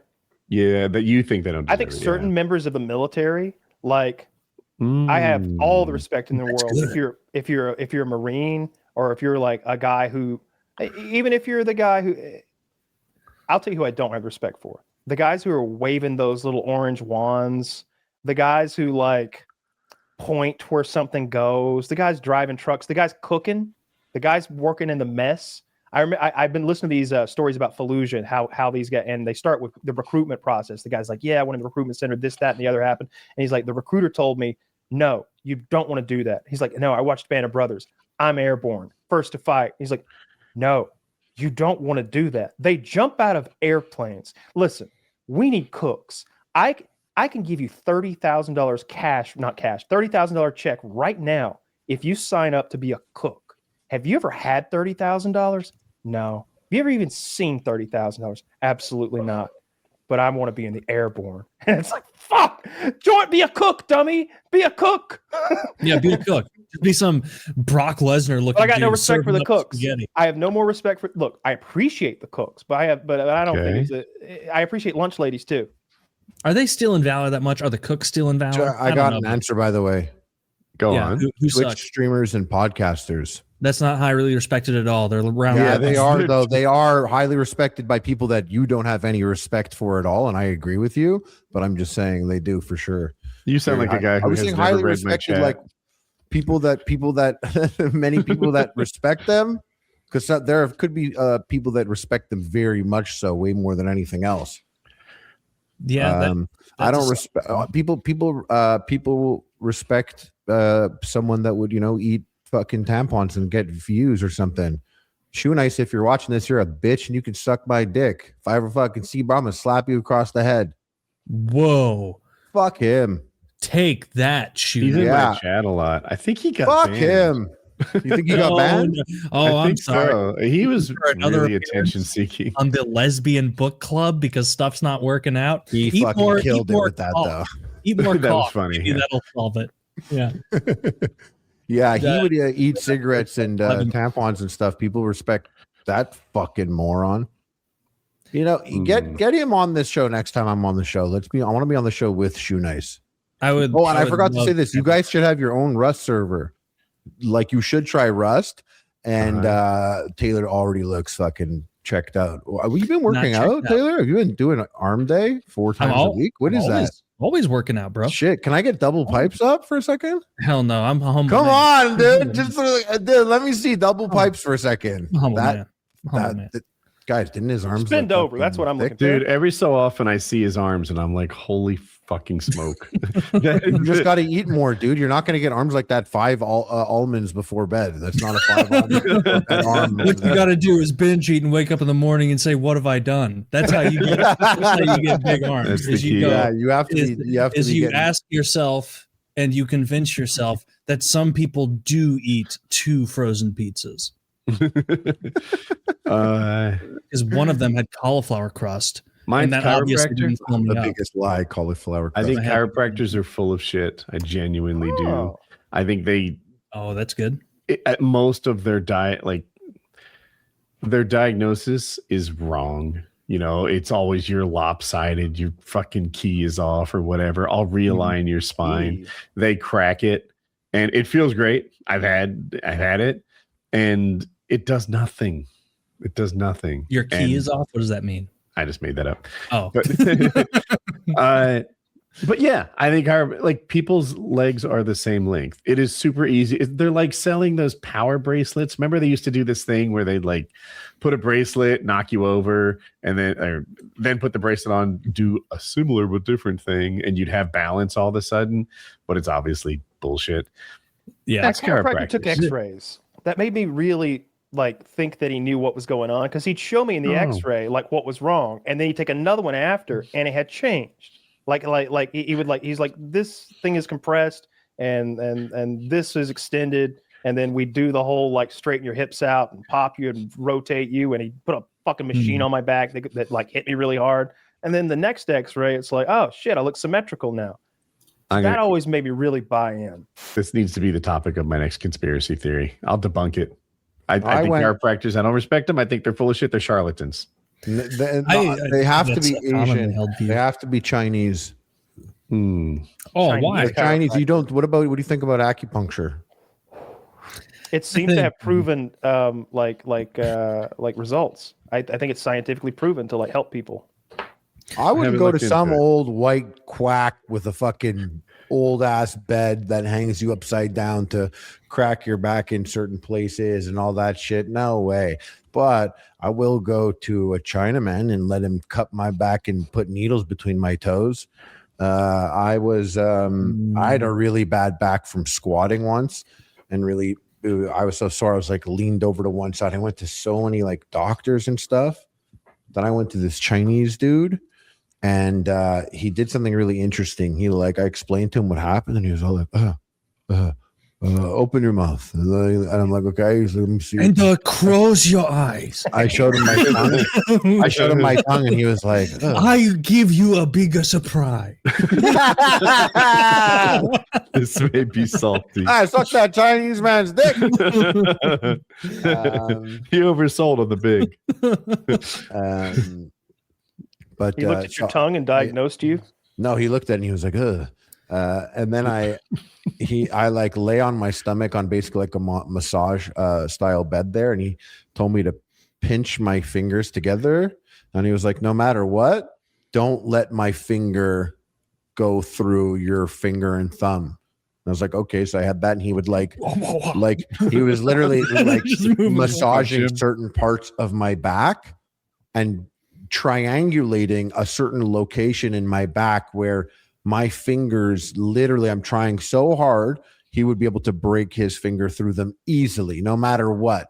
And I'm like, this is crazy. So I'm holding them mad tight, and he's going around, and he's just finding closer and closer to the spot, like hot and cold, with where my fingers can do that. And then he would find that spot and massage it, and then be like, you have to come back in a week. And I did it. I felt way better the next day, and I went back like 4 or 5 times, and I've not had that back issue since. And also, I have my daughter jack you off. You give good Yelp. Wow, what a great place this is. I don't know. I forgot what I went in there for. I'm feeling great. Fried rice, steamed rice. That's the best. You lay down on the table. Fried rice or steamed rice? Yeah. You know what's also interesting is like when you're in your country, you can get the seniors discount at like 55 years old or something to go see a movie, maybe 60, depending where. On this guy's thing, which is all written in Chinese, the senior discount you get at 85. Fuck. And I thought that was just very Chinese. Like their old lasts so much longer. Like when you're 65, you're not retired. Like you're still. You got 20 years of growth. Yeah, there's a lot more like healthiness to be pulled out of you. And whereas like I feel like, most people in our culture just tap out around like 65, 70. A bad experience, my last massage, which was years ago, where I was like, I went in to the place closest to me, and I was like, do you do sports massages? Like, do you do sports stuff? Like, because I was feeling really sore and I'm an athlete. I only get sports massage. I'm very athletic. Do you do? Well, because if you don't get that, they're going to give you a regular massage. And like, I just saw online, they're like, ask for a sports massage. And I was like, oh, do you have a sports massage? Because I'm feeling very sore. And it was like, yeah, we got a sports massage. And then she like took me back there. And I lay on the table, and she's like, oh, take your clothes off, lay on table, put towel over. And it was like, okay. And I'm like hiding my wallet like deep in my shoes because they said take all your clothes off. And so I'm like, this is probably part of the thing. I don't want to seem like some Western weirdo because I have my underwear on. Like, just did she ask if you wanted to finger up your butt or just do it? She didn't ask, but I enjoyed it. And she was like giving me a massage, and then she's like, you stay on belly. And then like she started this thing that I've never experience, which is like I'm like on my stomach and she's like bringing my legs up like a frog about to pounce. But she's sitting on the massage table too, and she's pushing on my thigh with her leg, and I can feel her old thick-bottomed Chinese feet. Yeah. And at one point, she like caught a little like one of the wings of my scrotum in the push, and I was like, "This isn't even." I would, if you would have told me like this lady's going to touch your genitals, I would have been like, this is going to be erotic. It wasn't erotic. She was pushing on there, and I was like, the problem's mainly in the shoulder, ma'am. The Gucci's window to shoulder. I got to crack the frog rags first. Yeah, it's more a shoulder thing. You see, you hear when I do this, it clicks constantly. That's what she's what like, yeah, I hear it. Oh, I hear it. And then she just like gave me a weird foot press, touching my scrotum occasionally, massage. And then she left, and I was like, "That is it over? Is that the end of the experience?" Because she really just kind of like gave a light blow on my shoulder, the area that was clicking and bothering me. And yeah, I never went back. It was a bad experience. And they charge you like $100 for like an hour of getting a massage that is not come to your house for that. So I remember I just went to the place. I remember like I just had started working out. This is several years ago, maybe 5 now. But my legs were so sore from going from 0 squats to like a full intense workout of targeted like Bulgarian split squats and fucking real, a leg day. Mm-hmm. And I couldn't stand up without like groaning in pain. And when they would get stiff if I sat for a while, and like standing up was like excruciating. And I got a massage lady to come in with the bed, with the table and everything. And like, it was amazing. I was like, it's just my whole lower body. It's all excruciatingly painful. And she's like, oh yeah, I got the fix for that. And she like rubbed the fuck out of it. It hurt and felt amazing at the same time. If that makes sense. If you ever rolled out a sore muscle, it was like that times 100. Cause she was like targeting all these like knotted, tight, destroyed muscles in my thighs and my ass and my like calves and everything. And it was amazing. I think it was only Tik Tok where they're doing that. They're like rolling out painful muscle, and they're just people screaming at the top. It's just hilarious. They're like, and it's just like rubbing out their calf or something. It blows me away how strong their hands are. Like, I prefer a massage from a woman. Whatever weird rule in my everyone house. does. I like a woman to massage me and a woman to massage Jackie. Those are the rules. So reasonable. I'm gonna have some other man massage my wife while I'm high on ketamine, getting jacked off by a dude. I agree with you 100%. It's one of my deficiencies as a husband. You ask for a massage from me. I mean, 60 seconds is pretty good, right? Like, I imagine you like sitting there watching TV with that hammer thing, just going. Sometimes, even just holding the hammer thing, like I'm bored beyond words. I got some tips that could help out, but it's something you have to live without when you're my girl. I don't massage well. Neither does she.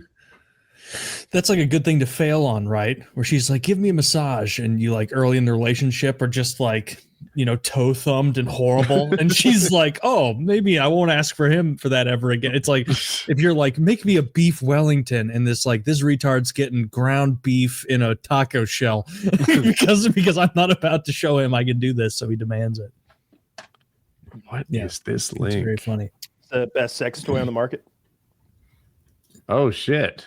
It's better than the Hitachi wand. It is like nothing you've ever seen before. I always recommend it. You can buy a Theragun on Amazon. Imagine this in your ass. For $40. Don't Dude, have this to. in your ass, Taylor. Wait, but this looks like bold word says "get fucked." ... by one of our adapters. You want to get in bed, but we'll settle for your inbox. Or we want to get in your bed, but we'll settle for your inbox. That's fine. So Taylor, we should be sponsored by them. The stroke is so short that it's more akin to a vibration than a penetration. You can adjust that anyway, but it's like incredibly intense. That's bold to say it's better than the Hitachi, because every girl on earth who uses a Hitachi is like, oh, I do too. I have several of them. I have good ones. But this is better. This does a whole other thing. You better put down a rubber mat. You pull this bad boy out. This thing is going to get a reaction. She's going to be squirting.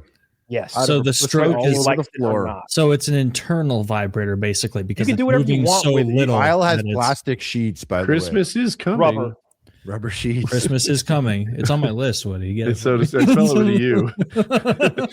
This is probably expensive. I don't know, but on Amazon they have it's called Vaculock. That's the attaching system. You can get a Vaculock. It's the one that goes in the hole that's in the back of the dildos and like locks in there. So you can do multiple attachments. But you get a Vaculock and a $40 Theragun knockoff, and you have the best sex toy that there is. It's incredible.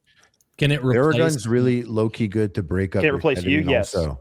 Like if you have it in the bag, you use the Theragun to pulverize it into finer powder. So it replaced your regular Hitachi? It supplemented it, but I would say, like, if I had to, like, if we're trying to make our lady get off, and I had to reach for one toy, it would be the Theragun. Interesting. I'm telling you, it is better than the Hitachi one. It is more effective. It is the Hitachi wand. Every girl likes the Hitachi wand. They're like, ooh, this thing. They're like, oh, this thing is wild. A long time ago, I did have a girl. She had one of those, and she was all excited, to use it, and had it in my room and stuff. And she used it to get a little, get the engine running a little bit for me. And I'm not one to really like, the smell of a woman. I find it arousing, even their shit. No, I'm kidding about that. But like, I was like,